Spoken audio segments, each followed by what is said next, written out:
Om Sri Sai Ram. A very good morning to all the dignitaries and delegates who have joined us here in the auditorium and online.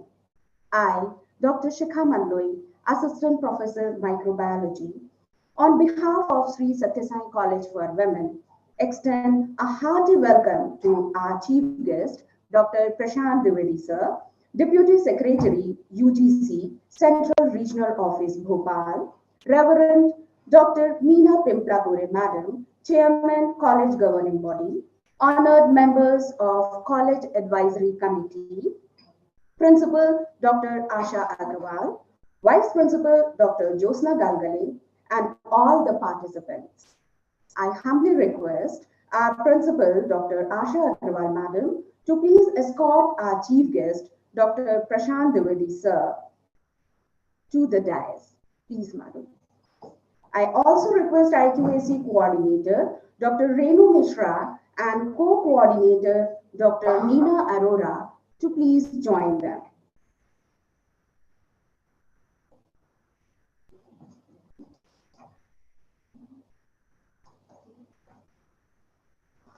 We are glad to have our distinguished guest today among us. Sir, we are overwhelmed that in spite of your busy schedule, you have accepted our invitation to grace this occasion. Thank you. Recently, NAAC has revised its accreditation framework for institutes and universities. It has a distinct focus on data captured for quantitative assessment and process details for qualitative assessments. This has made the assessment and accreditation process more robust stakeholder friendly. Therefore, to make the stakeholders aware and updated about the revised accreditation framework of NAAC, the Internal Quality Assurance Cell of Sri Sathya Sai College for Women has organized this one-day seminar sponsored by NAAC on revised assessment and accreditation framework of NAAC. In the beginning of this seminar, let us seek for the blessings of authority on academics and the arts, Goddess Saraswati. I request all the dignitaries to please offer flowers to Saraswati Devi. I also invite Dr. Deepti Bhatnagar and Deepika to present Saraswati Vandana.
Thank you, Dr. Deepti and dear Deepika. Nature itself is best physician. That's why it is said medicinal plants heal more than physical body. They help our heart, reconnect us with spirit, and guide us in developing respectful and joyful relationships with natural world. So, I request our principal, Dr. Asha Agrawal, to present a medicinal plant sapling to our chief guest, Dr. Prashant Dwivedi, and welcome him.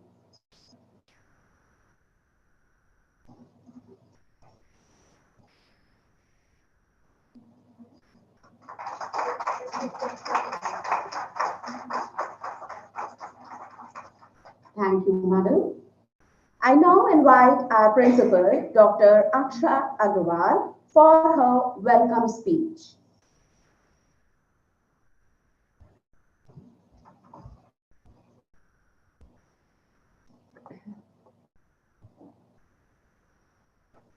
Om Shri Sai Ram. My pranam in the lotus feet of Shri Sathya Sai Babaji. Today, all of us, we have gathered here on 24/9/22 for one day national seminar on hybrid mode. The topic is Revised Assessment and Accreditation Framework of NAC, which is approved, which is sponsored by National Assessment and Accreditation Council.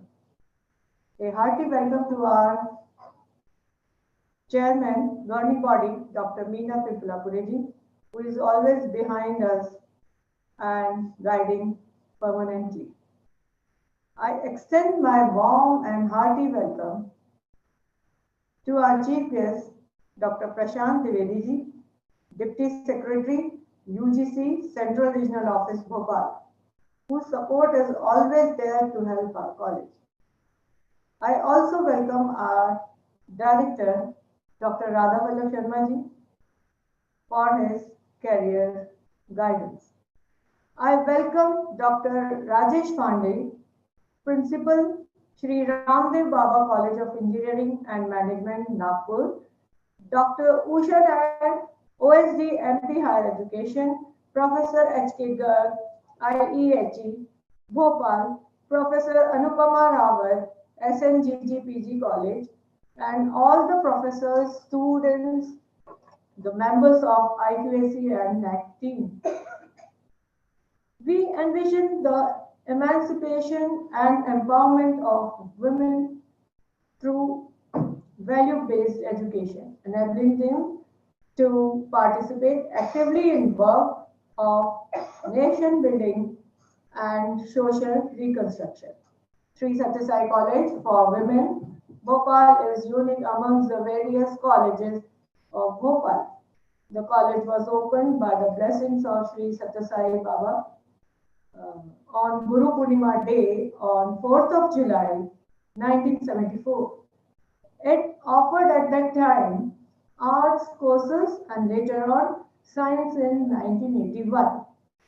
Education was opened in 1985, commerce in 1990, and law was opened in 2016.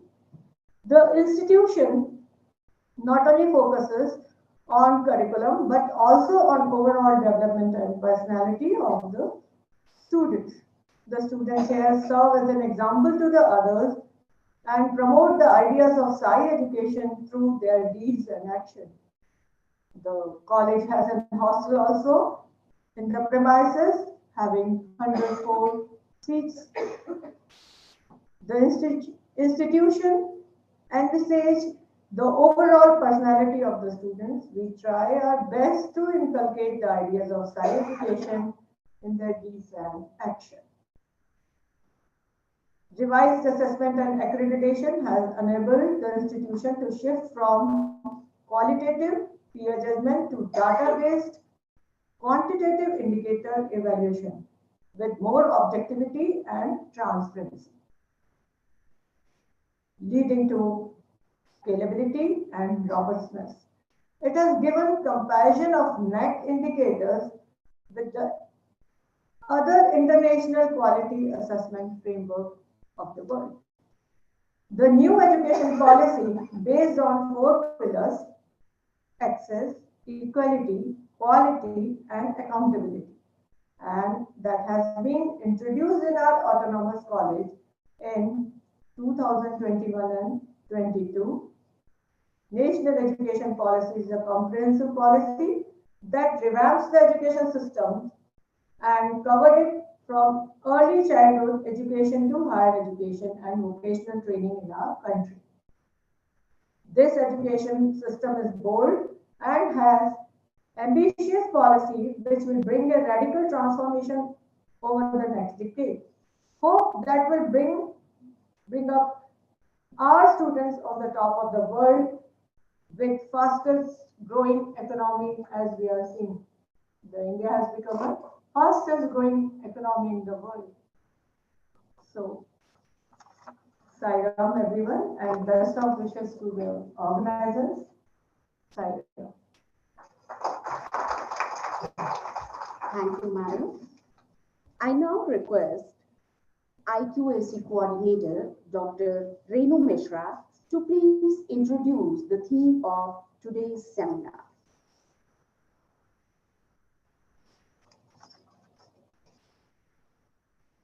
Om Shri Sai Ram. On behalf of Sri Sathya Sai College for Women Bhopal, I welcome you all to the National Seminar on Revised Assessment and Accreditation Framework of NAC, organized by IQAC and sponsored by NAC. The vision of NAC is to provide quality education in India through a combination of self and external evaluation, promotion, and sustenance initiatives. This accreditation depicts the quality of an institution in terms of its education facility, research, faculty, and infrastructure, as well as students' progression towards a quality education. To facilitate this, NAC has created a holistic and comprehensive framework of assessment. We are here today to discuss its core focus and implementation mechanisms. In a series of exciting sessions, we will analyze the importance of NAC by understanding its vision and the revised framework role in its implementation. In today's seminar, we will have 3 technical sessions. In the first session, we will host the Dr. Rajesh Pandey, Principal Sri Ramdev Baba College of Engineering and Management, Nagpur, who is our keynote speaker. He will be joining online and will be presenting an overview of the revised assessment and accreditation framework of NAC. In the second session, the speaker will be Dr. Usha Nair, OSD, MP Higher Education Bhopal, who will be speaking on NAC and its objective. In the same session, Dr. H.K. Garg, Professor, IEHE Bhopal, will address us on teaching, learning, evaluation, research, and collaboration. In the third session, we will have paper presentation. Dr. Anupama Rawat, Professor of Economics, SNGGPG College Bhopal, will be the chairperson of the session. We have received 25 full-length papers and 35 abstracts. Out of this, few papers will be presented today. Academic success depends on the research followed by publication. Publication can be regarded as an asset that enables authors to gain recognition and acknowledgement in varied areas of research at the national and international levels. Publication in a peer-reviewed journal gives recognition to an individual, department, university, and institution.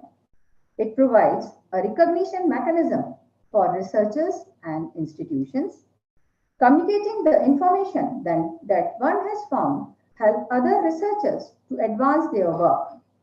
With the objective of encouraging research activities among the new researchers and academicians of all disciplines, Sri Sathya Sai College for Women has been publishing research journal Hygro since October 2014. The journal is peer-reviewed, multidisciplinary, and biannual, published in April and October every year. I am pleased to inform here that 16 issues of Hygro have been published since October 2014 without break in order to create awareness and promote writing related to revised framework of NAC. Organizing committee of the seminar decided to publish the paper received for the seminar in 17th issue, which is due in October 2022. I hope you find this experience gainful. Thank you for joining us today. Thank you, Madam. Before inviting our chief guest, Dr. Prashant Dwivedi, Deputy Secretary, UGC, Central Regional Office, Bhopal, for his address, may I have the privilege to introduce him to our knowledgeable audience. Dr. Prashant Dwivedi is MSc Gold Medalist in Mathematics from Jivaji University, Gwalior. He qualified GATE in 2007 and pursued his PhD from NAAC Bhopal on MHRD Fellowship. He was into technical education teaching in School of Architecture and Planning, SPA Bhopal, and NAAC Bhopal from 2011 to 13, respectively. Sir has presented papers in about 20 national and international conferences. He has publication in various refereed journals. Dr. Dwivedi joined UGC as Education Officer in 2013. During this tenure, he has organized various UGC workshops on NET, National Academic Depository, SWAYAM, Students Induction Program, Public Financial Management Systems, Evaluation Reforms, etc. for the Central Region.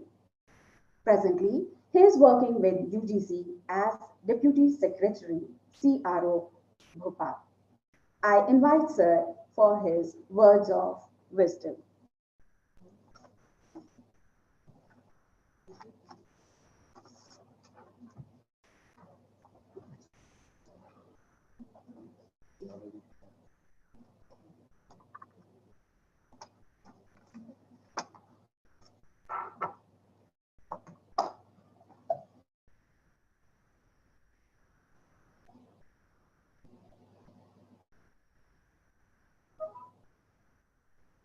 Honorable Chairman, Sri Sathya Sai College, Principal Dr. Asha Agrawal Madam, Vice Principal, and other faculty members, and the experts of this seminar, keynote address, expert Dr. Rajesh Pandey, Dr. Usha Nair, Dr. H.K. Garg, and dear participants. Good morning. आप सभी को मेरा नमस्कार। और first of all मैं सत्य Sai college को धन्यवाद करना चाहूँगा कि उन्होंने मुझे इस लायक समझा, यहाँ आमंत्रित किया।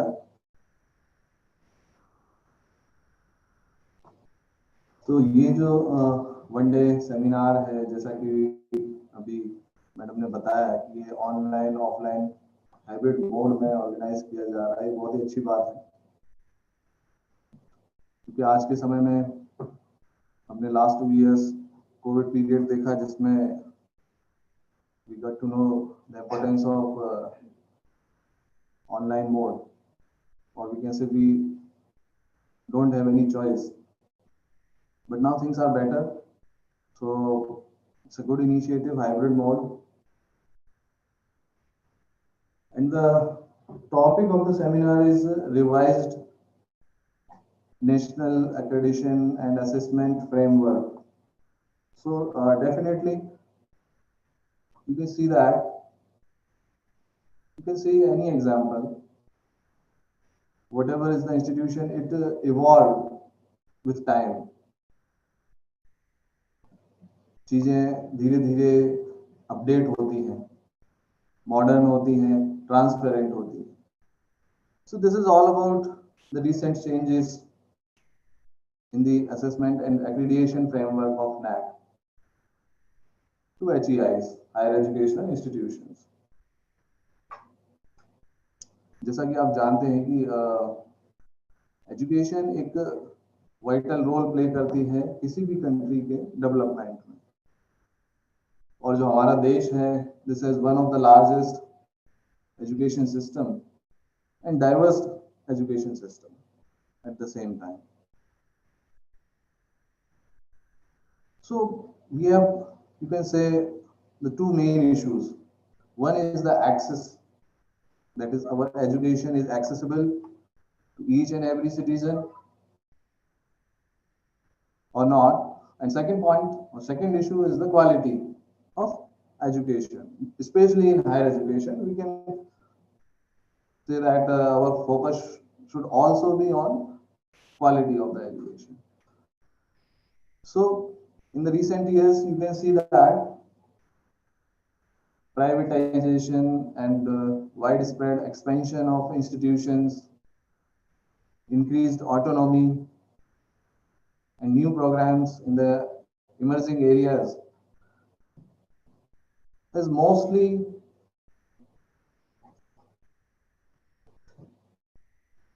led the point of or the issue of access. So now the focus has shifted to the quality now. So in 1986, National Education Policy, in the National Education Policy, and thereafter Program of Action 1992, it was clearly stated about the establishment of an independent accreditation agency. So that's how the NAAC came into picture in 1994. So this is how the NAAC or this assessment or accreditation agency has established. So to address the concern of the government or to the public about the quality of higher education.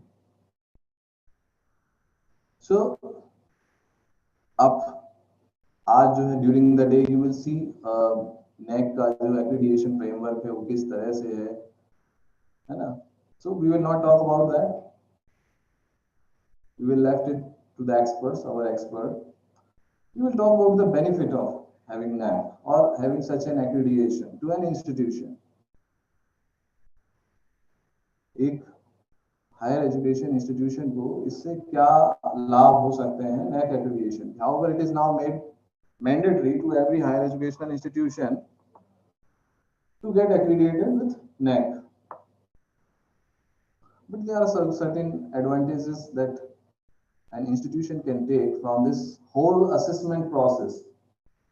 The first of all, we can talk about the institute get to know about the strength, weakness, strength as well as weakness. जैसे ही आपकी assessment की प्रक्रिया शुरू होती है, जैसे ही आप SSR file करते हैं, now you have to work और you have to homework for all the strengths and weaknesses of the institution.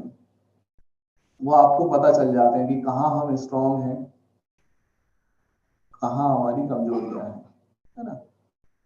They can be about the faculty, facilities, infrastructure, research and innovation, and other fields.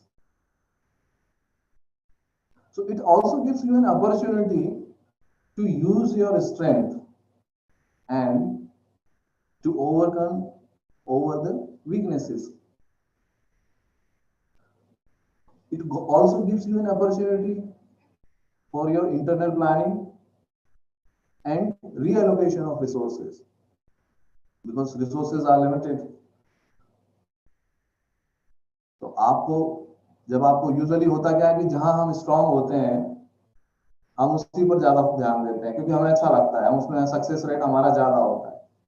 लेकिन जब ये इस तरह की कोई प्रक्रिया होती है असेसमेंट वाली, जैसे स्टूडेंट का एग्जाम होता है तो उसको सारे सब्जेक्ट्स में पास होना है, अगर अच्छा स्कोर करना है तो सभी सब्जेक्ट्स में अच्छा स्कोर करने से ही ओवरऑल जो एग्रीगेट परसेंटेज बनेगा वो अच्छा बनेगा. इसी तरह इंस्टीट्यूशन का एग्जाम है. हम ऐसा नहीं कि हमारे कुछ डिपार्टमेंट्स तो बहुत स्ट्रांग है, बहुत अच्छा फैसिलिटी से लेकर फैकल्टी है, लेकिन कुछ डिपार्टमेंट्स में जो है ऐसा नहीं है. तो it gives us an opportunity to look overall the institution as an institution. आप देखेंगे कि अब जो है टेक्नोलॉजी का समय है, जो स्टूडेंट्स हैं या उनके गार्जियंस हैं वो किसी भी इंस्टीट्यूट में एडमिशन लेने से पहले वो देखते हैं कि उनका नेक ग्रेडिंग क्या है ना, NIRF रैंकिंग क्या है.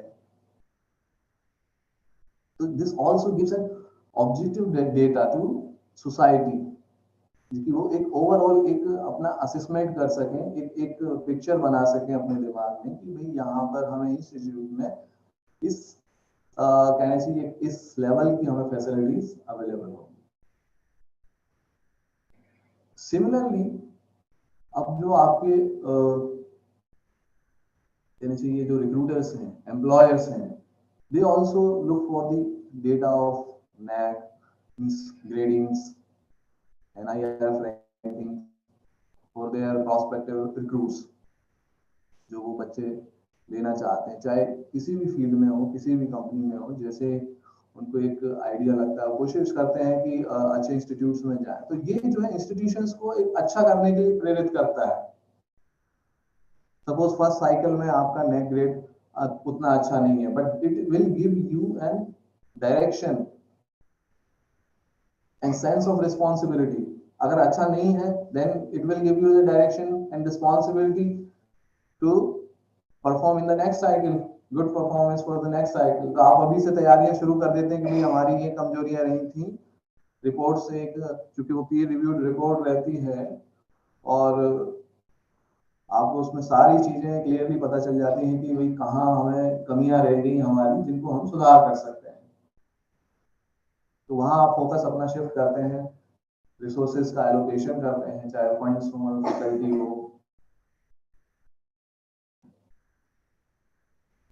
तो ये एक चीज हुई. देन एक साइलेंट बेनिफिट होता है इसका असेसमेंट प्रक्रिया का, ये इंस्टीट्यूट को यूनाइट करता है. अभी जो है डिपार्टमेंट्स होते हैं, हर डिपार्टमेंट अपना परफॉर्म कर रहा है, लेकिन जैसे ही ये असेसमेंट की प्रक्रिया शुरू होती है, सभी जैसे वर्क एलोकेशन होता है सभी डिपार्टमेंट्स को कि इनको ये देखना है, फैकल्टीज को, तो एक तरीके से ये पूरे इंस्टीट्यूट को यूनाइट करता है और एक इंटरेक्शन भी इंक्रीज करता है, बढ़ाता है दूसरे इंस्टीट्यूशंस के साथ. आप दूसरे इंस्टीट्यूशंस के अनुभव जानना चाहते हैं, उनसे इंटरेक्ट करते हैं. आप देख रहे हैं कि जैसे हम ये सेमिनार कर रहे हैं, इट इज ऑल्सो इंटरेक्शन. तो ये भी एक बेनिफिट है हमारा एक्रीडिएशन का। एक्रीडिएशन की, नैक एक्रीडिएशन की अपनी एक प्रक्रिया है जिसमें उनका ग्रेडिंग सिस्टम है, ग्रेडिंग पॉइंट्स हैं जो आई थिंक 1.5 से लेकर के 4 तक है। 4 is the highest and gives the grade A++, and 1.5 is the lowest, gives grade B. Weightages हैं, उन्होंने डिफरेंट जो पैरामीटर्स हैं उनको वेट दिए हुए हैं, faculty, infrastructure, research innovation, curricular. तो ये सारी चीजें आप देख सकते हैं, वेबसाइट से देख सकते हैं, और जो हमारे एक्सपर्ट्स हैं मुझे लगता है वो डेफिनेटली इसको डिटेल में आपको आज बताएंगे। तो नेक भी जो है 1994 की इस्टेब्लिश होने के बाद इवॉल्व हुआ, उसमें समय समय पर जो इवेल्युएशन प्रोसेस रही, उनकी असेसमेंट प्रोसेस रही, वो चेंज हुई, है ना। धीरे धीरे हमें पता चलता है कि हम इस तरह से इस प्रक्रिया को बेहतर बना सकते हैं। टेक्नोलॉजी धीरे धीरे बेटर होती जा रही है, टेक्नोलॉजी के यूज से अब काफी कुछ चेंज हो गया है। जो सेल्फ इवेल्युएशन रिपोर्ट जो आप फाइल करते हैं उसका वेटेज भी काफी ज्यादा है। पहले सिस्टम थोड़ा डिफरेंट था, वेटेज कम था, अलग था। तो ये बहुत अच्छा इनिशिएटिव है कि जो चेंजेस नेक में आ रहे हैं उनके बारे में लोगों को अवेयर करना, क्योंकि neck is an important organization, and for all the HEIs, NAAC accreditation is also equally important.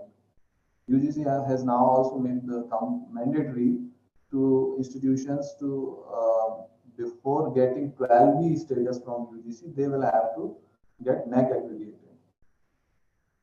तो पहले ये ऐसा नहीं था, 12B के लिए कंपलसरी नहीं था, लेकिन अभी जो है HEIs के लिए 12B से पहले NAAC उनका होना अनिवार्य है। So now you can see this is another benefit कि फंडिंग एजेंसी जो है, UGC is one funding agency, और इनिशियली UGC ने NAAC मैंडेटरी नहीं था तो फंडिंग सभी को इक्वली फंड जो है other parameters, there are other parameters, but NAAC was not the parameter.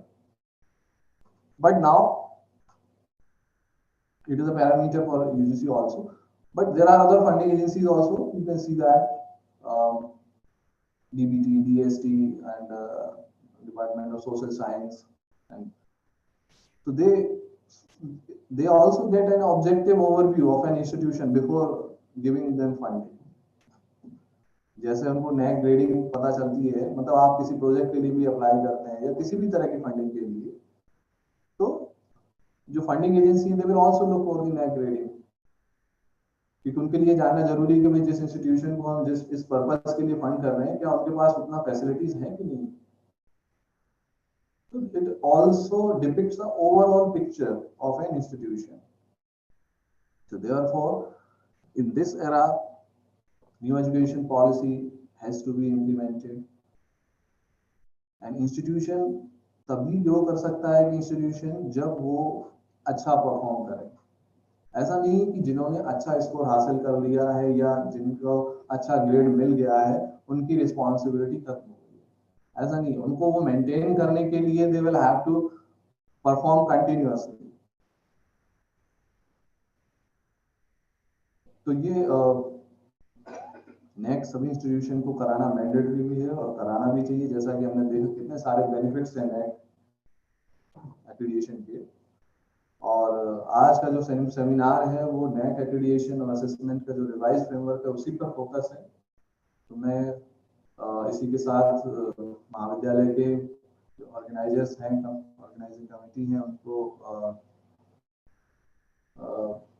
All the best बोलना चाहूँगा, और आप सभी को ऑल द बेस्ट, पार्टिसिपेंट्स को भी, कि आप इससे जो रिवाइज या जो नया जो सिस्टम है NAAC का उसके बारे में सीखेंगे, और जो ये आपके जो है इंस्टीट्यूशंस के NAAC जब भी हो उसमें आपको काफी हेल्प करेगा। धन्यवाद, नमस्कार।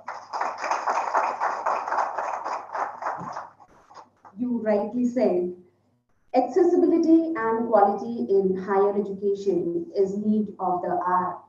The role of NAAC in this is pivotal. Accreditation process really helps in promoting quality in higher education. NAC institute NAC जब इंस्टीट्यूट में आता है तो वो इंस्टीट्यूट में हार्मनी और दूसरे कॉलेजेस के साथ इंटरेक्शन बढ़ाने में भी मदद करता है। Funding agency like UGC, DBT जो है वो भी NAC की ग्रेडिंग को वेटेज देते हैं। Thank you so much sir. To cherish the moments of this seminar, I request Principal Dr. Asha Agarwal to present memento to our chief guest, Dr. Prashad Dwivedi.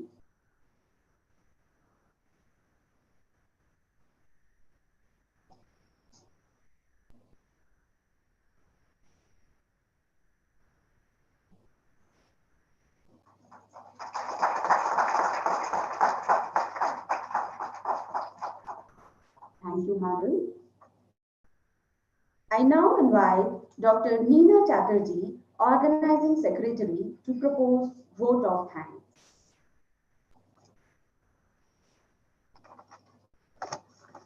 Om Shri Sai Ram. A warm good morning to all. On behalf of our institution, Shri Sathya Sai College for Women, I, Dr. Neena Chatterjee, glad to be standing here to express the vote of thanks. At the outset, I would like to extend my heartfelt gratitude to our Honorable Chief Guest, Dr. Prashad Dwivedi, Deputy Secretary, UGC, Central Regional Office, Bhopal, for his thought-provoking and valuable talk. Sir, you spared your valuable time from your busy schedule to grace the occasion. Your thoughts and suggestions will surely guide and encourage us in all our future endeavors. Thank you so much, sir. I would like to express my sincere thanks to our keynote speaker, Dr. Rajesh Pandey, Principal, Sri Ramdev Baba College of Engineering and Management, Nagpur. Dr. Usha Nair, OSD, MP, Higher Education, Bhopal. Dr. H.K. Garg, Professor, Institute of Excellence in Higher Education, Bhopal. Dr. Anupama Rawat, Professor, Economics, Sarojini Naidu Government Girls PG College, Bhopal, for accepting our invitation and being here with us today. We offer our heartfelt gratitude for your valuable presence.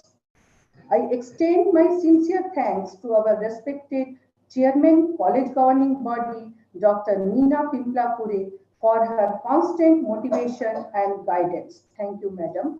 I wish to express my gratitude to our Principal, respected Dr. Asha Agrawal, Madam, for her guidance and support that inspired us to do our best.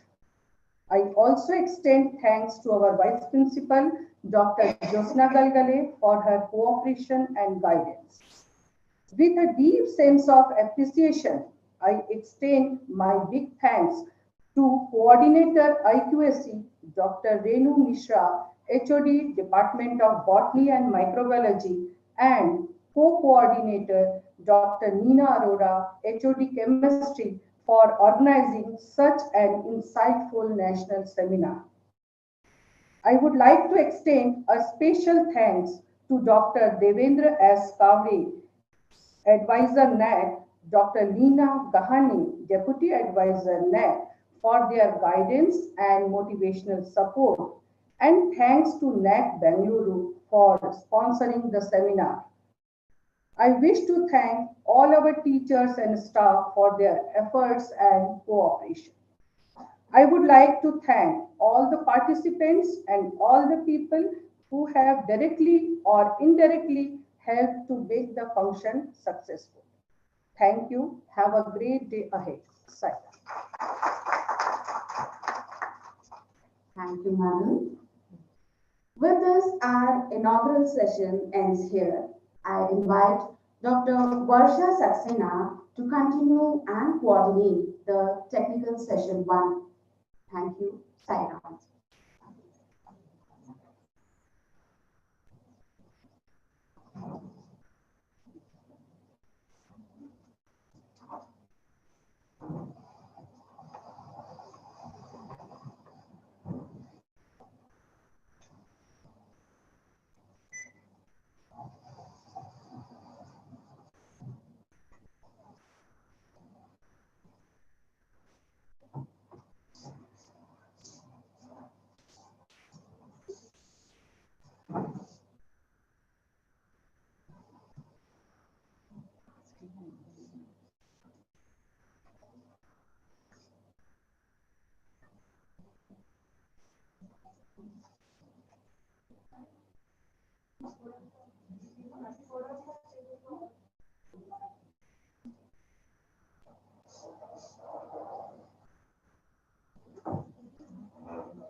Thank you, Shikha. A very warm good morning to one and all present here. I am Dr. Varsha Saxena, Assistant Professor of Chemistry, and I feel privileged to welcome the galaxy of intellectuals in the first technical session of this one-day seminar on revised assessment and accreditation framework of NAAC. India can boast of a dynamic education system, and quality in education can be reassured through innovation and information-based economy. By taking quality seriously, we can take major strides towards developing a healthy ecosystem. It is on occasions like this we get the opportunity to gain knowledge and develop finer understanding of certain topics of importance. Today, I feel honored to have with us Dr. Rajesh Pandey sir, our keynote speaker, Principal, Sri Ramdev Baba College of Engineering and Management, Nagpur. Sir is known for his distinguished work in numerous capacities, wonderful administration, and high achievement of institutes. Dr. Rajesh Pandey sir holds enormous experience of more than 30 years as a researcher, academician, and administrator. His area of research and expertise are radio frequency microelectromechanical system, RF, MEMS, and VLSI design.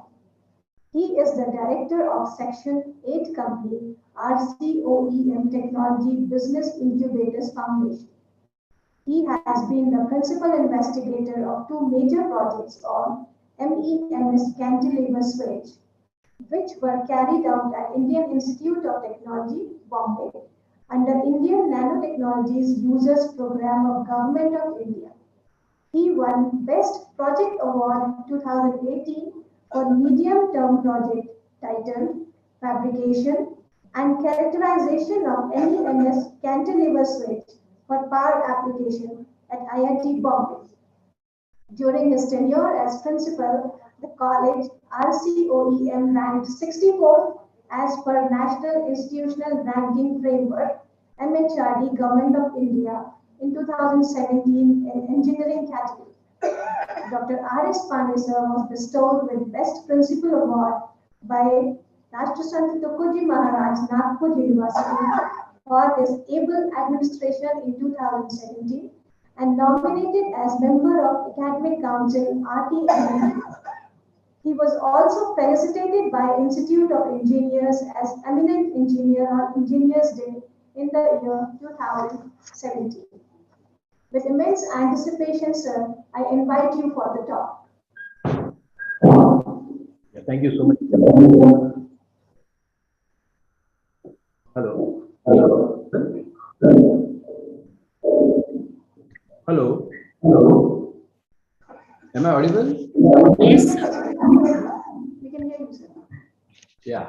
Yeah. So thank you so much, everyone.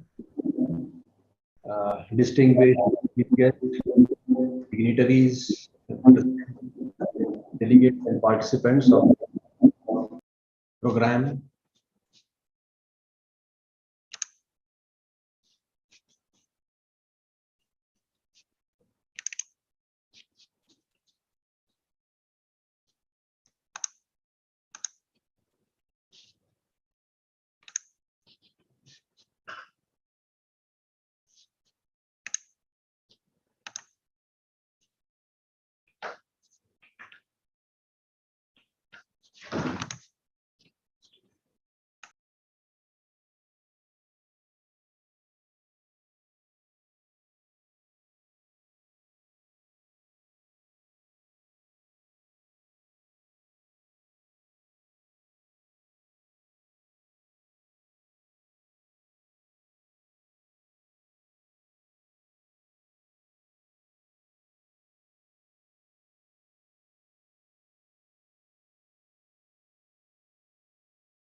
Sir, आपका mic mute है sir.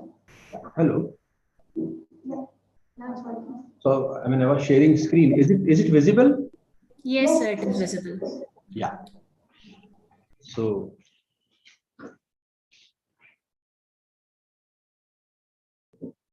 the topic which was given to me is revised assessment and accreditation framework of NAC. And as per the requirement, as per the guidelines by IQAC coordinator, madam, and my discussion with NAC advisor, Dr. Kavade sir, and his suggestions, I am here with a brief overview of revised assessment and accreditation framework of NAC. But before that, I have set the agenda as the changing education landscape we need to understand. Then briefly, we will see the revised NAC framework. And third point is whatever we are doing here regarding the curricular aspects, research, innovation, and some student-centric methods, I would like to submit before you. So what is the changing education landscape we would like to see? Since I am from engineering background, so I mean, probably I would be giving you more engineering examples. However, I think we can transform it to the requirements. What is changed? Basically, economy has changed. 19th century agricultural economy, then started with industrialized economy. We are aware about the steam power, which was introduced in 19th century, 1835, 1850. Then the era of science and the mass production. And then the 20th century is called knowledge economy. And now we are in the 21st century, which is termed as innovation economy. So the migration from agricultural to industrial to knowledge and innovation, we would like to see in details. The first industrial revolution, which was basically driven by steam power. The second industrial revolution was of science mass production. The third is advent of microprocessors and then processors, that is the digital era, which was called electronics, then there's some nuclear science and so on, but I mean primarily electronics. And the fourth industrial, this is called Industry 4.0.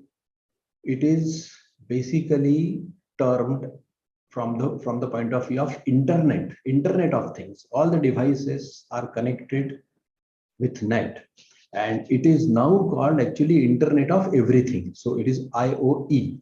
So these are the fourth industrial revolution, and we are now at the fourth industrial revolution, Industry 4.0. And this world is today called VUCA world. Sir, आपका video actually on नहीं है, तो it is your wish. आप अगर video on करना चाहें तो. Yeah, I can. Just a minute. Yeah. Hello. Yeah, is it okay? Yeah. Yes, sir. So now we are in the VUCA world, volatile, uncertain, ambiguous, and complex. Why we have landed into this world? And with the advent of COVID-19, it is now more and more volatile, more and more uncertain, complex, and ambiguous. Why we have landed here? Because the business world has changed. Up till now, we were talking about the cutting edge technology. Now we talk the bleeding edge technology. And technology is the driver of change. We are all aware of the Google, Amazon, Flipkart, Zomato, and so on and so on and so on. The business model is changed, and it is very, very volatile. We can take the example of Bajaj scooters and Nokia phones. We were using Nokia phones a lot, and suddenly they disappeared. Smartphones came up because they couldn't produce, or the business cycle to have new devices was not enough fast. Similarly, the Bajaj scooters. And we can see that in 1995, Fortune 500 corporates, companies, whatever they had, only 12% could retain their position in top 500. all the technology companies entered.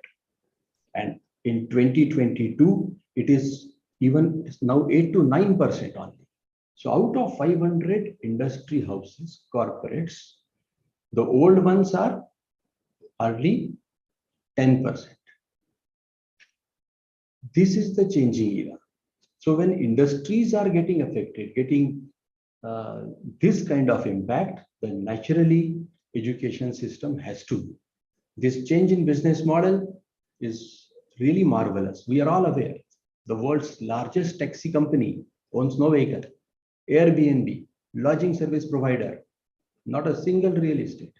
Facebook, most popular media owners, but no content. So this and now Sony has launched car. Sony is a digital company. Google is a digital company, and they are launching car because all the inventions, innovations are in the field of this digital world.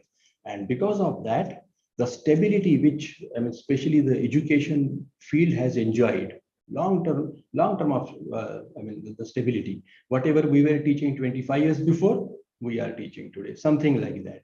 But now, likely no stability. Earlier system of records, now it is intelligent systems, smart systems. So this has changed the landscape of business world. So economy has changed, the businesses have changed. So naturally, academia has to follow. This is typically a timeline. If we see earlier, before 2000, we were going, okay, academic and industry gap was not much.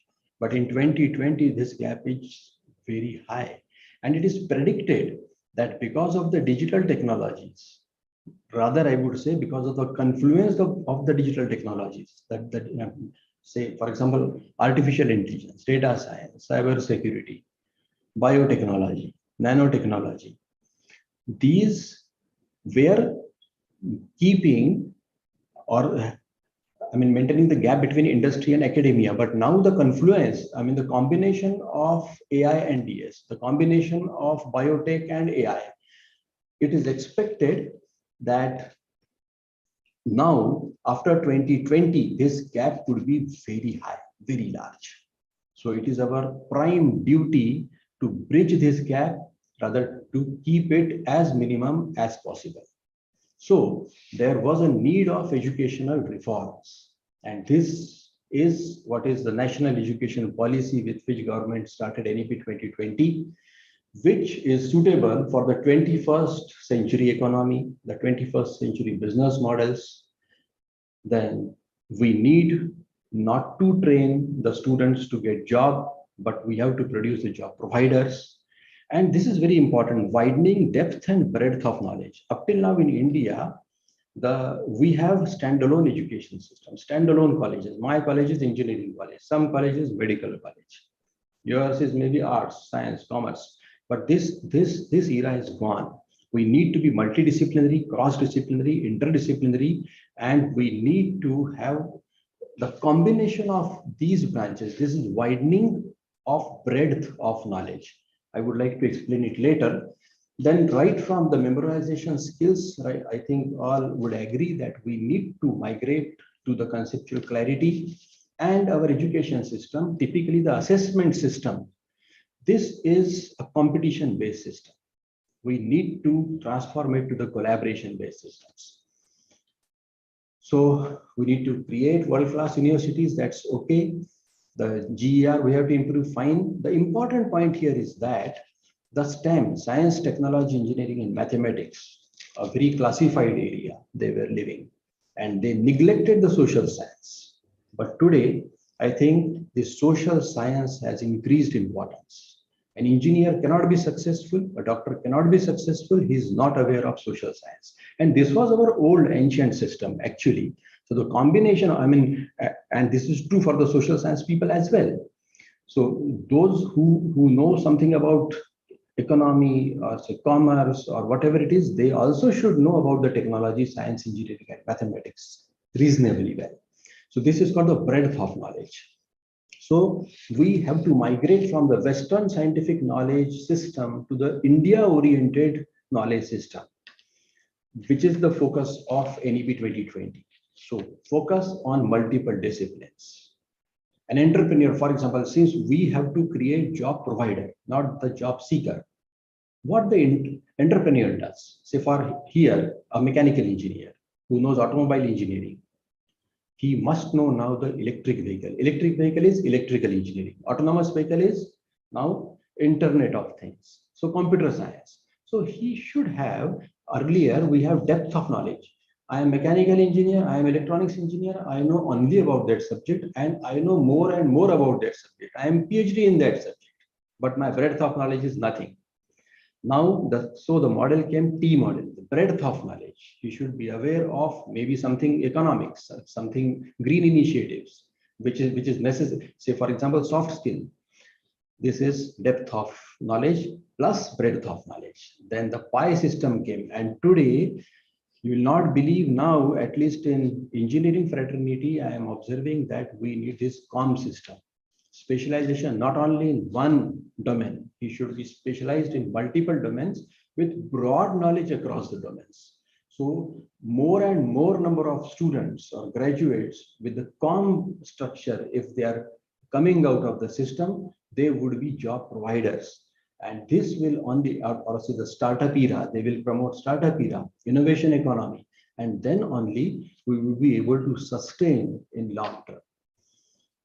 From that perspective, we are all aware that NEP 2020 was launched and there are reforms. I would like to only jump to the National Accreditation Council reform. Up till now, for example, we have National Board of Accreditation and the NAAC and all. Most probably they all will be combined and we will have one unified accreditation system, which will take care not only about just a regulatory body. We need to transform from the regulatory body to the autonomous system. We are an autonomous college, for example. So autonomy means going from bottom up approach. Regulatory is from top down approach. So there won't be any standard guidelines. We need to experiment. We need to think of our own. We need to evolve our best practices. So we should not be afraid of experimenting. This is all the whole motto of this new national accreditation frameworks outcome should be such that we need to produce thinkers, not just followers. So the teaching fraternity also need to be enterprising. They need to think, they need to be bold enough to take up the challenges, and they need to implement those things. And whatever coming out of that, they should be sharing with the outside world. So from competition to collaboration. And then the cluster of, say, the colleges and the university system would grow. Especially another point which I would like to mention here, National Research Foundation.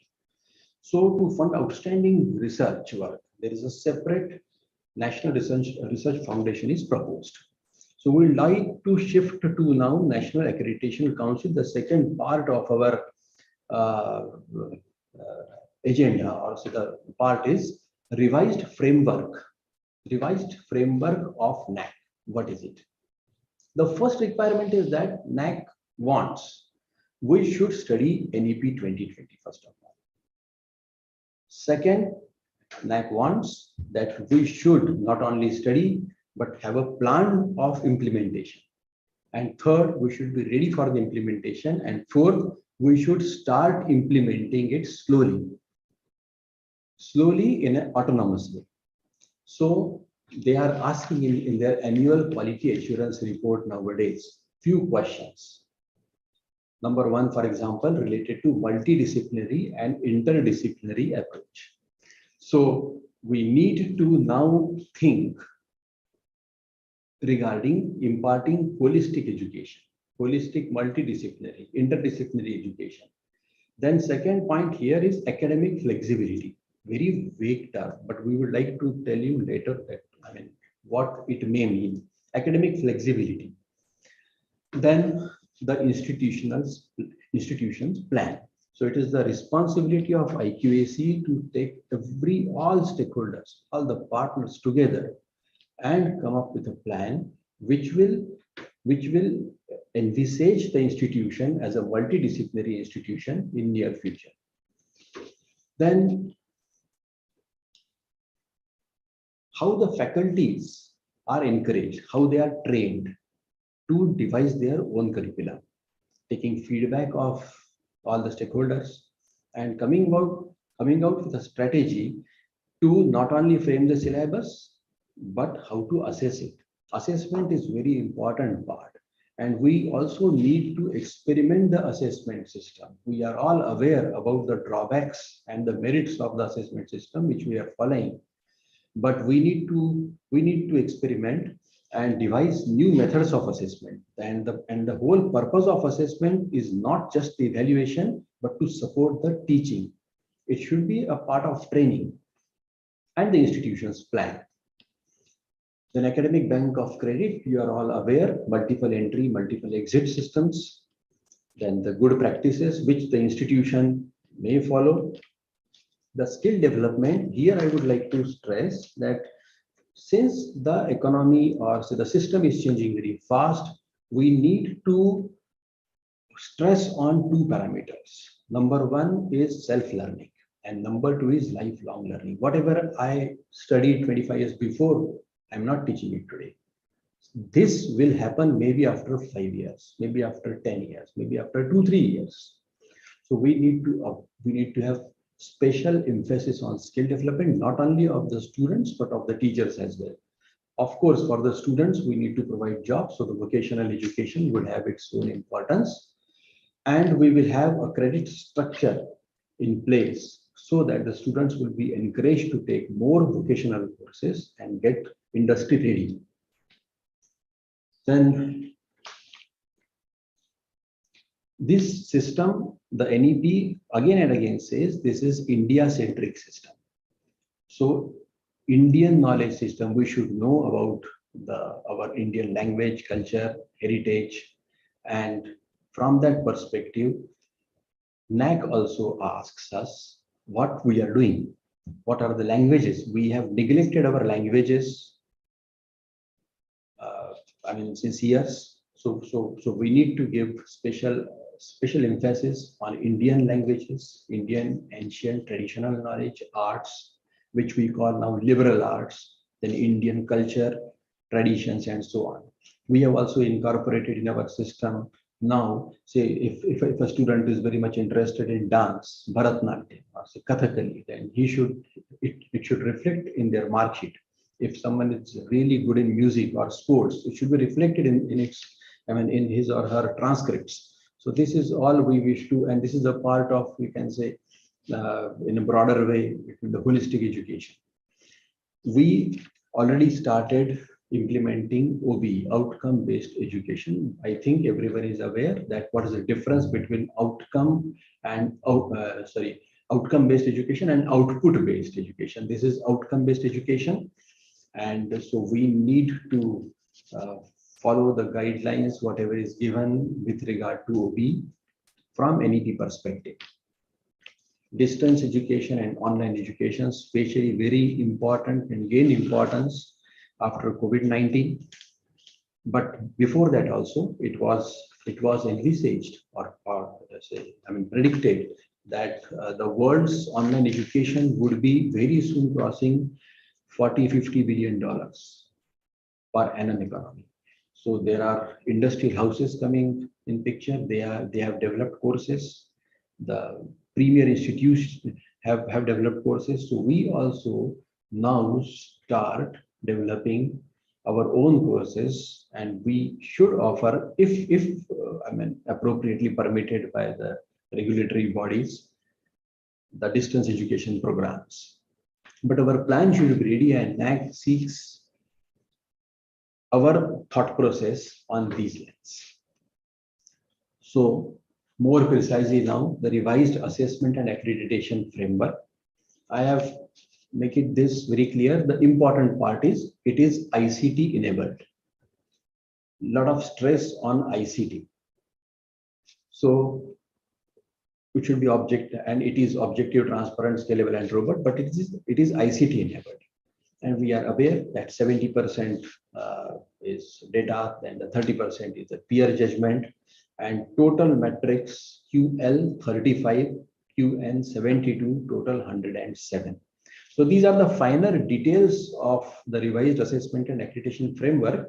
And just for your information, I have just collected the data, studied the data.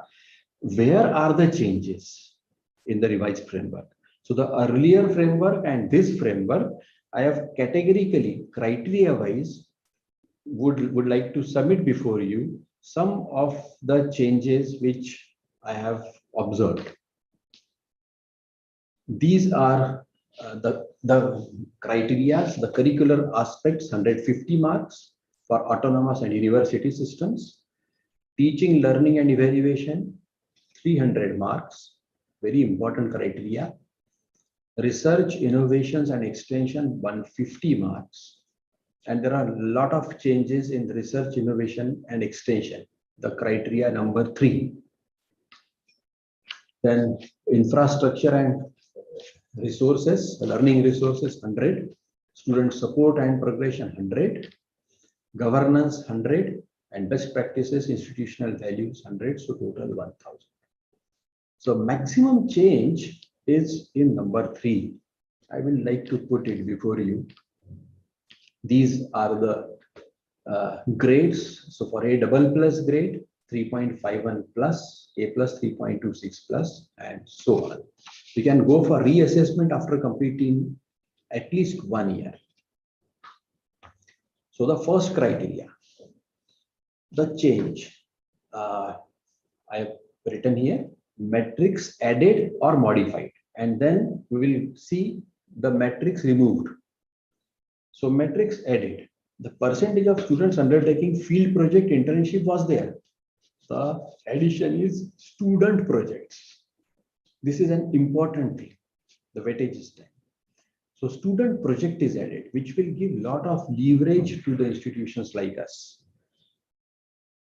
This is only one change in criteria 1 I have noted. About criteria 2, certain small changes but have great importance. Average enrollment ratio.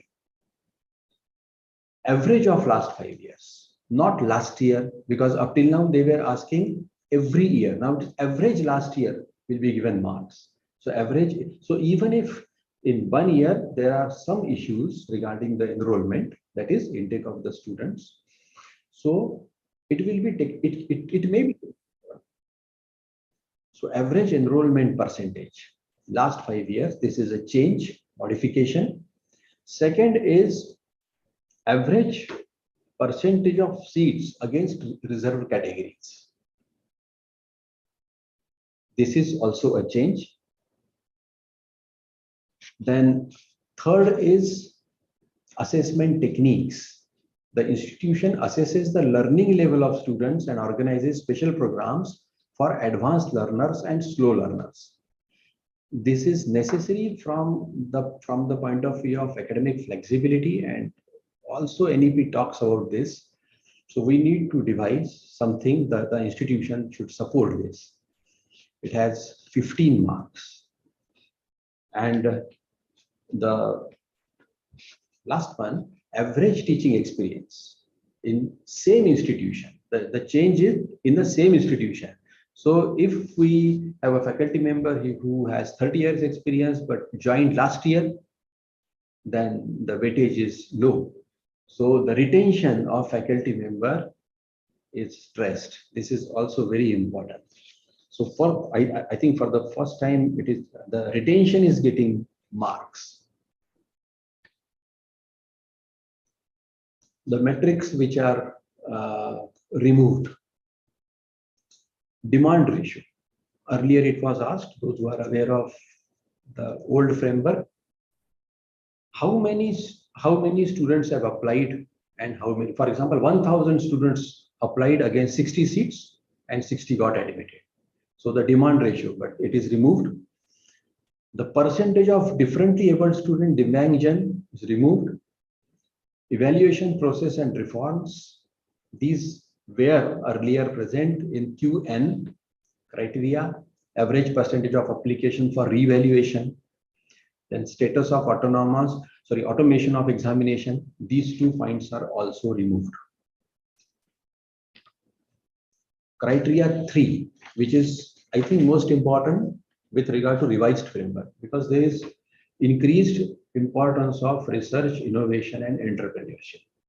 So the points which are added: number 1, research facility and research policy. So every institute must have a defined research and development policy or research and innovation policy. There are guidelines. In our case, we have guidelines of AICT. In your case, probably you will have certain guidelines. So based on that, we should have a policy, and we should have given the wide publicity, so institutional website and implementation. Then percentage of teachers awarded fellowship. Earlier it was something different, awards, fellowships, and so on. This is now fellowship, national and international fellowship for advanced studies. Third, grants received, 3.2.1. So how many lakhs we have received from government, non-government? They are not bifurcating, endowment, shares, donations, whatever. Percentage of teachers having research projects during last 5 years, and percentage of teachers recognized as research guides. You already might have noted, but I will again repeat it, that the era has gone when the regulatory or accreditation agencies were measuring number of papers, number of projects. Now they are saying number of papers per teacher, number of projects per teacher. So everyone's involvement is essential. So the key word should be participation of all. If we as a unit have to survive, then every faculty must contribute. Without that, this everywhere the percentage of teachers means per faculty achievements. So this is given significant stress. Then number of PhDs registered per teacher. PhD, in the, of course, last 5 years, revenue generated from consultancy and the corporate training in 5 years, total amount spent on developing activity, this is all added. What is removed? This is removed. Earlier, they were asking how many centers you have. Instrumentation center, animal house, something. So this is removed. Then number of awards for innovation, as I told, that fellowship is added. Awards are removed. Number of startups incubated is also removed. Then this is also removed. The revenue sharing model of the consultancy, whether it's present or not, it's removed. The weightage was 1 only, so it doesn't make much difference. And the collaboration, number of linkages with industries, institutions, this 10 mark weightage is also removed.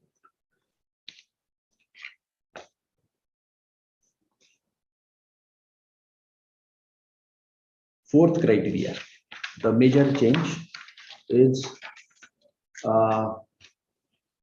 they have added IT policy, cyber security, Wi-Fi, and budget for this. So structured approach plus IT policy. This is added. This is, I think, only metric point which is modified. And removed here is collection of rare books, manuscript. This is all removed. Availability of remote access of e-sources of the library is also removed.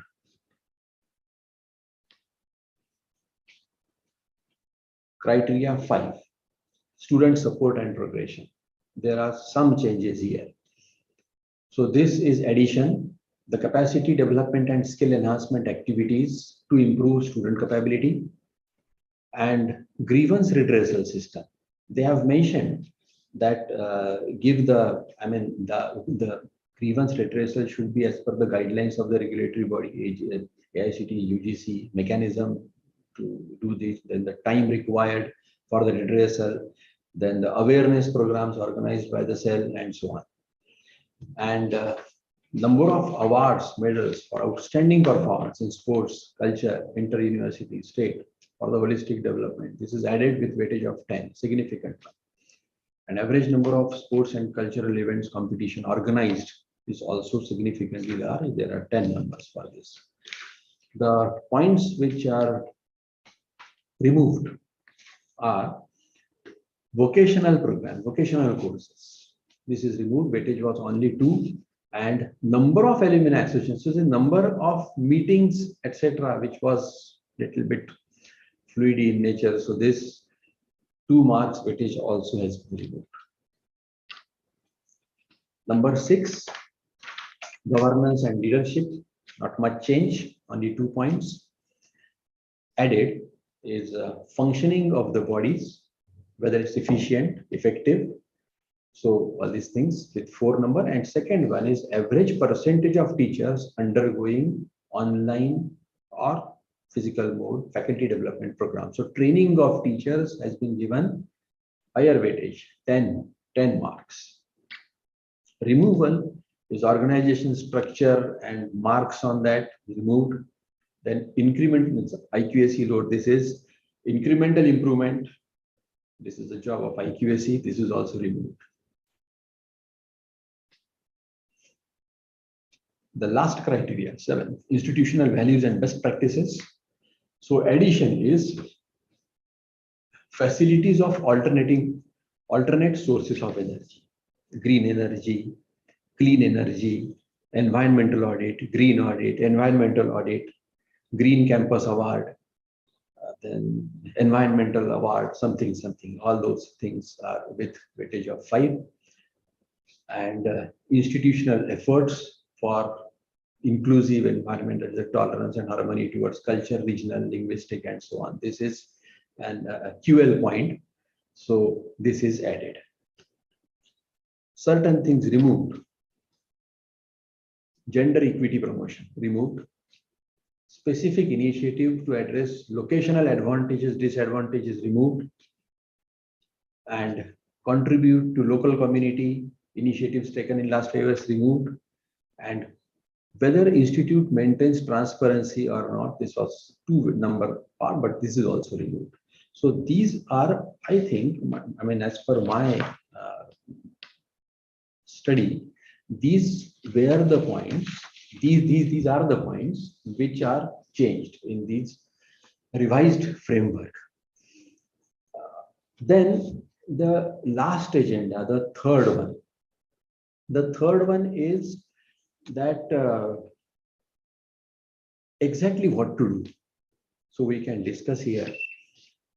I would like to, as per the suggestion of NAAC advisor, sir, he told whatever you are doing, you please tell them. So what we are doing, I would like to summarize in 1 slide each regarding the curricular aspect. So we are implementing outcome-based education, number 1. How to frame the education as per the guidelines, local, regional, global. So need-based. Basically, we have categorized global needs and local needs. Sometimes they coincide, sometimes they do not coincide, but they have, I mean, for example, I would like to submit before you, since I think the time is there, yes. Global need. So we are doing something in artificial intelligence, data science, and the students are placed in maybe Accenture or some Capgemini or some Amazon or something. This is why need-based. Local is little bit difficult, but we have started interacting with local MSMEs. There are some schemes of MSME of state government, and students were typically hesitant, especially the engineering students of say computer science students are not interested in going for some sort of local, I mean addressing the local needs. So the scheme we have started is to identify MSMEs, interact with them in last but 1 semester, then tell them the solution. If industry accepts it, then go for the solution. And this particular activity addressing the local needs have resulted into some startups. And number 2, those students who are not interested in addressing these local needs and all, but they are being, it's very useful to get admission in MS programs abroad. So regarding the employability, entrepreneurship, higher education, we try to frame the syllabus. Then regarding creativity, innovation, and entrepreneurship, would like to say that we can rope in the industry people. There is a Tata Consultancy Services Center. His plant head, we have requested, and he started, or rather he designed the syllabus called design thinking and creativity. He taught for 1 semester. Our faculty members got trained, and it is wonderfully now accepted by the student fraternity. It has multiple advantages. Then the programs on sustainability, we are all aware, and emerging technologies we need to address. Flexible curriculum, we are aware. Choice-based credit system, we can talk at length actually on choice-based credit system, but I will like to, I will like to restrict myself here. Credit transfer with regard to MOOC, with regard to some 1 semester internship or some other institute. So some students may go to other institute and we may have a credit transfer arrangement. Students may be given an option to pursue honor program and minor program. In our case, there are some branches like, for example, civil engineering, and a student is taking admission in civil engineering, but he can do minor in computer science. So it is very much beneficial for him, and they are also attracted towards that branch. Open elective, free elective, and the program electives. Number of program electives and the number of multiple streams in one domain is very essential. So industry involvement is very essential. Industries may offer courses. Around 20% of syllabus may be taught by industrial experts. This would be a good, I guess, best practice. And their participation in curriculum design by joining their university programs. With experiential learnings, then students may be given full semester internship, industry internship, research internship, startup internship. Here I would like to emphasize that now autonomous college should have a Section 8 company, which is a dedicated which may be official incubator of the college, and which may be funded by either management or it may be funded by alumni or some outside agencies. Maybe, there are some government schemes as well. So the students, if they are getting startup internships, it's observed that their entire personality changes. Then the field projects and exposure to modeling and simulation. In the smart manufacturing systems today, the modeling simulation in every domain is very essential. So this was earlier not regarded as a very great field, but now this modeling simulation has its own importance. Regarding student-centric system, there are so many experimentations we can do. But the bottom line is the participative learning with regard to role play, the presentation, flipped classrooms, and so on.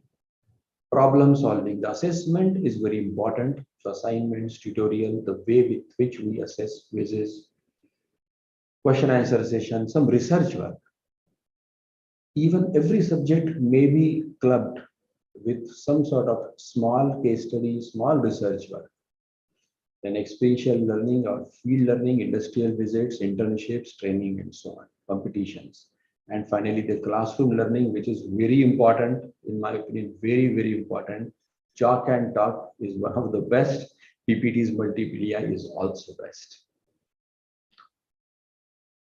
This is a block schematic or generic research and innovation ecosystem. So I will start from right. We should have well-defined policies. Well-defined policy will take care of all these left side issues. IPR support, intellectual property right patents, support, incentives, rewards, study leaves, fee reimbursement, some awards, financial support to young teachers to pursue their research work, for attending conferences, or fees for the professional bodies and so on. Second right part is this is a center of excellence. So establishing center of human excellence, for example, something like that would be very, very useful. And these would be the three pillars. Up till now, we were having, I mean, this is my personal opinion, up maybe say 10 years before, our 85 to 90% part was academics, that is teaching learning. But now it is hardly 30%. Now I think say 25 to 30% by research, some part by innovation, industry interaction, and then entrepreneurship means again the promotion of startup and the involvement of faculty in mentoring the startups and so on, resource development. So now it is, I think academic is around 25 to 30 part, teaching learning, and equal importance is for research, innovation, entrepreneurship and all. So this way we can create it. We may create ethos of the place, the research culture, innovation culture, and go for the excellence. Regarding innovation and entrepreneurship specifically, which is very important because now it is innovation economy. So as I told you that I would like to say that a Section 8 company is mandatory kind of thing. Official incubator is very much essential, independent body to promote innovation and catch them young. Right from first year, we can include and the innovation, entrepreneurship, whatever is, starts with the curricula. So we need to frame the syllabus properly, and right from first year, we need to identify. It is said that the success rate of startup is around 3 to 4% maximum. So if 100 people try, the success is 3 or 4 only. And in our case, hardly 10 try for the startup. So it's even difficult to be very, very successful. So we need to be very structured. I mean, we should have a structured approach.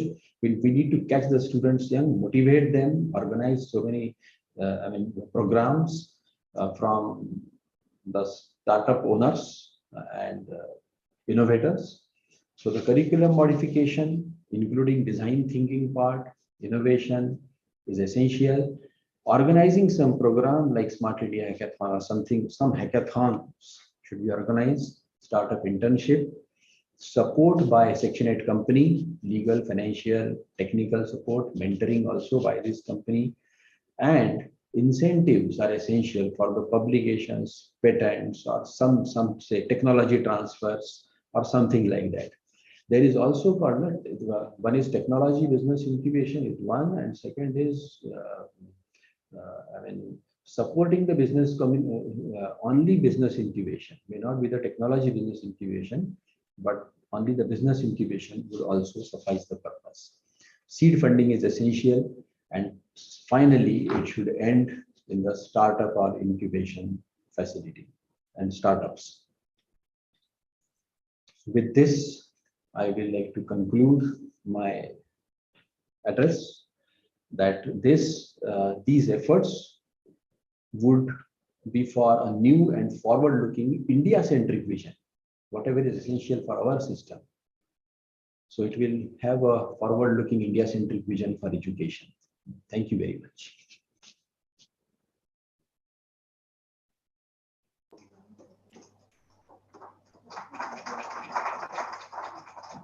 Thank you so much, sir. Your address has paved way to understand the importance of bridging the gap between education and industry requirements. We are also able to acknowledge the importance of producing thinkers rather than followers. Thank you so much once again, sir, for your time. Thank you. Dear friends, we would like to break for tea now and come back after 15 minutes. Sir, please stop your screen sharing. Excuse me. Do you have any questions? Any questions from the audience? Sir, please stop your screen sharing.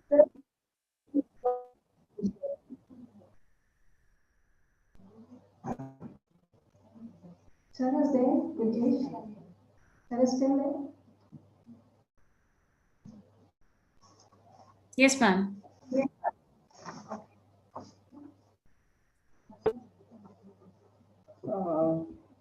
Thank you, sir, for the very informative session that you. But my question here is development and changes in all aspects is really welcome. But there are, after the lockdown, we have observed that there are institutions which have suffered by way of student, like means that admissions are very low. And student strength is an important factor in NAAC accreditation. How can that be dealt with? It has been observed for the past 2-3 years. Any suggestions for that, sir? Yes, madam. This is most important and fundamental question. And it doesn't have an immediate or short-term answer. We need to we need to have a long-term strategy, because ultimately this is now I mean, we are leading towards market economy kind of thing, that those who are doing, I mean, who are great will attract the students. So we need to strengthen ourselves. Yeah. We need Sir, to. your video is off. I'm so sorry. Your video is off, sir. Just a minute. Just yeah. Yeah. Yeah. That's very true, sir. But with admissions are related so many things in many colleges, particularly private colleges. So True. it's a very burning issue. Yes, yes, yes. And we need to come out with a model. I mean, say for example, to formulate attractive courses. Number one, students are looking for good placements. So a very structured, focused approach for the placements. If the placements are good, I think most of the institutions, I mean, those who have good placements do not face the problem of survival. So more emphasis on placement, I think would solve the problem significantly. Thank you so much. Thank you, Shambhala. Sir, I also have a question. Yeah, please. Sir, I'm looking at the criteria tree in IQAC. So you had mentioned that industrial collaboration has a matrix of 10. So, sir, how do we improve that part? Like signing up MOU, one part of that, or I couldn't get it. Please. sir, how do we improve our industrial collaboration? Okay. Industrial collaborations. I think what we are doing, like we can categorize the industries in 3 parts. One is those who are multinational, very great, I mean, kind of industries. So we may, and all those big industries have their university, I mean, university chapter. So we can join them first, university programs. Second is maybe some sort of local but good, I mean, industries. So those should be contacted again and again, and we need to tell them that we are useful to them. So once we offer them other than placement, something we want to collaborate on academic first of all, then slowly we will go to innovation, and then lastly we will go to, say for example, research. So they I mean, we need to attract them. And the third one is the small industries. So small industries like MSMEs, they are not of use regarding may not be of use regarding the placements very effectively, but the I mean, association with them will definitely add value to our education system, and it's very significant. I think this is the way we need to slowly move, and we should have a dedicated industry interaction cell. I think also must be having, everyone has, so that industry interaction cell plus training placement may be modified, not only just training, it is a career development and planning, I mean, kind of thing. So if they are joined together, so a team of faculty members can take it forward. Thank you so much, sir. Thank you. Any more questions?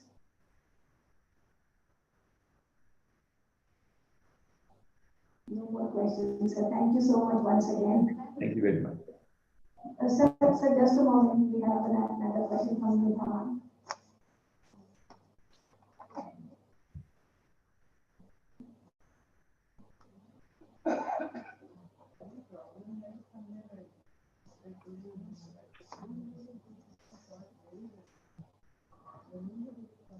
Good morning, sir.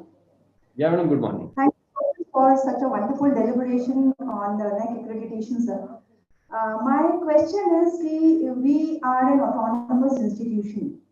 So for the preparation of NAC re-accreditation, what should we focus on more so as to get good grades in NAC re-accreditation, sir? Your suggestions regarding this? Most important is 70% QN part, numerical part, 70%. Differentiate both QL and QN first of all. Focus on QN.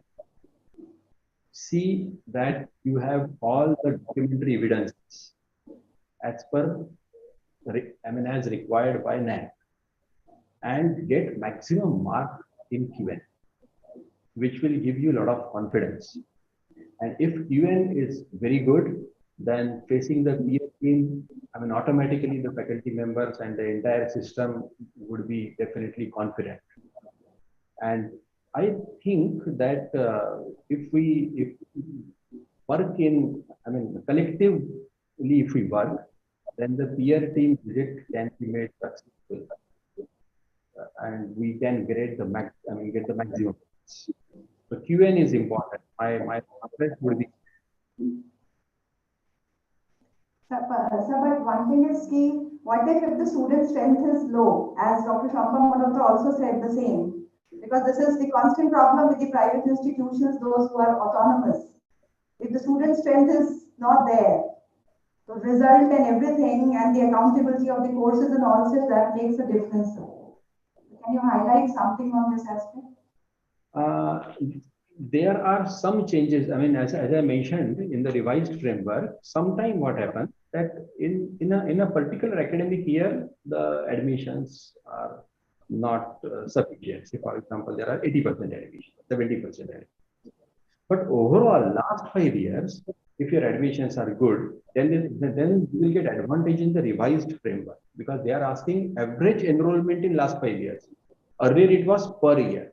So this average word will be definitely helpful. But if consistently the admissions are low, then we have to come out with a strategy, and then brand our institution, attract the students, good placements, and so on and so on. But otherwise, if there is a drop in a particular 1 or 2 year, I think in the revised framework we will not be affected much. Thank you. Thank you so much, sir. Thank you.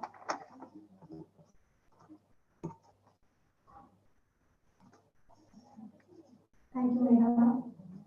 Any more questions? Thank you, sir. Thank you so much. Now we wait for tea and we come back again in 15 minutes for second technical session. Thank you so much. Thank you.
Smita ma'am, now I request you to please start the program.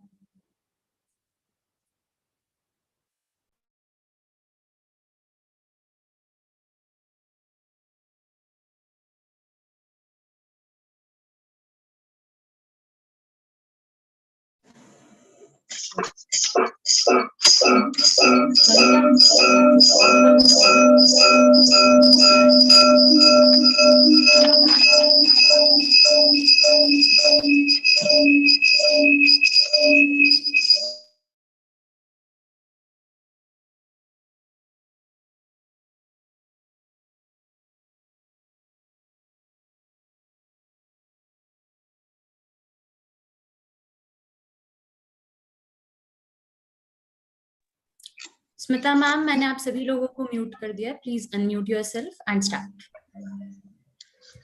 Om Sai Ram.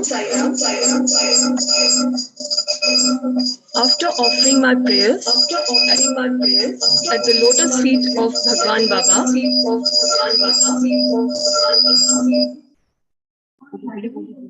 I, Dr. Smita Nair, take this opportunity to welcome once again all the dignitaries,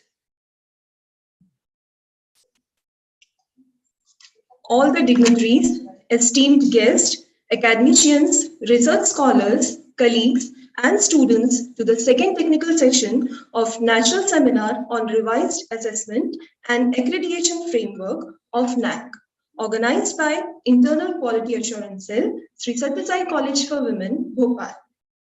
It is a matter of immense pleasure and honor for all of us that we have with us Dr. Usha Nair ma'am as the speaker of this technical session. I now request Dr. Neema Arora ma'am to accompany Dr. Usha ma'am to the stage.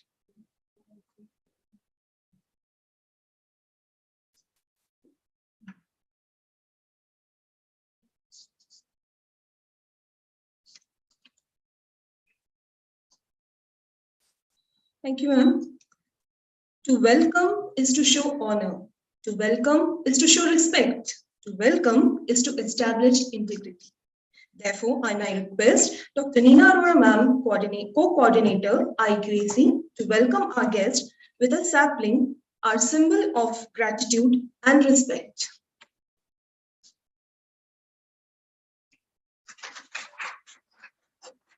Thank you, madam. India has one of the largest and diverse education systems in the world.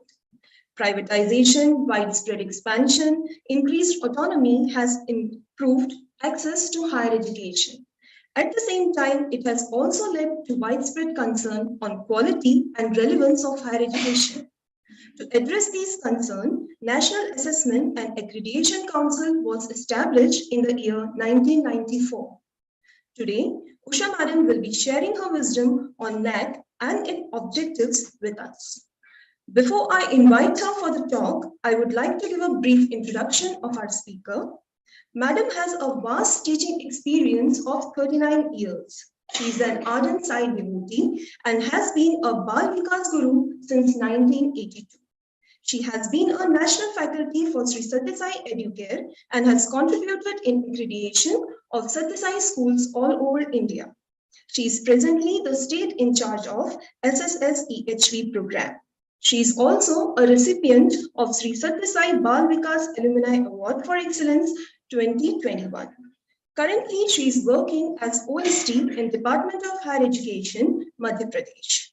Madam is a state-level nodal officer for accreditation of 530 government colleges all over MP. She is member secretary, state-level NAC cell, and also a nodal officer for Atmanirbhar MP. I now cordially invite Madam for her talk on NAC and its objectives.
इसको slide show पे करना।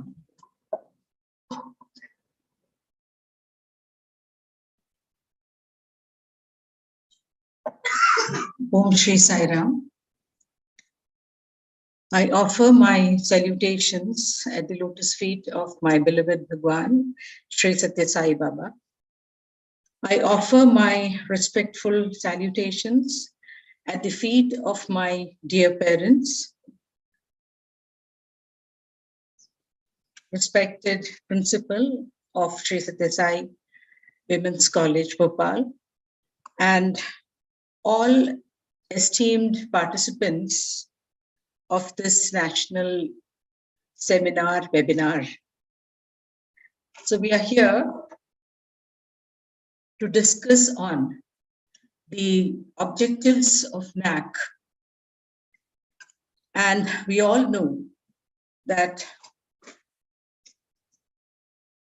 the National Assessment and Accreditation Council has revolutionized the accreditation process all over India. And so have we in Madhya Pradesh taken up this process of assessment and accreditation. So it is very important and imperative that we must know the objectives of this accreditation process. The main objective of accreditation, we all know, the vision जो हम लोग राष्ट्रीय मूल्यांकन और प्रत्यायन परिषद की जो objective है, उद्देश्य के बारे में जब बात करते हैं तो हमें मालूम है that the defining element is quality, ensuring, enhancing and sustaining quality. जिस तरह से हर कार्य में हम लोग छोटी सी छोटी चीज जब हम अपने लिए करते हैं और उसमें गुणवत्ता का ध्यान रखते हैं, क्वालिटी का ध्यान रखते हैं, वैसे ही when we are dealing with the future generation of our country, because the destiny of a nation is written in the classrooms. So when we are dealing with them in our institutions, we have to be very, very thorough that we are ensuring, enhancing continuously and sustaining quality initiatives. Now, quality we define as the degree of excellence. उत्कृष्टता का जो स्तर है उसको हम लोग गुणवत्ता कहते हैं। और ये जो उत्कृष्टता है वो क्या है? That is competing with oneself. जब हम अपने आप से ही प्रतिस्पर्धा करते हैं और एक दिन से दूसरे दिन, दूसरे दिन से तीसरे दिन बेहतर कार्य करते हैं, तब हम उत्कृष्टता हासिल करते हैं और उस उत्कृष्टता को जब ऊंचाइयों तक ले जाते हैं तो वो क्वालिटी का रूप लेता है। उन्नयन या हम जो गुणवत्ता की बात करते हैं वहां तक हम उसको पहुंचाते हैं। Now this quality assessment gives you the degree of excellence. So it becomes a brand of ours. एक क्वालिटी कल्चर डेवलप करना चाहते हैं हम। छोटे से छोटा जो कार्य महाविद्यालय में होता है, उससे लेकर के बड़े से बड़ा जो कार्य हम महाविद्यालय में करेंगे, उन सभी में गुणवत्ता है या नहीं, इसका एक कांस्टेंट हम लोगों को मॉनिटरिंग करना होता है। बिकॉज जो ग्रेड NAAC से मिलता है, that gives you a brand. इससे पहले वाले सेशन में there was a question that हमारे महाविद्यालयों में, प्राइवेट इंस्टीट्यूशंस में स्टूडेंट्स की संख्या कम है। उसको बढ़ाने के लिए हमें अपनी गुणवत्ता में बहुत बहुत इम्प्रूवमेंट करना होगा। साथ ही हमें अपने महाविद्यालय को सोसाइटी के सामने प्रदर्शित करना होगा that we are a class apart. So that creation of brand is done through the accreditation by NAAC. And this is a continuous, consistent, conscious, ceaseless, catalytic and committed process. जब हम ऐसे करेंगे काम, क्वालिटी के प्रति इन सब points को रखते हुए जब हम कार्य करेंगे, तब एक क्वालिटी कल्चर ही डेवलप हो जाएगा। चाहे वो छोटा सा छोटा कार्य जो हम किसी कार्यक्रम से पहले वेलकम करते हैं, सरस्वती वंदना करते हैं, दीप प्रज्वलन करते हैं, वहां से लेकर के हमारे बच्चों का प्लेसमेंट, प्रोग्रेशन, वहां तक का जो एक बड़ा जो रास्ता है, लंबा रास्ता है, उन सब के हर स्टेप पर क्वालिटी इंश्योर हो रहा है क्या? So we have to be continuously doing it. We have to be consistent in doing it. Every small activity should be viewed in that point of view. Conscious, ceaseless. It has to be catalytic. सभी को motivate करता हुआ होना चाहिए। And committed, every member, right from the principal to the last person. In fact, principal से भी ऊपर, management से लेकर के to the last person of the institution must contribute to this. Then only we can achieve that quality perspective. देखिए कुछ examples है in which the tagline of these brands have quality in it. मतलब आप देखिए कि उनके tagline में ही उन्होंने क्वालिटी डाला है। Quality never goes out of style. We sell quality. Happiness is for free. So ऐसे हमारे महाविद्यालय का भी कार्य होना चाहिए कि जिस तरफ हम मुड़ेंगे, उस तरफ हमारा quality enriched, ensured, enhanced, sustained activities hone chahiye. So this you all know that the vision of NAAC is the quality, maintaining quality as the defining element in every activity of the institution. So NAAC, through this process of assessment and accreditation, arranges periodic assessments. हम लोग कुछ भी कार्य करते हैं तो assessment होना जरूरी है, मूल्यांकन होना जरूरी है, तभी हम प्रोग्रेस कर पाएंगे। छोटे से छोटे कार्य में भी हम लोग असेसमेंट करते हैं। हम लोग जब तैयार होते हैं अपने घर में to come for work to this college, do we not stand in front of the mirror and say, how am I looking today? एक मूल्यांकन करते हैं ना। Everything that we do, we assess, and that assessment is very important for growth. So similarly, जो गतिविधियां college में कर रहे हैं, उसका assessment periodically NAAC द्वारा किया जाता है.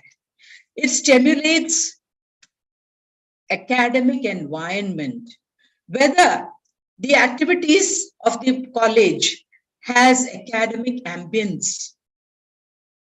हर चीज academic oriented हो, at the same time it has to be enriched, it has to be garnished with overall development of the child. Academic growth तो हम चाहते ही हैं और उसी के लिए हमारे बच्चे educational institutions में आते हैं. But then it is not only academy. It has to be, it is not only academic जो information हम देते हैं, जो academic growth हम देते हैं बच्चों को, but it has to be combined with environmental excellence and human excellence. तो हमारे बच्चे का overall development होता है या नहीं? Now, the NAAC encourages self-evaluation. तो सबसे पहले हमसे कहते हैं, आप स्वयं का मूल्यांकन कीजिए. आप स्वयं ही देखिए कि आपने कितने अच्छे कोर्सेज आपके कॉलेज में इन 5 सालों में शुरू किया है, कितने आपने क्रॉस कटिंग इश्यूज सब बच्चों तक पहुंचाया है, किस तरह से इफेक्टिवली एकेडमिक डिलीवरी का जो एकेडमिक प्रोग्राम्स है उसका डिलीवरी हम बच्चों तक पहुंचाते हैं. तो इन सब चीजों का एक सेल्फ इवैल्यूएशन जब हम स्वयं करते हैं, उसके बाद then we invite the peer team. Peer मतलब हमारे ही बीच के लोग, बाहर के लोग आकर के हमारे साथ हमारे महाविद्यालय के अच्छी चीजों को शेयर करते हैं, अप्रिशिएट करते हैं और उसके साथ वो लोग उसको एसेस भी करते हैं. So it is a combination of self evaluation and evaluation by the external agency. NAAC also promotes how we undertake quality related research, consultancy, trainings. अभी collaboration की बात हो रही थी, तो उसमें collaboration कैसे करना है? We have to have MOUs with important industries around, important educational institutions, other agencies, for trainings, for student exchange, for internships, for projects. ऐसे collaboration करना है. And collaborate with other stakeholders of higher education, best in class institutions, Bhopal के, मध्य प्रदेश के और India के best in class institutions के साथ हम लोग MOU करके collaborate करें, ताकि हम जाने कि हमारे यहाँ क्या अच्छा हो रहा है वो हम उनको दें और उनके यहाँ बहुत अच्छा जो हो रहा है वो हम भी अपना पाएं. We can continuously, constantly improve. That is the vision and mission of NAAC. Then comes the value framework. You all know, जो मैनुअल में दिया हुआ है, 5 जो वैल्यूज है, कोर वैल्यूज, वैल्यू फ्रेमवर्क के नाम से जानते हैं. Contributing to national development. Now, in the higher education institutions, we are preparing human resources. Capacity building का काम कर रहे हैं. Through, and they are going to be presented in front of the society for economic growth, for improvement of the society, for the overall growth of the nation. So, national development के लिए हम लोग इसके माध्यम से हम अपने बच्चों को तैयार कर रहे हैं. हमारे इंस्टीट्यूशंस में ये जो कार्य चल रहा है, ये सब नेशनल डेवलपमेंट के लिए है, नेशनल ग्रोथ के लिए है. तो NAAC जब असेसमेंट करता है, जब एक्रेडिटेशन होता है, सो दे सी कि आपके यहाँ जितने कार्य हो रहे हैं, जितने एक्टिविटीज हो रहे हैं, जिनको उन 7 क्राइटेरिया में किया है, क्या वो सब नेशनल डेवलपमेंट के कार्य हैं? Is it contributing towards national development? जो हमारे बच्चों को हम स्किल प्रोवाइड कर रहे हैं, स्किल डेवलपमेंट कर रहे हैं, क्या वो बच्चे स्किल डेवलप होकर के, एकेडमिक ग्रोथ होकर के बहुत अच्छे डिग्रीज यहाँ से ले रहे हैं वो लोग, हाई परसेंटेज उनको मिल रहा है. So academically they are strong with their skills. So are they globally competent?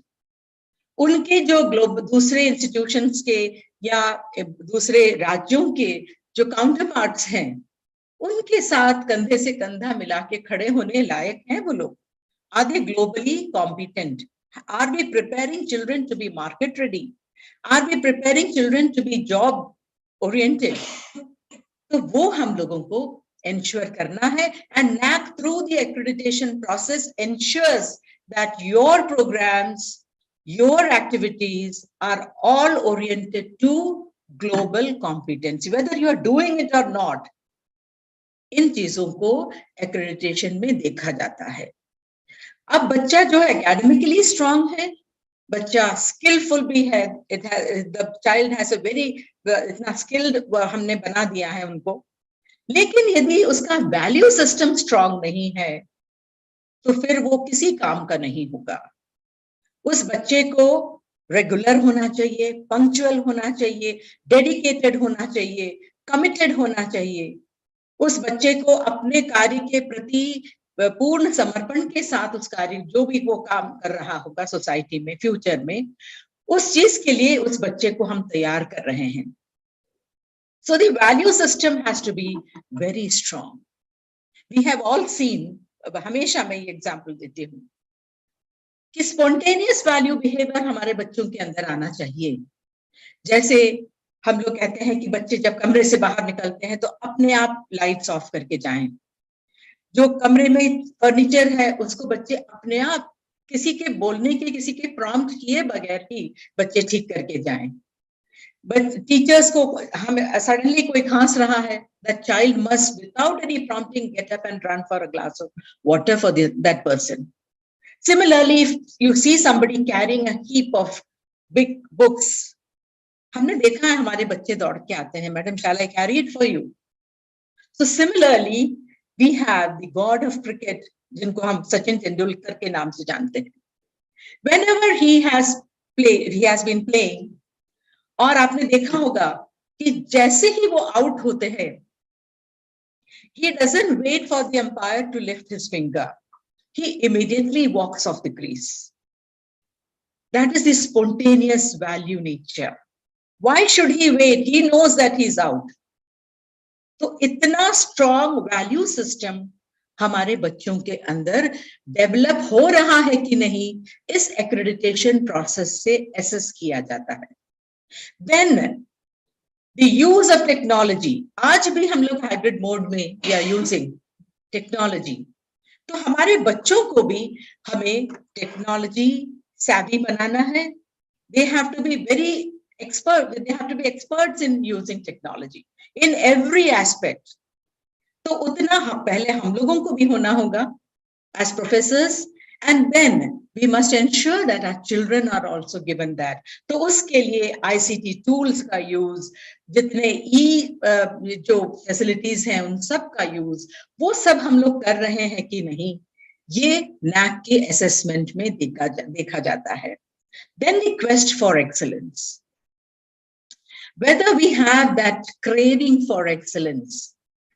If we have that craving, then quality will be ensured. So इसलिए इस चीज को हमेशा देखते हैं कि हम क्वालिटी, जब हम क्वालिटी हर चीज में बोलते हैं, तो एक्सेलेंस के प्रति हम कितने जागरूक हैं।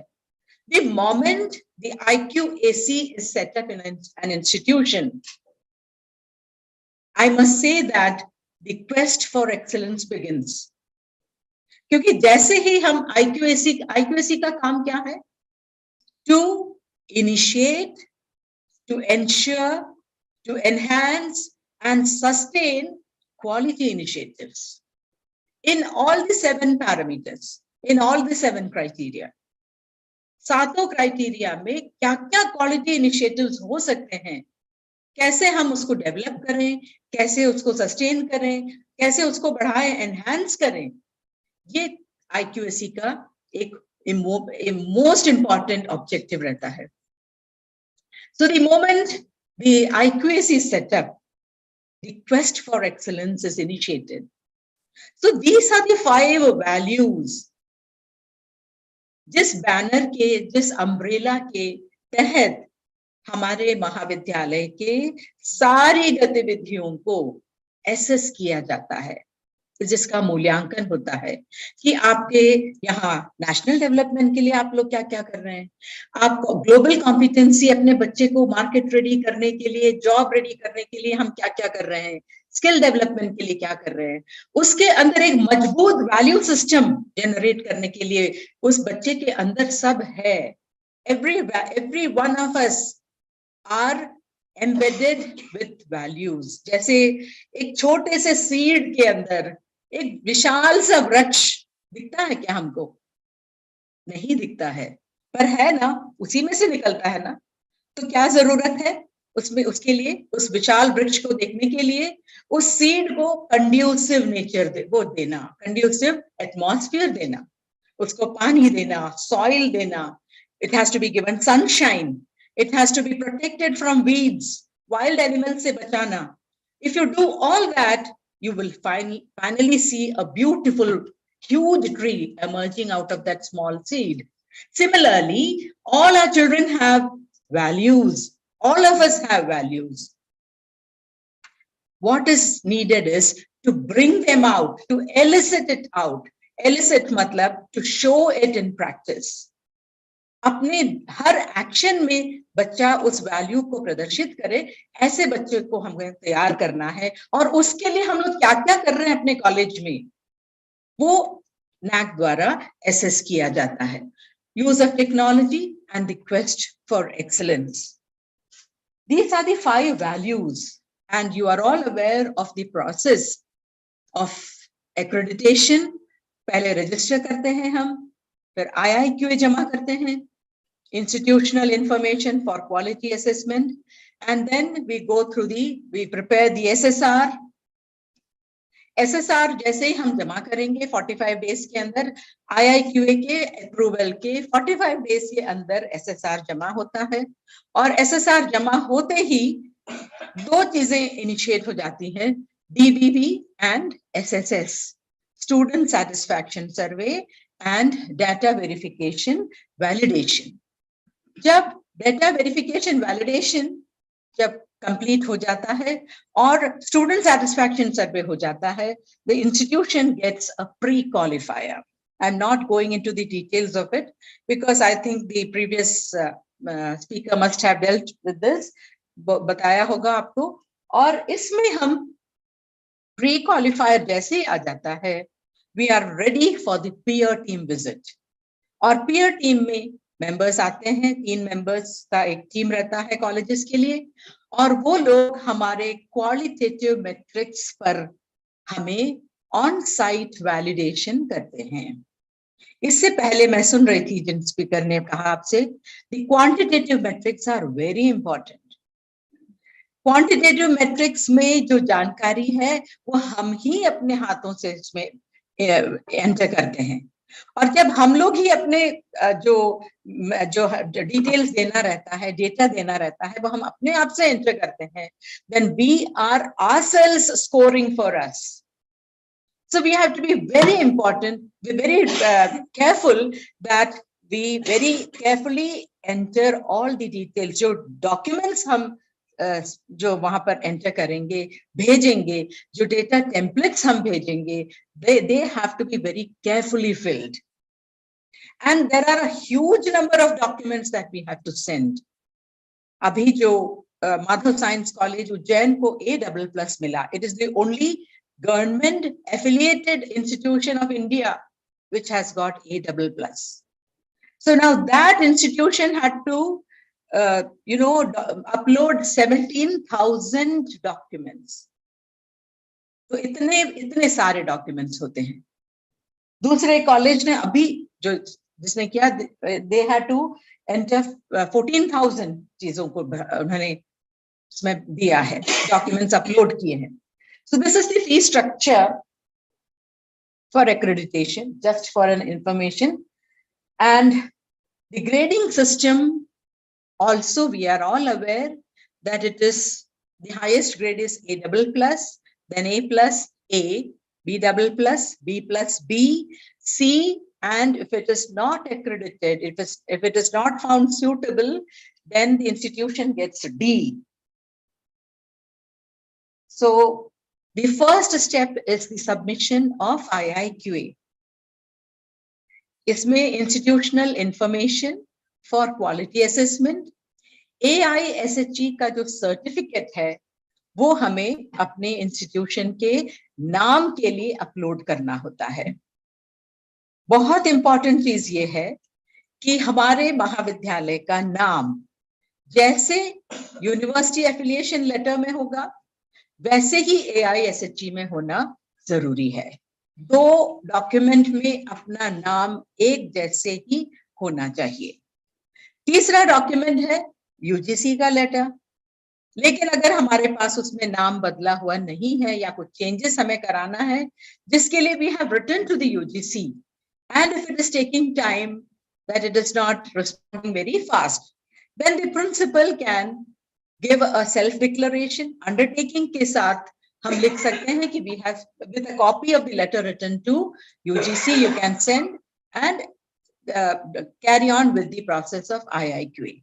Now very important thing is that जिस लेटर हेड में हम प्रिंसिपल का जो सेल्फ डिक्लेरेशन भेजते हैं उसमें भी वही नाम होना चाहिए जो AISHE के सर्टिफिकेट में है और यूनिवर्सिटी एफिलिएशन लेटर में है।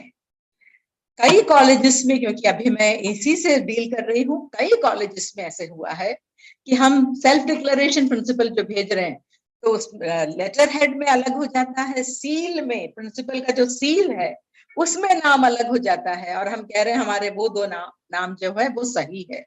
तो इन चीजों का हमको विशेष ध्यान रखना है। ऑटोनॉमी है हमारे पास, तो ऑटोनॉमी कंटिन्यू हो रहा है करके जो लेटर हमको मिला होगा वो हमको अटैच करना है। There is a format for self declaration and undertaking.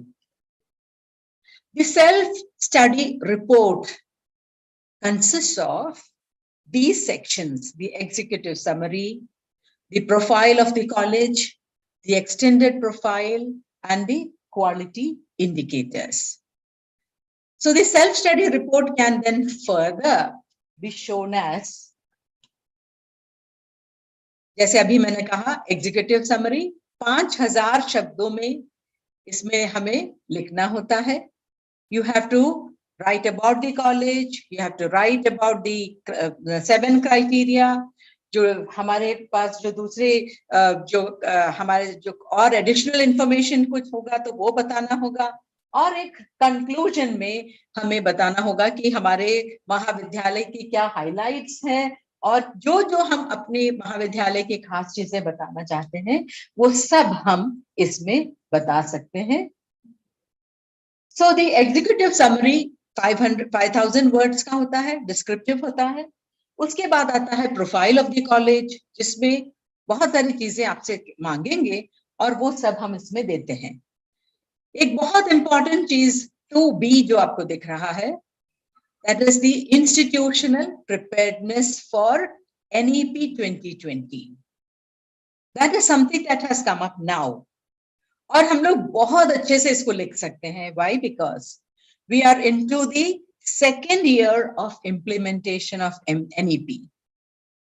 तो इसलिए हम लोग इसको बहुत अच्छे से अपने SSR में बताना चाहिए कि NEP हमने कैसे कैसे इम्प्लीमेंट किया है। मैं इसमें आगे आपको और बताती हूँ। Then there is something called the extended profile. Extended profile also is very important because इसमें हम 2 या 3 पॉइंट्स में ही इसमें जानकारी मांगी जाती है और वो जो जानकारी है वो बाकी पूरे मैनुअल के जो क्वेश्चंस होंगे, 7 क्राइटेरिया से रिलेटेड क्वेश्चंस, उसमें जो क्वांटिटेटिव मैट्रिक्स होगा, उन क्वांटिटेटिव मैट्रिक्स के जो डिनोमिनेटर है, that comes from the extended profile.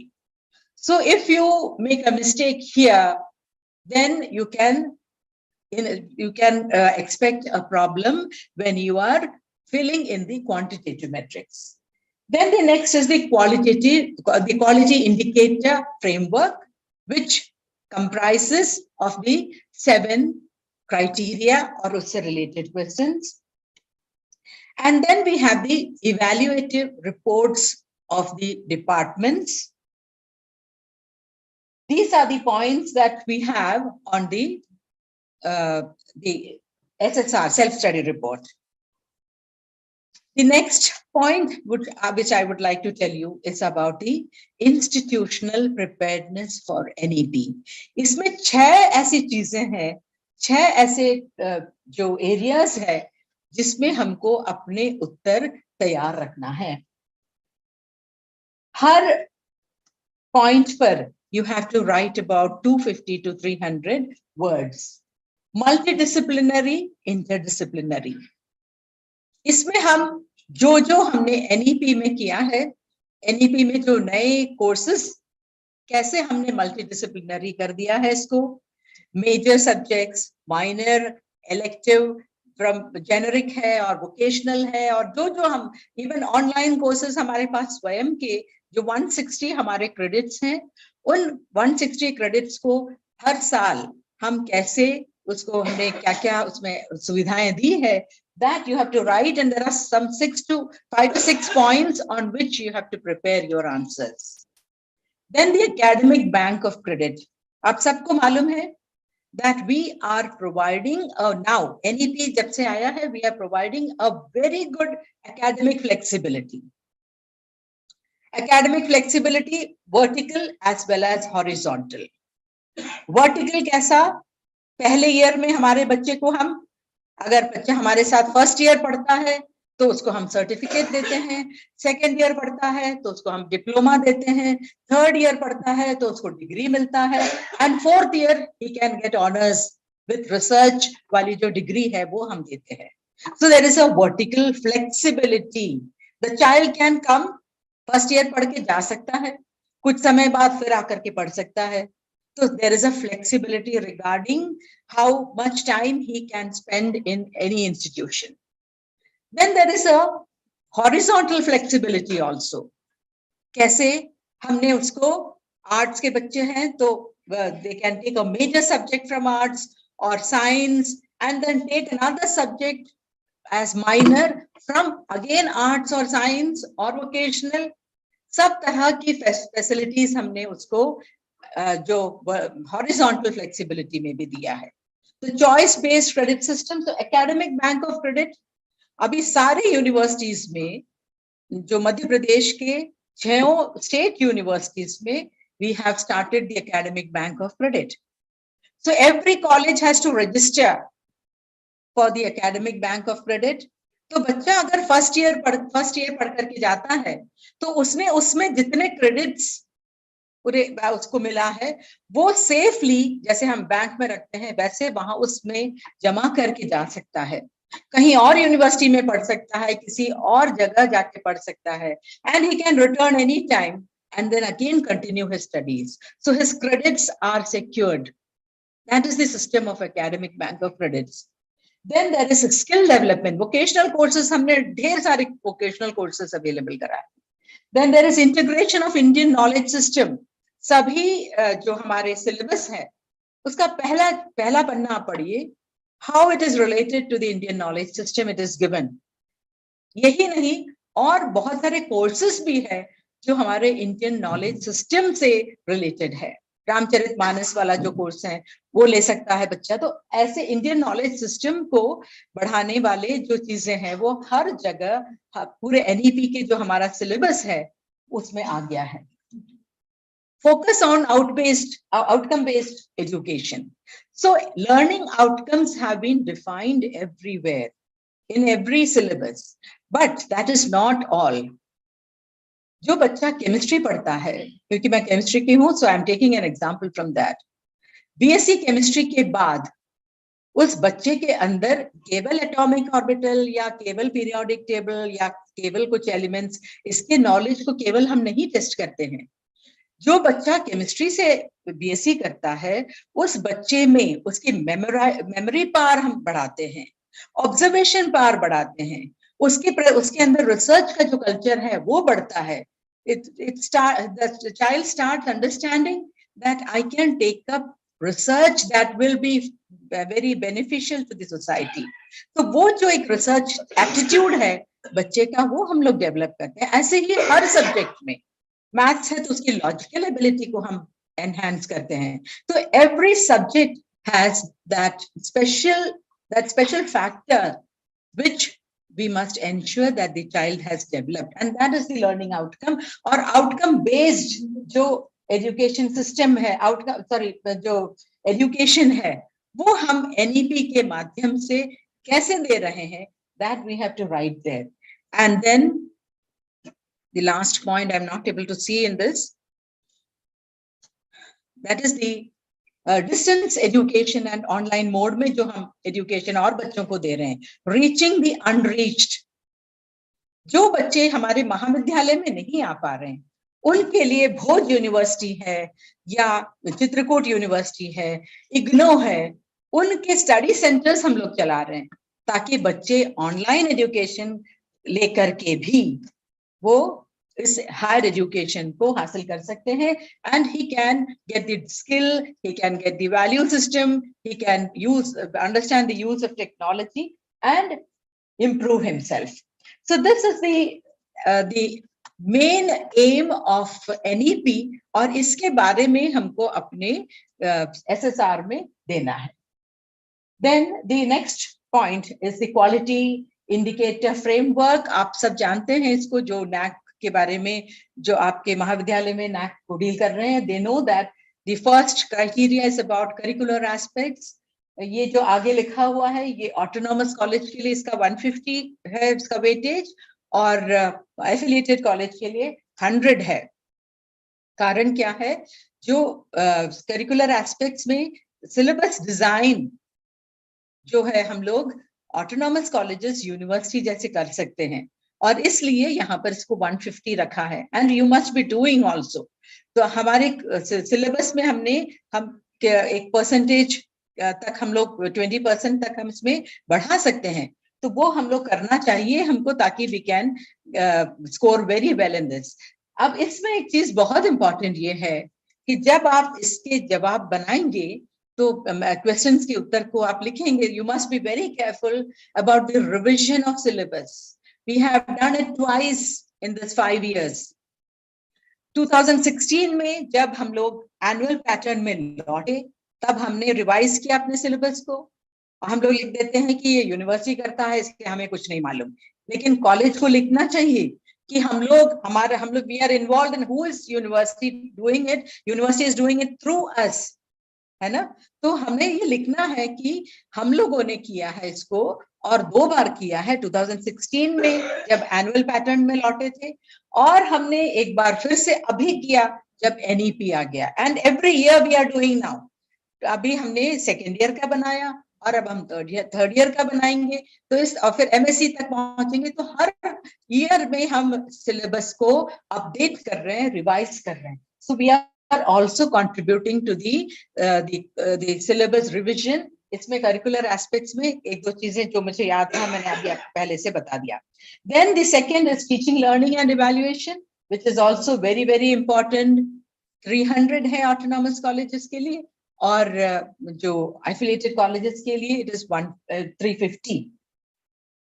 Similarly research, innovation, extension, अभी आपने बहुत डिटेल में सुना था इससे पहले. Infrastructure and learning resources, that is the 4th criteria. 5th is student support and progression. 6th is governance, leadership and management, and the 7th is institutional values and best practices.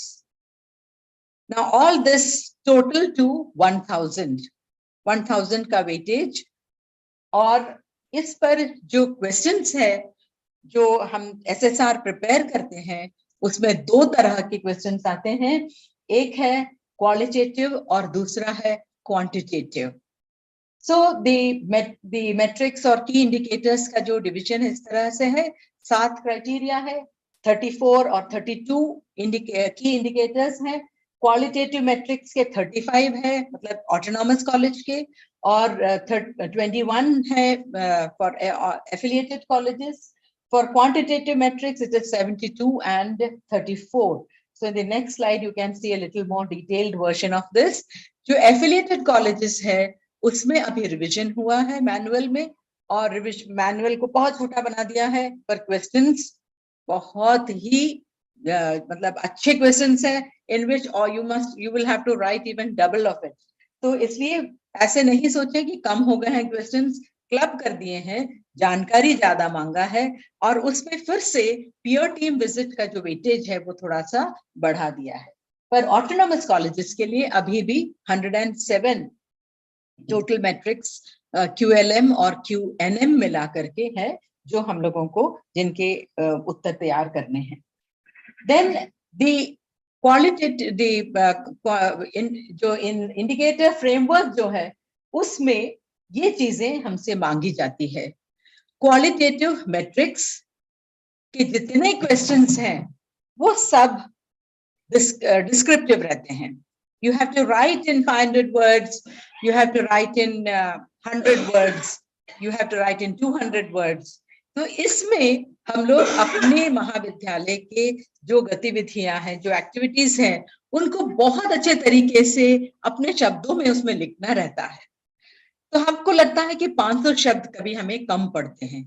तो उसके लिए एक technique मैं आपको बता सकती हूँ कि जहां हमको लगता है कि हमें बहुत सारी चीज लिखना है और हमारे पास कम है जगह, तो हम टेबल फॉर्म में भी उसको लिख सकते हैं। एक टेबल को एक वर्ड के जैसे ही माना जाता है। तो हमने अगर अपनी चीजों को, जो कोर्सेज हमने स्टार्ट किए उसके बारे में लिखना चाहते हैं, तो we can have a table showing the courses that we have started, the number of students who are attending it and every whatever detail you want to show there.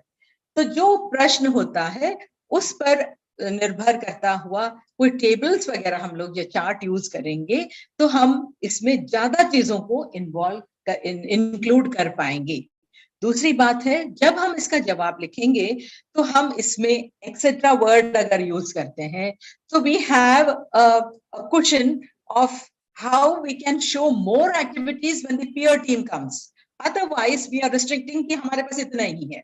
तो हम लोग थोड़ा सा उसमें गुंजाइश रखें जब हम इसका जवाब बनाएं। और इसके बाद आता है quantitative matrix.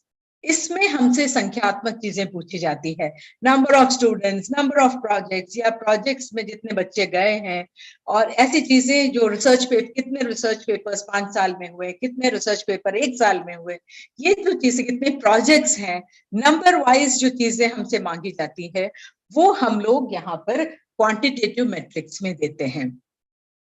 Now these are again taken from you on the data templates.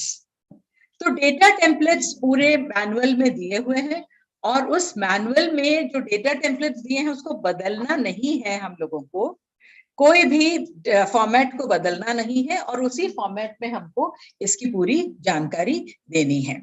There is a formula also for calculating the information. वो आपको समेशन करके वहां लिखा रहता है, या परसेंटेज पूछते हैं आपसे, जो भी आपसे वो पूछते हैं उसमें जानकारी। There is a formula also given where you have to calculate at many times. Then data templates I've already told you. Then file description है where you have to submit documents. Now these documents are usually जो हमने committees बनाई है, जो हमने meetings ली है, जो हमारे रजिस्टर्स है, जो हमारे सिग्नेचर है, बच्चों की लिस्ट है, और जो फोटोज हमने लिए हैं, जो रिपोर्ट्स लिखे हैं हमने, वो सब यहाँ पर हमको अपलोड करना है। That is why I said कि Madhav science college had to upload 17,000 documents. तो उस लेवल का उसमें नंबर ऑफ डॉक्यूमेंट्स हमको यहाँ पर डालना रहता है। आप खुद को ही समझ में आ जाएगा जब आप लोग उसको करने लगेंगे। You will yourself know the number of documents involve. लेकिन हमको उसकी तैयारी करके रखना होगा। जो भी कार्य हम कर रहे हैं उसका हम रिपोर्ट बना करके रखें, उसका हम मिनट्स ऑफ मीटिंग रख लें, सिग्नेचर ले लें और बच्चों की लिस्ट तैयार रखें, और हर चीज में अपने पास जो जो जानकारी, न्यूज़पेपर कटिंग्स हैं, तो जितनी चीजें हमारे पास उससे रिलेटेड हो वो सब हमको तैयार रखना है। Very important is geo tag photos. Geo tag photos का मतलब है कि आप जब फोटो लेंगे मोबाइल से भी तो you must switch on the location. So they have जो उनके पास सिस्टम ऐसा है कि जो फोटो आप भेजेंगे that has to be sent on email. So अगर हम जियो टैग फोटोज जो लोकेशन ऑन करके फोटो लेते हैं और हम इसमें व्हाट्सएप, तो हमको कुछ करना ही नहीं है। जो भी फोटोज हैं अगर हमने ईमेल से ही भेजना है, and then they have the provision to see the longitude, latitude and whatever information they want. So this is about the file description, which is again very important for the assessment process. Now I'll very hurriedly go through the curricular aspects के जो important points हैं, और I think I can skip also this because it's already time. तो ये कुछ points हैं जिन पर curricular aspects को हमें बहुत अच्छे से तैयार करना होगा. एक दो बस मैं टच करूंगी, जैसे लर्निंग आउटकम्स के बारे में हम लोग बात कर चुके हैं. Programme outcomes, programme specific outcomes, course outcomes, course specific outcomes, and वो आपको दिख नहीं रहा है वहां पर, evaluation of attainment of learning outcomes.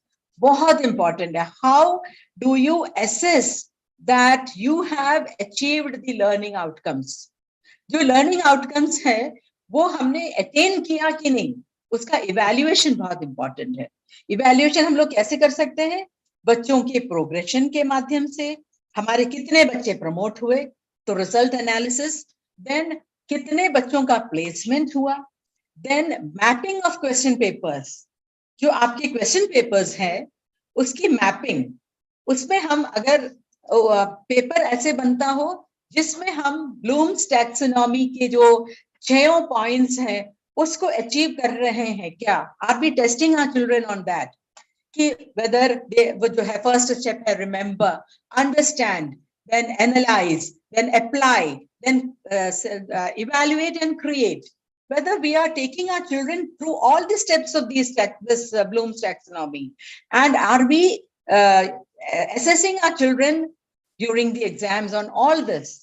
मुझे याद है कि केमिस्ट्री में जब हम लोग सेकेंड ईयर में थे तो एक क्वेश्चन हुआ करता था जिसमें न्यूमेरिकल प्रॉब्लम आता था. उस न्यूमेरिकल प्रॉब्लम में हमसे उसमें सारे फैक्ट्स पूछे जाते थे. एक हिस्सा क्वेश्चन रहता था फैक्ट्स के बारे में कि how much have you learned about it. देन उसमें हमारा नेक्स्ट होता था how much have you understood, how much are you able to apply.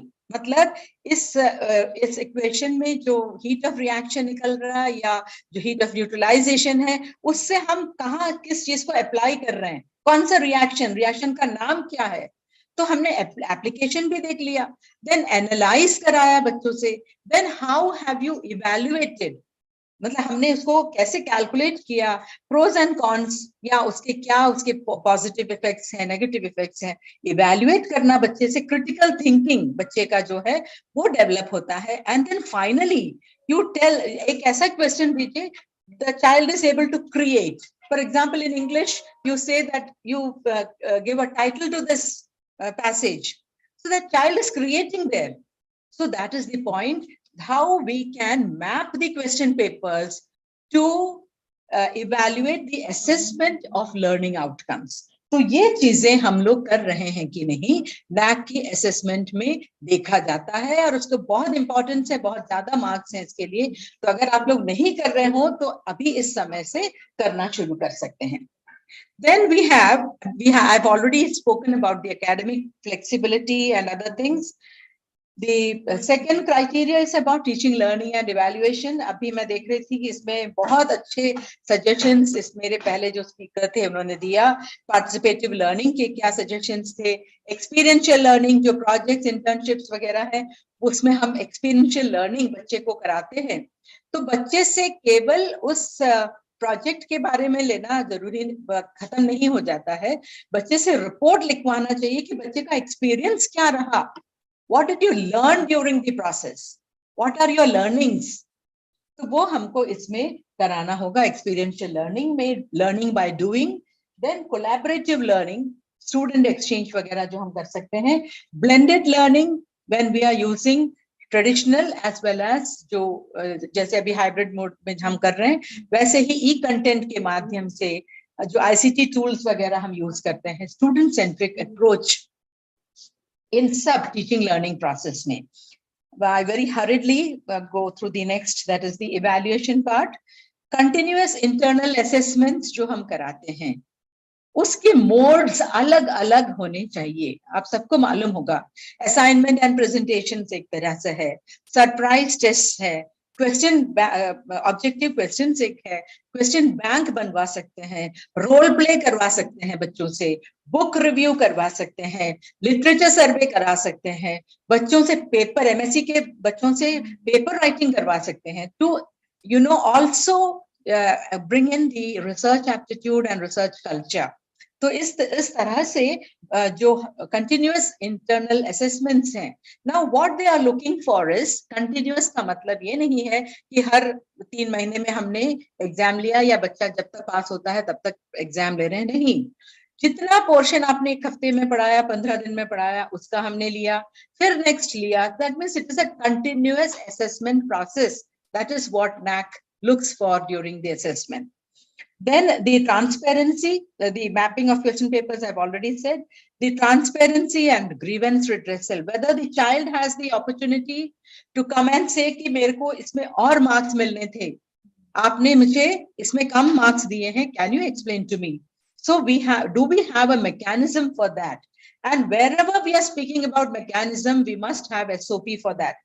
एक स्टैंडर्ड ऑपरेटिंग प्रोसीजर अपने पास होना चाहिए wherever we speak about mechanism.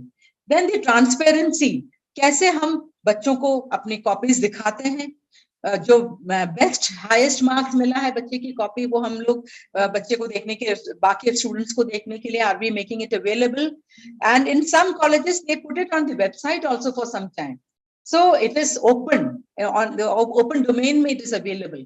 So are we having a transparent mechanism like this? Then are we declare the results जो है वो time bound declaration हो रहा है, and the attainment through student performance, बच्चे जो पास हो रहे हैं उसका रिकॉर्ड हम लोग रख रहे हैं क्या, एक क्लास से दूसरी क्लास तक बच्चे जा रहे हैं तो उसका हम रिकॉर्ड मेंटेन कर रहे हैं, उसका एनालिसिस करते हैं क्या। जब MBM में टीम आई थी तो I remember the team members had asked us कि एक बच्चा जो आपके यहाँ 12th में आया है 80% 90% वाला, उसका BSc फाइनल में क्या रिजल्ट रहा है, हर साल आप हमको निकाल के दीजिए। They want to understand that the child has grown or has improved, and we are sure that first year में बच्चों का percentage drop होता है, and then they again pick up. So what are the measures that we are doing for that? Learning levels हम कैसे assess कर रहे हैं, बच्चों को क्या सपोर्ट दे रहे हैं, रेमेडियल क्लासेस जो स्लो लर्नर्स के लिए है, एडवांस लर्नर्स के लिए कुछ कोचिंग्स हैं या और पढ़ने के लिंक्स हैं, कुछ ई कंटेंट है, क्या क्या हम उनको अपॉर्चुनिटीज दे रहे हैं, वो सब हमको यहाँ पे भी रखना है, बताना है कि how we are analysing the progression of our children to for realisation of the outcome. This is a very important point. Now let me tell you, जो second criteria है, that decides the grade of an institution. जो second criteria में जो भी हमारा scoring रहता है, that decides the grade. Why? Because student satisfaction survey, हमने चाहे कुछ भी लिख लिया हो, अपने बहुत अच्छे से अच्छे शब्दों में लिख लिया हो SSR में, पर अगर बच्चों ने उसके against कुछ बोल दिया तो सब कुछ everything comes tumbling down. So student satisfaction survey is very important, and for that you have to do a lot of things because it's a direct indicator of effective teaching process. Direct indicator, बिल्कुल उसमें जो प्रश्न रहते हैं वो उसमें ऐसे questions रहते हैं कि आपके कॉलेज के टीचिंग प्रोसेस के बारे में पूरा एकदम से बिल्कुल उनको एकदम क्लियर पिक्चर मिल जाएगा. So what we can do is to make this more effective. इसको strengthen करने के लिए पहली चीज, बच्चों का ईमेल बनवाइए, बच्चों को ईमेल देखने की आदत डलवाइए, लाइब्रेरी में बच्चों को बुला करके समय दीजिए कि बच्चे आकर के रोज ईमेल देखें, और ईमेल में क्या देखें, तो उसके लिए हम लोग अपने कॉलेज के जितने नोटिसेस हैं वो सब हम ईमेल से ही बच्चों तक पहुंचाएं, so that the children have the habit of reading the email, because बच्चों को पता ही नहीं चलता कि NAAC ने कब उनको ईमेल भेजा है. तो पहला हमारा हर्डल वो रहता है. दूसरा हमारा रहता है कि बच्चों को NAAC के बारे में जानकारी नहीं है, तो हम लोग NAAC जब तैयार करते हैं तब हम लोग उसके लिए प्रयास न करते हुए we can have a get together of the children and then tell them what NAAC is, what are the benefits of NAAC, why the institution must have a good grading, ये सब हम बच्चों को पहले से ही बताना शुरू कर दें, अभी से ही बताना शुरू करें. Let us not wait for the SSR to go, let us start right earnestly. तो अभी हम बच्चों को बताएं कि क्या है NAAC, what are the benefits, high grading से आपके प्लेसमेंट में भी बहुत अच्छा होगा, ये सब चीजें हम बच्चों को बताएं. Then next step would be mock SSS है इसमें. हमारे साइट पे पड़ा हुआ है, NAAC की साइट पर पड़ा हुआ है मॉक SSS के क्वेश्चंस, 20 ऑब्जेक्टिव क्वेश्चन और 1 डिस्क्रिप्टिव. और हम बच्चों को बताएं कि वो उन क्वेश्चंस को कैसे जवाब लिखा जा सकता है. बच्चों से करवाएं, उसको प्रैक्टिस करवाएं, ताकि हमारे बच्चों को समझ में आएगा कि what is actually expected of them. They should not damage the institution. Let us not influence them. हम उनको ये नहीं बताएंगे कि आप लोग अच्छा ही लिखना, पर उनको इतनी समझ दें कि वो लोग अपने आप ही अच्छी चीजें हमारे महाविद्यालय में जो उनको महसूस हो रहा है वो उसको वो लोग वहां पर लिख पाएंगे. So this is a very important part. 2.7.1 में 60 का वेटेज है इसका. So it is very important that we, I think I have skipped the third criteria. So research, innovations and extension. Research के बारे में बहुत सारी बात अभी सर ने बताया था. बस एक ही चीज बताना चाहूंगी कि पॉलिसी होना जरूरी है अपने महाविद्यालय का, रिसर्च पॉलिसी. और उस रिसर्च पॉलिसी में जो हमारे पब्लिकेशंस हैं, जो हमारे प्रोजेक्ट्स हैं, हम कैसे प्रोजेक्ट्स के लिए सभी डिपार्टमेंट्स को प्रेरित करते हैं, कहाँ से प्रोजेक्ट्स आ सकता है, इसके लिए हम लोग सेशंस करते हैं. सीड मनी की व्यवस्था हम लोग जन भागीदारी से या जो भी आपका मैनेजर हो उससे हम कैसे सीड मनी की थोड़ी सी तैयारी रखते हैं. कॉन्फ्रेंसेस, सेमिनार्स वगैरह अटेंड करने के लिए हम कैसे प्रेरणा देते हैं सब हमारे फैकल्टी मेंबर्स को, पब्लिकेशंस करने के लिए, बुक्स लिखने के लिए और आर्टिकल्स लिखने के लिए, हर तरह से. देन कोलैबोरेशन के लिए स्टूडेंट एक्सचेंज प्रोग्राम्स है, ट्रेनिंग्स है. इन सब के लिए हम इंडस्ट्रीज के साथ, दूसरे इंस्टीट्यूशंस के साथ, अदर एजेंसीज के साथ हमने अगर MOU किया है और नहीं किया है तो अभी करना होगा. वो सब को रखते हुए एक रिसर्च पॉलिसी हमारा होना चाहिए जिसमें हम अवार्ड्स भी देते हैं, अवार्ड्स भी कॉन्स्टिट्यूट कर सकते हैं और हम अवार्ड देंगे. साथ में MSc के बच्चों में रिसर्च कल्चर प्रमोट करने के लिए हम लोग क्या कर रहे हैं. So you can have CCE on research, जो बुक रिव्यू है, पेपर राइटिंग है. देन यू कैन हैव जो आर्टिकल, जो लिटरेचर सर्वे है वो हम MSc से करवा सकते हैं. And you can have a CCE on that. So this way we can have small processes, small experiments for them where they can try their hands and develop that research aptitude. Most importantly, which we don't see, innovations के बारे में भी my previous speaker had dealt with very well. जो incubation centers हैं, incubation centers are being developed on are being developed at the university level. And but हम लोग अपने महाविद्यालय में आइडिया हाउसेस बना सकते हैं. आइडिया हाउस बना करके उसको हम फर्दर इंक्यूबेशन सेंटर्स में डेवलप कर सकते हैं. Extension activities are those which impacts the person who is doing it and for whom it is being done. तो वो अगर वो अचीव होता है then only it is called an extension activity. And these are the infrastructural facilities that we give, and इन सब के बारे में हमें तैयारी करना है. And more importantly, the last one, the maintenance of infrastructure is very important.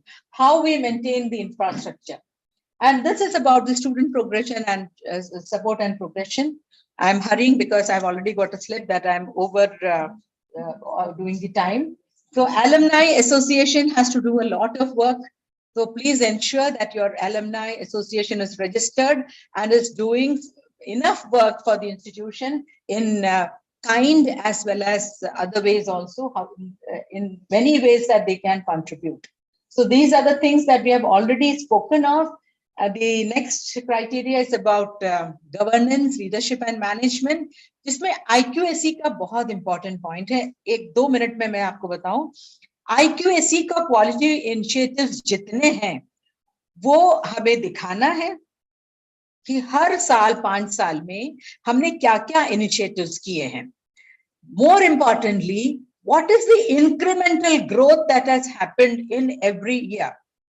नई नई चीजें हर साल शुरू भी किया, and every year we have seen through incremental growth in the activities that we had begun previously. Vision mission of the college, इसको revise करते रहना चाहिए. अभी के आज के परिप्रेक्ष्य में, आज की सिचुएशन के हिसाब से पुराने विजन मिशन से नहीं चलेगा, उसको और नयापन उसमें लाना चाहिए. और उसमें सबका पार्टिसिपेशन बहुत जरूरी है. मतलब सभी सारे स्टेक होल्डर्स का पार्टिसिपेशन बहुत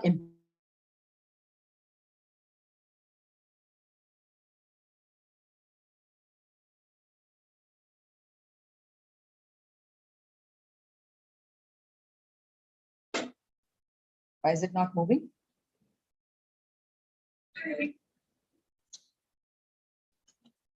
I think,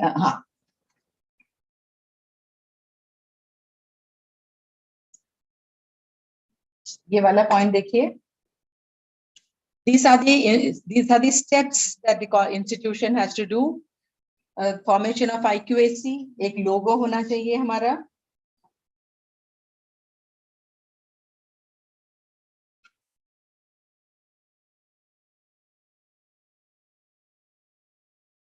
टैगलाइन, कॉलेज का वेबसाइट बहुत अच्छा होना चाहिए. MIS होना चाहिए इंस्टीट्यूशन का. क्राइटेरिया वाइज इंचार्जेस बना ले हम लोग. Regular meetings, awareness programmes.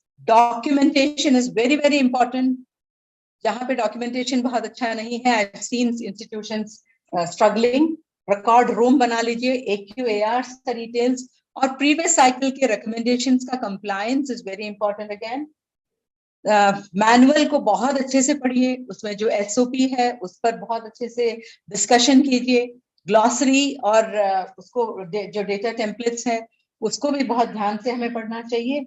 And keep on visiting the SSRs on the website. There are many more. ये IQAC का कॉम्पोजिशन है which you all know. These are some of the ideas. IQAC का हम इस तरह से अपना लोगो और taglines बना सकते हैं. Many institutions have done and they have done very well on this. The documentation again has to be very methodical. मतलब वो हम लोग कितने organized है अपना institution, that is very important. And some more points, important points: networking with best in class institutions, structured feedback system. Curricular aspect से लेकर के इंस्टीट्यूशनल वैल्यूज तक हमको फीडबैक लेना है.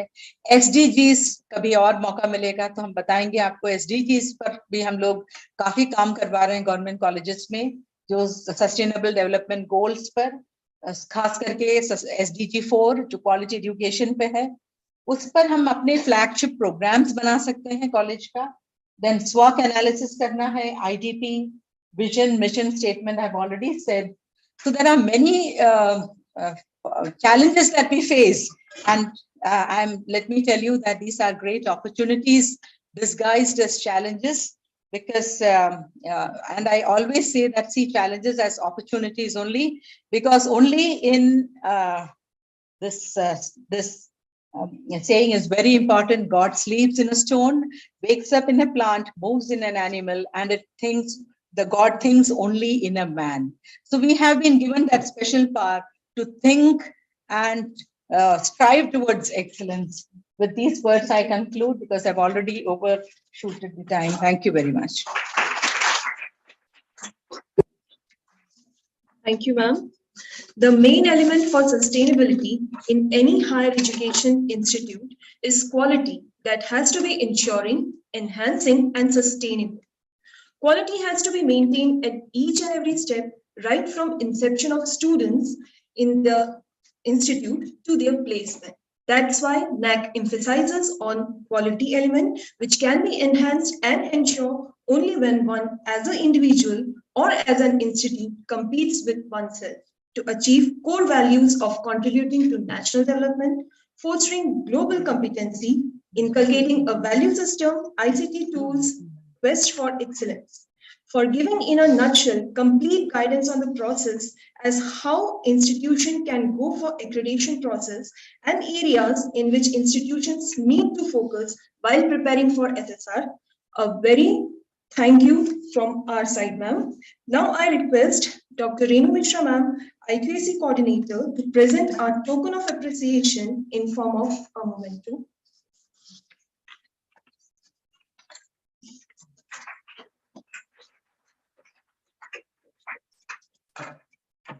Thank you, madam.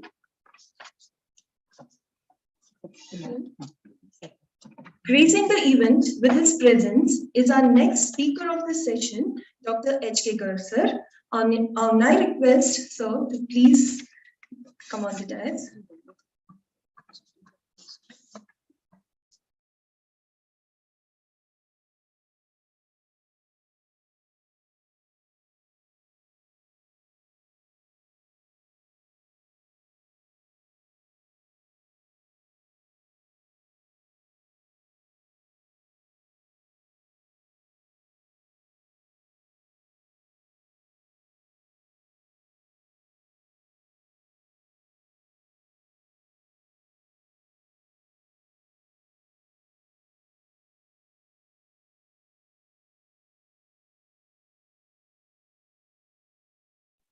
Smita ma'am आप म्यूट हो चुकी हैं। स्मिता मैम आप म्यूट हैं।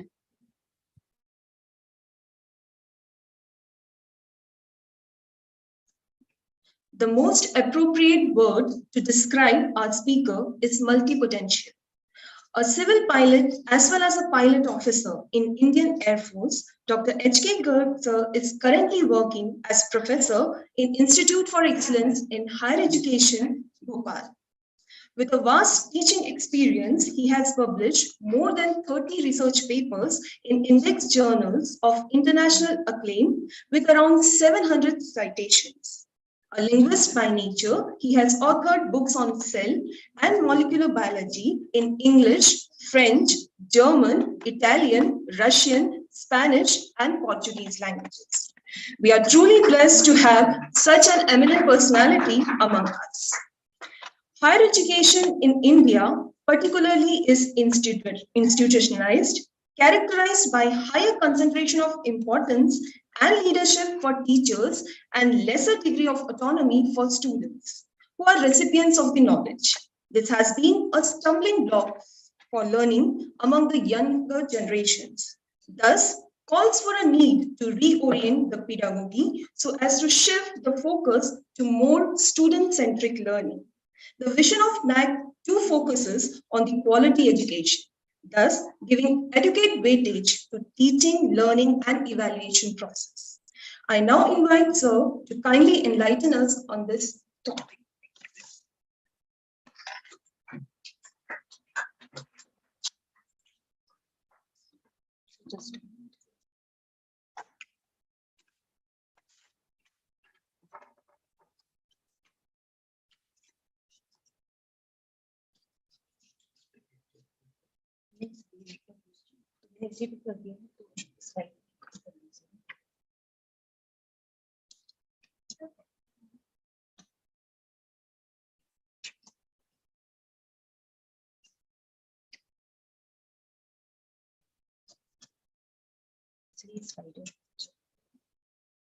शेयर स्क्रीन करके राइट वाला जी स्क्रीन में शेयर कर लीजिए कर लो।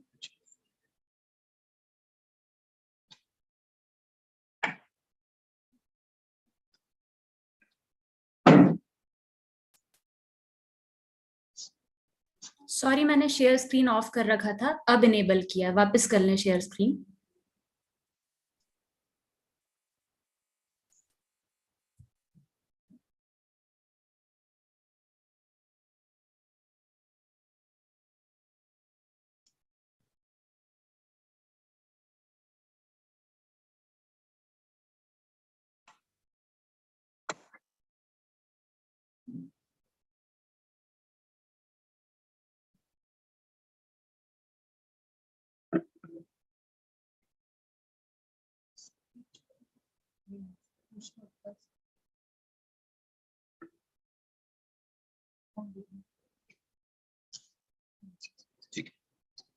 Thank you.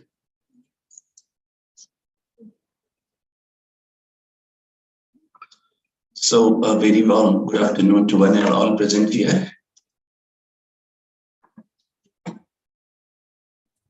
Sir I am so sorry, आपकी प्रेजेंटेशन जो है मतलब उसका स्लाइड शो जो है वो शेयर्ड नहीं है. Please share your slide show. एक बार फिर से शेयरिंग बंद करें.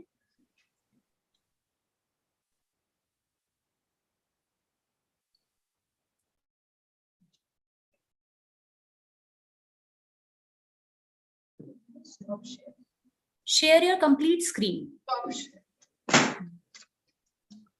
Share screen.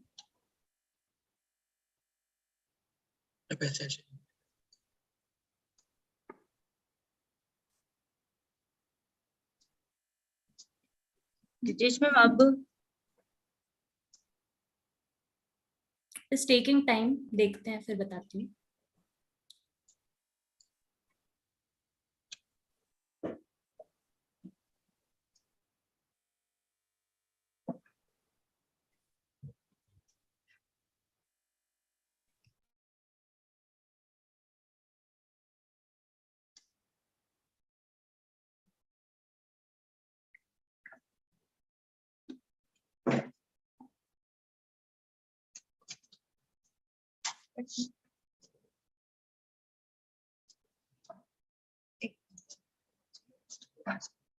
Is it okay now? Yes.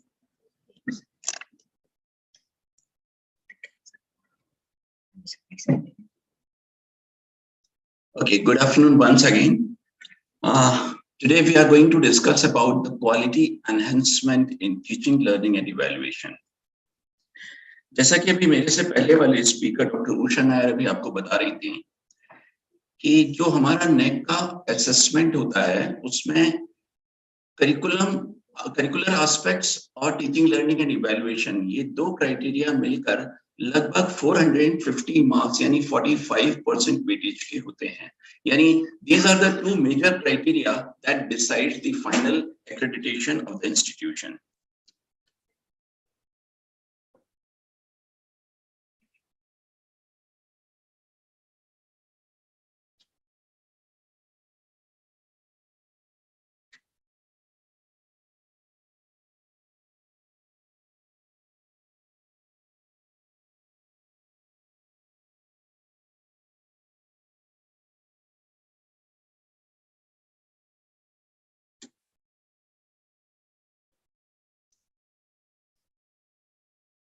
तो अब यदि हम टीचिंग, लर्निंग एंड इवैल्यूएशन की बात करते हैं तो हमको तीन वर्ड्स को हमेशा याद रखना है जो क्वालिटी के सिनोनिम्स होते हैं. पहला कॉन्शियस, कैटालिटिक एंड कंसिस्टेंट.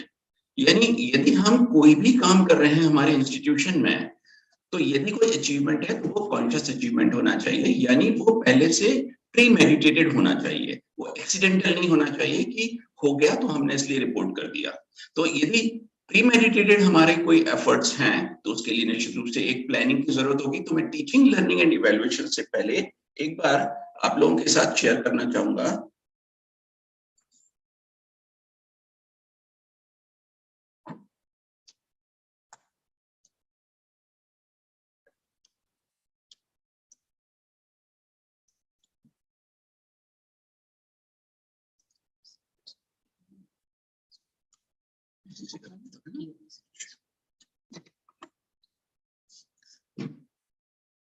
तो हमारे लिए जो क्वालिटी पैरामीटर्स होते हैं टीचिंग, लर्निंग के लिए, उनमें जो हमारा प्राइम फोकस होता है वो होता है नॉलेज, स्किल सेट्स और एम्प्लॉयबिलिटी पर.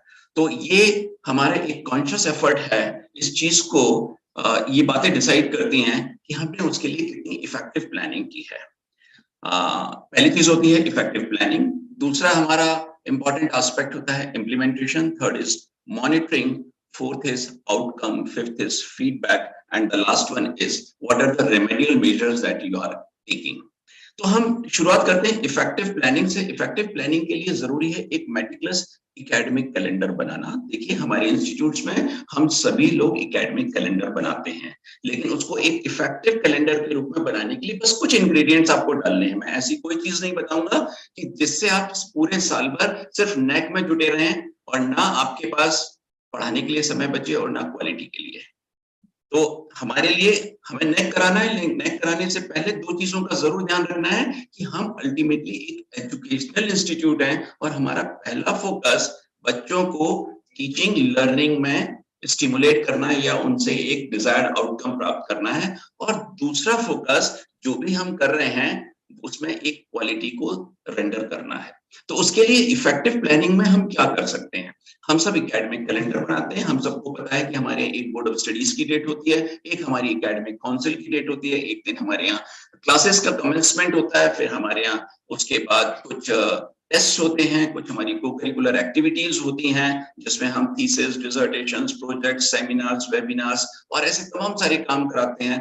इसके बाद हमारे साथ कुछ एक्स्ट्रा करिकुलर एक्टिविटीज होती हैं जिसमें हम कुछ फेस्ट कराते हैं, हम कुछ कल्चरल प्रोग्राम्स कराते हैं, लिटरेरी प्रोग्राम्स कराते हैं, कुछ स्पोर्ट्स कराते हैं, कुछ कॉलेजिएट, इंटर कॉलेजिएट और स्टेट लेवल के फंक्शंस कराते हैं। तो यदि हम इन सब की एक टेंटेटिव डेट डिसाइड कर लें at the beginning of the session, तो ये जो हमारी प्लानिंग है ये निश्चित रूप से एक इफेक्टिव प्लानिंग कहलाएगी। सामान्य तौर पर हम जो एकेडमिक कैलेंडर बनाते हैं उसमें मोटे मोटे 4 या 6 चीजें डाल देते हैं। कब से एकेडमिक सेशन स्टार्ट होगा, कब से जो है हमारे कल्चरल फेस्ट होगा, कब हमारी वैकेशन होगी। लेकिन इसको हम यदि थोड़ा सा डिटेल्ड बना दें और जहां तक हो सके टेंटेटिव कम से कम रखें, ज्यादा एक्यूरेट रखें, तो मुझे लगता है कि वो प्लानर हमारा ज्यादा इफेक्टिव प्लानर कहलाएगा।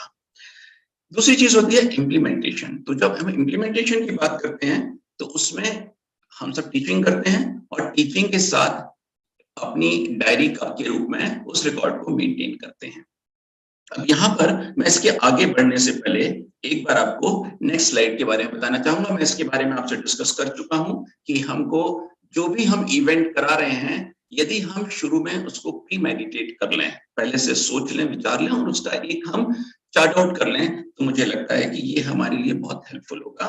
इफेक्टिव प्लानिंग में हमको 4 चीजें करनी है। हमको पता है कि एक करिकुलर एस्पेक्ट या करिकुलर फ्रेमवर्क डेवलप करना है। क्योंकि हमारा कॉलेज एक ऑटोनोमस कॉलेज है, तो it is expected from us कि हम करिकुलम को डिजाइन और डेवलप करेंगे। मुझे लगता है हम लोग इस बारे में पहले कई बार मीटिंग्स कर चुके हैं और इस पर डिस्कस कर चुके हैं। मुझे लगता है कि अब दोबारा एट लेंथ डिस्कस करने की जरूरत नहीं है। जैसा कि भी मेरे से पहले की स्पीकर बता रही थी कि हमें हर कोर्स करिकुलम के साथ programme outcome, programme specific outcome और कोर्स आउटकम्स बताने हैं। तो मुझे लगता है कि इसके बारे में भी अब चर्चा करने की बहुत ज्यादा विशेष आवश्यकता नहीं बची है। जो तीसरी चीज है जिस पर मैं आपको जरूर फोकस करना चाहूंगा, assessment of students to identify as advance learners and slow learners. इसको आप एक प्लानिंग का पार्ट मान लीजिए और जितना जल्दी हो सके एडमिशन के तत्काल बाद और इवन ड्यूरिंग एडमिशन हम कोशिश करें कि जो स्टूडेंट्स हमारे यहाँ एडमिशन ले रहे हैं वो मॉडरेट या मीडियोकर स्टूडेंट्स हैं, वो स्लो लर्नर्स हैं या वो एडवांस लर्नर्स हैं। क्योंकि ये प्लानिंग अब आगे हमारे टीचिंग लर्निंग में काम आने वाली है। और जो चौथी सबसे इंपॉर्टेंट चीज होती है, how to operationalise your curriculum in a given time frame, and when you have limited resources, limited time, and you have many concerns with you. Concerns बहुत सारी हो सकती हैं कि आप लोगों के साथ करिकुलम के अलावा बहुत सारी एडमिनिस्ट्रेटिव रिस्पॉन्सिबिलिटीज हो सकती हैं, आप लोगों के अपने कुछ कमिटमेंट्स हो सकते हैं। उन सब चीजों को ध्यान में रखते हुए लिमिटेड रिसोर्सेज के बीच में हमको ये सारी चीजें करानी है। तो जब आप करिकुलर डेवलपमेंट करते हैं, यानी जब सिलेबस बनाते हैं, जब आपकी बोर्ड ऑफ स्टडीज होती है, तो मैं ये मानकर चलता हूं कि उस बोर्ड ऑफ स्टडीज में आप कुछ चीजें रखते हैं, जैसे एकेडमिक ईयर। अब यदि ये बोर्ड ऑफ स्टडीज 2022-23 की है तो निश्चित रूप से उसके ऊपर लिखा होगा, और मुझे ये भी पता है उसमें आप क्लास लिखते ही होंगे। निश्चित रूप से आप उसमें यदि एनुअल पैटर्न है तो ईयर लिखते होंगे, वरना आप सेमेस्टर भी लिखते होंगे, और हम लोग उसमें यूनिट्स और मॉड्यूल्स भी डालते ही होंगे। And the final and the most important thing is the course content. लेकिन ये 3 चीजें इसके अंदर और हैं। यदि हम सिर्फ इन 3 चीजों को डाल दें तो करिकुलर एस्पेक्ट में जो 150 मार्क्स होते हैं वो हमें फेच करना बहुत आसान हो जाएगा। और वो चीजें कौन सी हो सकती हैं? जस्टिफिकेशन फॉर इंक्लूजन या डिलीशन या रिवीजन और अपडेट्स। आपने नया सिलेबस बनाया है तो आपने चीजों को इंक्लूड किया है। आपने यदि सिलेबस को मॉडिफाई किया तो इंक्लूड भी हो सकता है और एक्सक्लूजन भी हो सकता है, आप रिवीजन भी कर सकते हैं और अपडेट भी कर सकते हैं, तो आपने क्यों किया? जस्टिफिकेशन में हम अक्सर चूक कर जाते हैं for the betterment of students, it does not carry any sense. हमको यदि हम ये बता सकें कि हमने ये ग्लोबल कॉम्पिटेंस के लिए किया है, यूज ऑफ आईसीटी के लिए किया है, हमने अपनी लोकल नीड्स को कैटर करने के लिए किया है, national development, democratic value, ethical value, human values, हम एनवायरमेंट एंड सस्टेनेबिलिटी की बात करें, जेंडर इक्विटी की बात करें, तो उसी सिलेबस पर हमको नेक में निश्चित रूप से ज्यादा मार्क्स मिल सकते हैं। और अभी मैं आपको बताऊंगा कि जब मैं एक शब्द जब मैं क्लास लेता हूं तो कई बार स्टूडेंट्स को एक शॉक देता हूं, तो शायद आप लोग उस शॉक से प्रभावित नहीं होंगे, लेकिन मैं आपको बताऊं कि यदि आप ये थोड़ी सी एक्सरसाइज कर लेंगे तो आपको अभी तक 100 में से 150 में से 120 मार्क्स मिलते होंगे, 100 मिलते होंगे, इस बार आप महसूस करेंगे आपको 180 मार्क्स मिले। ठीक है, बस यही शॉक मैं देना चाहता हूं और इस शॉक को मैं प्रूव किए बगैर यहां से नहीं जाऊंगा। तो आपको ये होगा कि 150 में से जो अभी तक 120 मिलते थे, अब आपको 180 कैसे मिलेंगे, ये हम आगे चर्चा करेंगे, लेकिन ये हमारे लिए बहुत इंपॉर्टेंट है। इसके बाद एक और चीज जो इंपॉर्टेंट होती है वो है एक्सपेक्टेड आउटकम्स। जो अभी इसके पहले के जितने भी स्पीकर्स आपसे बात कर रहे थे कोर्स आउटकम्स की, प्रोग्राम स्पेसिफिक आउटकम्स की, यदि हमारे सिलेबस के साथ ही ये सारी चीजें भी साथ में आ जाएं और हम वहीं पर हाईलाइट कर लें, तो उसका एक बहुत बड़ा फायदा ये होगा कि जब हम पेपर सेटर्स के पास अपने क्वेश्चन पेपर्स को भेजते हैं, सामान्य तौर पर हम एक्सपेक्टेड आउटकम्स लिखते हैं, लेकिन यदि नहीं लिखे हैं तो हम उसको जरूर रेखांकित कर लें। और एक चीज जो बहुत इंपॉर्टेंट है, which is the backbone of your curriculum development, is the modalities. मैं आप सबसे उम्मीद करता हूं कि आप लोग बहुत अच्छा करिकुलम बनाते होंगे और इतने सालों से आप पढ़ा भी रहे हैं, तो आपको ये भी पता है कि यदि मुझे बॉटनी पढ़ानी है या ज़ूलॉजी पढ़ानी है और ज़ूलॉजी के अंदर मुझे क्लासिफिकेशन पढ़ाना है, तो क्लासिफिकेशन पढ़ाने का एक बहुत अच्छा तरीका होता है चार्ट्स के थ्रू। यदि मुझे मान लीजिए फिजियोलॉजी पढ़ानी है तो उसका एक बहुत अच्छा तरीका होता है मॉडल्स के थ्रू। लेकिन यदि मुझे जीन क्लोनिंग पढ़ानी है तो जीन क्लोनिंग के ना तो मेरे पास प्रॉपर डायग्राम्स होते हैं जिसमें क्लोन कैसे बन रहा है या डीएनए का रेप्लिकेशन कैसे हो रहा है, तो उसके लिए सबसे अच्छा तरीका है कि हम यूट्यूब या वीडियोस का इस्तेमाल करें। यदि मुझे बायो इन्फॉर्मेटिक्स या बायो स्टैटिस्टिक्स पढ़नी है तो उसके लिए सबसे अच्छा तरीका होता है सिमुलेशन मॉडल्स। अब जब हमको ये सारे तरीके पता हैं तो हम क्या करते हैं, हम ये जाकर क्लास में अप्लाई करते हैं, और क्योंकि वो प्री मेडिटेटेड नहीं होता, वो इंसिडेंटल होता है, इसलिए हमको उतने अच्छे मार्क्स नहीं मिलते। यदि हम इसकी पहले से प्लानिंग कर लें, प्लानिंग में आपको क्या करना है, सिलेबस बना हुआ रखा है, सिर्फ उसके आगे एक कॉलम बनाना है या एक फुटनोट के रूप में लिखना है कि यदि मैं क्लासिफिकेशन पढ़ाऊंगी या मेरे यहाँ पढ़ाया जाएगा तो वो चार्ट्स के थ्रू पढ़ाया जाएगा। और यदि आप लिख लें कि मुझे डीएनए का रेप्लिकेशन पढ़ाना है तो एक वीडियो या यूट्यूब के थ्रू पढ़ाना है which is available with me. और यदि आप एक और काम कर सकते हैं कि उसमें एक हाइपरलिंक क्रिएट कर दें, लेकिन वो हाइपरलिंक यहाँ क्रिएट करने की जरूरत नहीं है, वो हम टीचिंग लर्निंग में करेंगे, तो आपको नेक बिना बहुत ज्यादा परेशानी के काफी अच्छे मार्क्स दे सकता है। चलिए, मैं इससे ज्यादा इस पर बात नहीं करूंगा। इसके बाद प्रोग्राम आउटकम्स आप लोग डिस्कस कर चुके हैं, प्रोग्राम स्पेसिफिक आउटकम्स भी आप डिस्कस कर चुके हैं और कोर्स आउटकम्स भी आप डिस्कस कर चुके हैं। तो हम आगे चलते हैं, आपको लर्नर्स को कैसे आइडेंटिफाई करना है। तो बहुत सारे तरीके हो सकते हैं कि जो क्वालिफाइंग एग्जाम है, मान लीजिए हमारे यहाँ ऐसा नहीं होता, लेकिन जैसे एक आईआईटी में बच्चा एडमिशन लेता है तो JEE IIT क्रैक करके आता है, तो उसके मार्क्स अपने आप में एक क्वालिफाइंग मार्क्स होते हैं। जो बच्चे एम्स में या मेडिकल कॉलेजेस में एडमिशन लेते हैं तो वो थ्रू नीट आते हैं।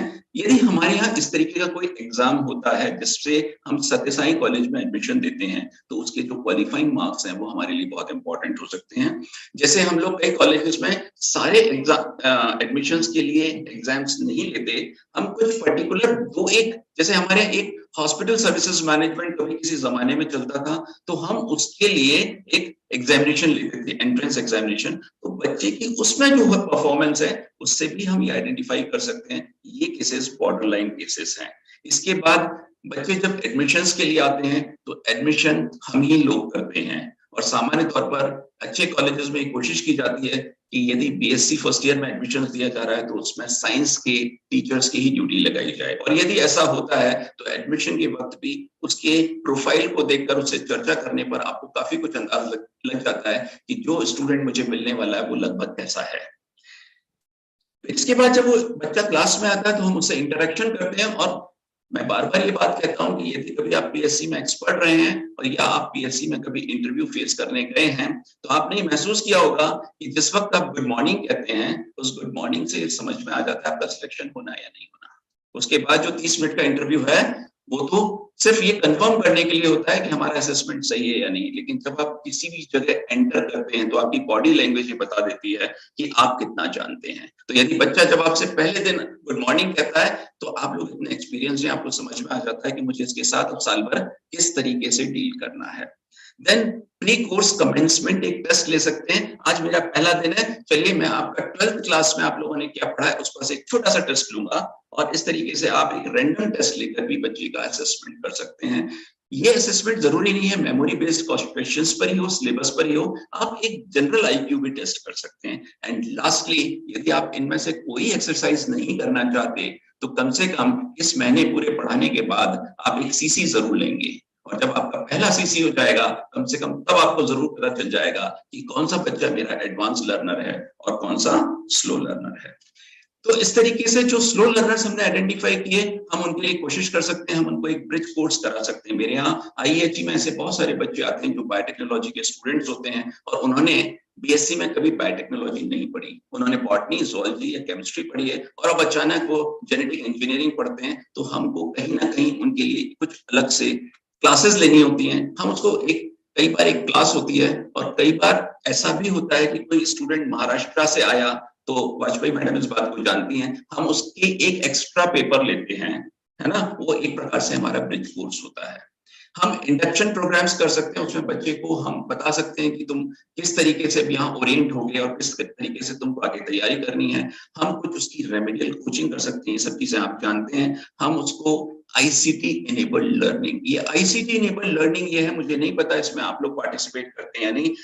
Department of higher education government of MP अभी हम लोगों से ई कंटेंट्स का प्रिपरेशन करा रहा है। इस ई कंटेंट में हम लोग अपने इसी तरह के प्रेजेंटेशंस देते हैं, और जैसे मैं बोल रहा हूँ इसी तरीके से हम बोलते हैं। बस फर्क इतना होता है कि सबकी हमारी रिकॉर्डिंग कर ली जाती है, और रिकॉर्डिंग करने के बाद आखिरी में कुछ क्वेश्चन आंसर्स होते हैं, फर्दर रीडिंग्स होती है, और इस तरीके से इस कंटेंट को 20 मिनट्स के कंटेंट को हायर एजुकेशन की वेबसाइट पर अपलोड कर दिया जाता है। तो यदि आप लोगों में से कोई इस तरीके की कहना चाहिए कि प्रोफिशिएंसी रखता है तो आप लोग भी इसमें वॉलंटरीली शामिल हो सकते हैं। And the last thing is personal counselling.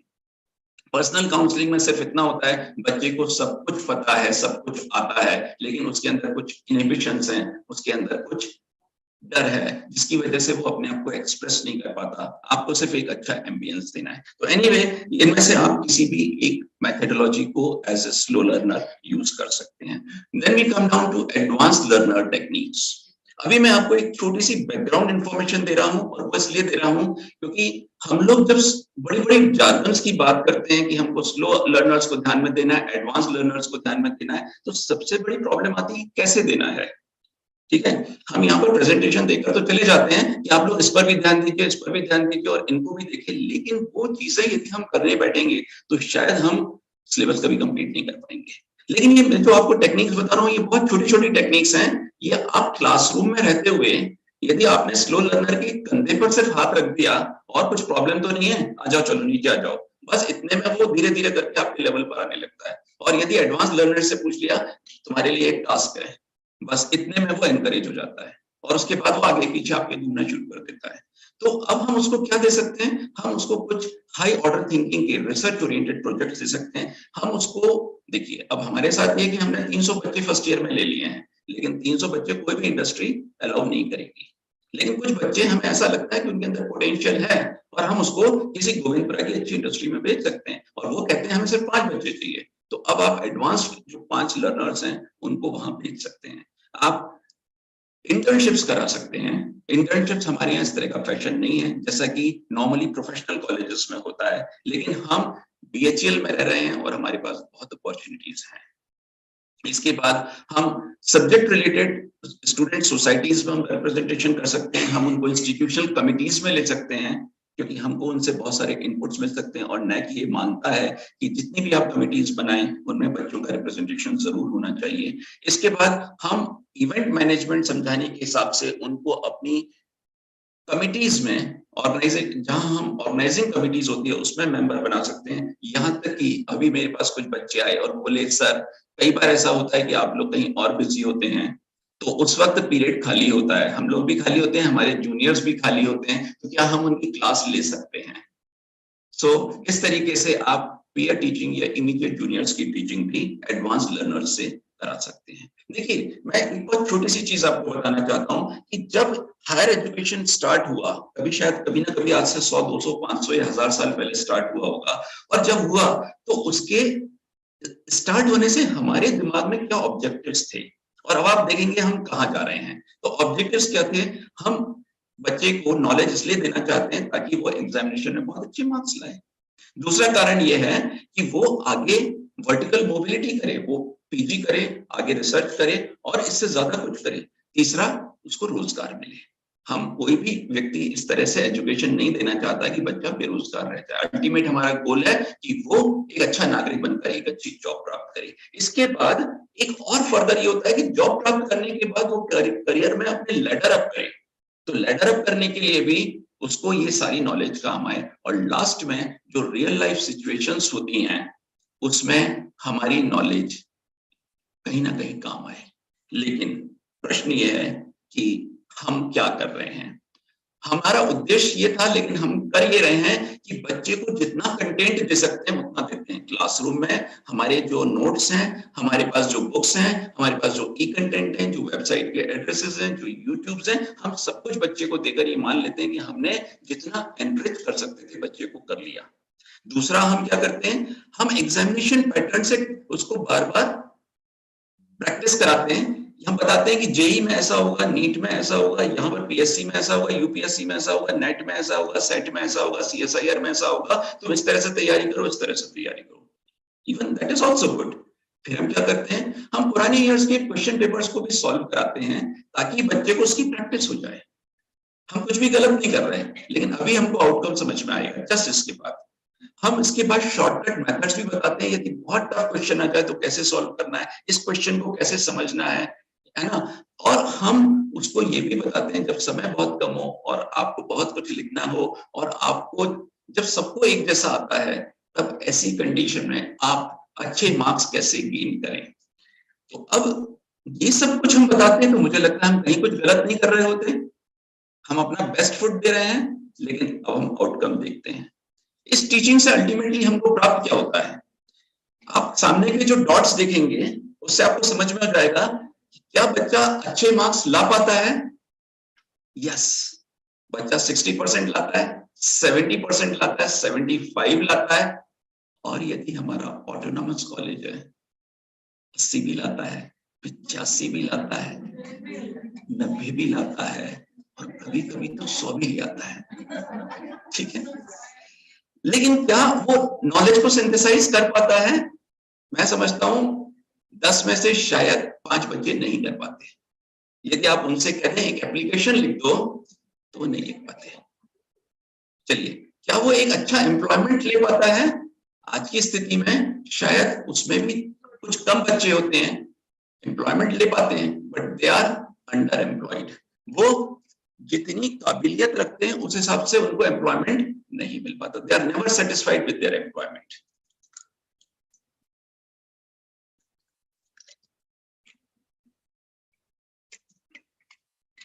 क्या वो अपनी नॉलेज को जॉब में यूज कर पाते हैं?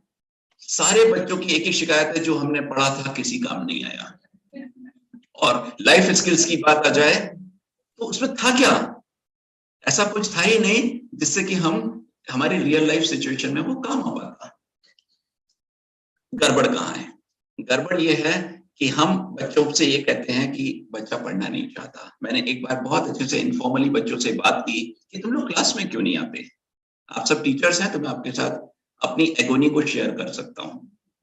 बच्चों ने कहा, सर बहुत सारे टीचर्स कभी निर्वाचन ड्यूटी में लगे रहते हैं, कभी सतपुड़ा वल्लभ भवन की ड्यूटी में लगे रहते हैं, कभी सिलेबस बनाने गए हुए हैं, कभी सेमिनार अटेंड करने गए हुए हैं, तो कभी छुट्टी पर हैं वगैरह वगैरह। फिर उसके बाद जब टीचर देखता है, हमारे थोड़ी मुस्कुराहट आती है कि आज मैडम या सर आए हैं, तो पता चलता है कि आज प्रिंसिपल मैडम ने या सर ने मीटिंग रखी हुई है। और ये मीटिंग में बड़ी मैराथन होती है, 2-2, 2.5, 3-3 घंटे की। चलिए भाई, वो भी खत्म हो गई। उसके बाद सर आज नेट पर डिस्कशन है, आज इस पर डिस्कशन है, आज नेचर क्लब का कुछ फंक्शन है, तो आज कल्चरल है, तो आज एकेडमिक फेस्ट है, तो आज सर सेमिनार है, तो ये है वो है वो है। सब कुछ हो जाने के बाद फिर जिस दिन बच्चा सब कुछ ठीक हो जाता है, क्लास में आ जाता है, तो हम एनईपी के अंदर स्टूडेंट सेंट्रिक अप्रोच की बात मैं कर रहा हूं, हम वो पढ़ाते हैं जो आज हम तैयार करके आए हैं।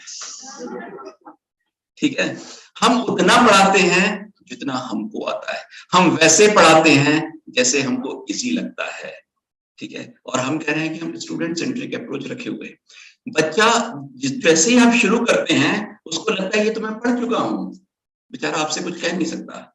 और अभी मेरे पास एक क्लास मिली मुझे एनवायरमेंट की उस क्लास के अंदर 2 बच्चे फिजिक्स के हैं, एक बायोलॉजी का है, एक साइकोलॉजी का है, एक सोशियोलॉजी का है और एक ज्योग्राफी का है। अब जो सोशियोलॉजी वाला है उसको कुछ भी एनवायरमेंट के बारे में नहीं आता, और जो बायोलॉजी या फिजिक्स वाला है वो कहता है कि सर थोड़ा एडवांस पढ़ाइए। तो अब प्रॉब्लम कहाँ है, मैं कैसे 3 भागों में डिवाइड हो जाऊं कि मैं एडवांस भी पढ़ाऊं, मॉडरेट भी पढ़ाऊं और स्लो लर्नर को भी पढ़ाऊं। और मेरे पास सिर्फ 40 मिनट और मुझे 2 दिन सिर्फ सप्ताह में पढ़ाना है, और मुझे पूरा सिलेबस के 4 यूनिट्स कंप्लीट करने हैं, और इस बीच मुझे बाकी अपनी एडमिनिस्ट्रेटिव रिस्पॉन्सिबिलिटीज को भी पूरा करना है। तो मैं इस आपकी परेशानी को समझते हुए अब एक चीज बताता हूं, हमको कुछ ऐसा करना है कि मैं देख पा रहा हूं कि पीछे बहुत सारे लोग अभी बहुत बोर हो चुके हैं। तो अब जब बोर हो चुके हैं तो मुझे क्या करना होता है कि मुझे उनकी तरफ देखना होता है और कुछ ऐसा बोलना होता है जिससे वो मेरी तरफ सुने। तो आपको भी कुछ ऐसी क्लास में कुछ एक्टिविटीज करानी होगी that the student should listen carefully. उसके बाद आपको कुछ ऐसा मैटर देना होगा कि स्टूडेंट शुड रीड केयरफुली, उसको लगे ये जो बंदा बोल रहा है या ये जो मैडम लिखवा रही हैं इसमें कुछ वाकई काम का है, मैं पहले इसको नहीं जानता था, तो मुझे इसको नोट डाउन करना चाहिए।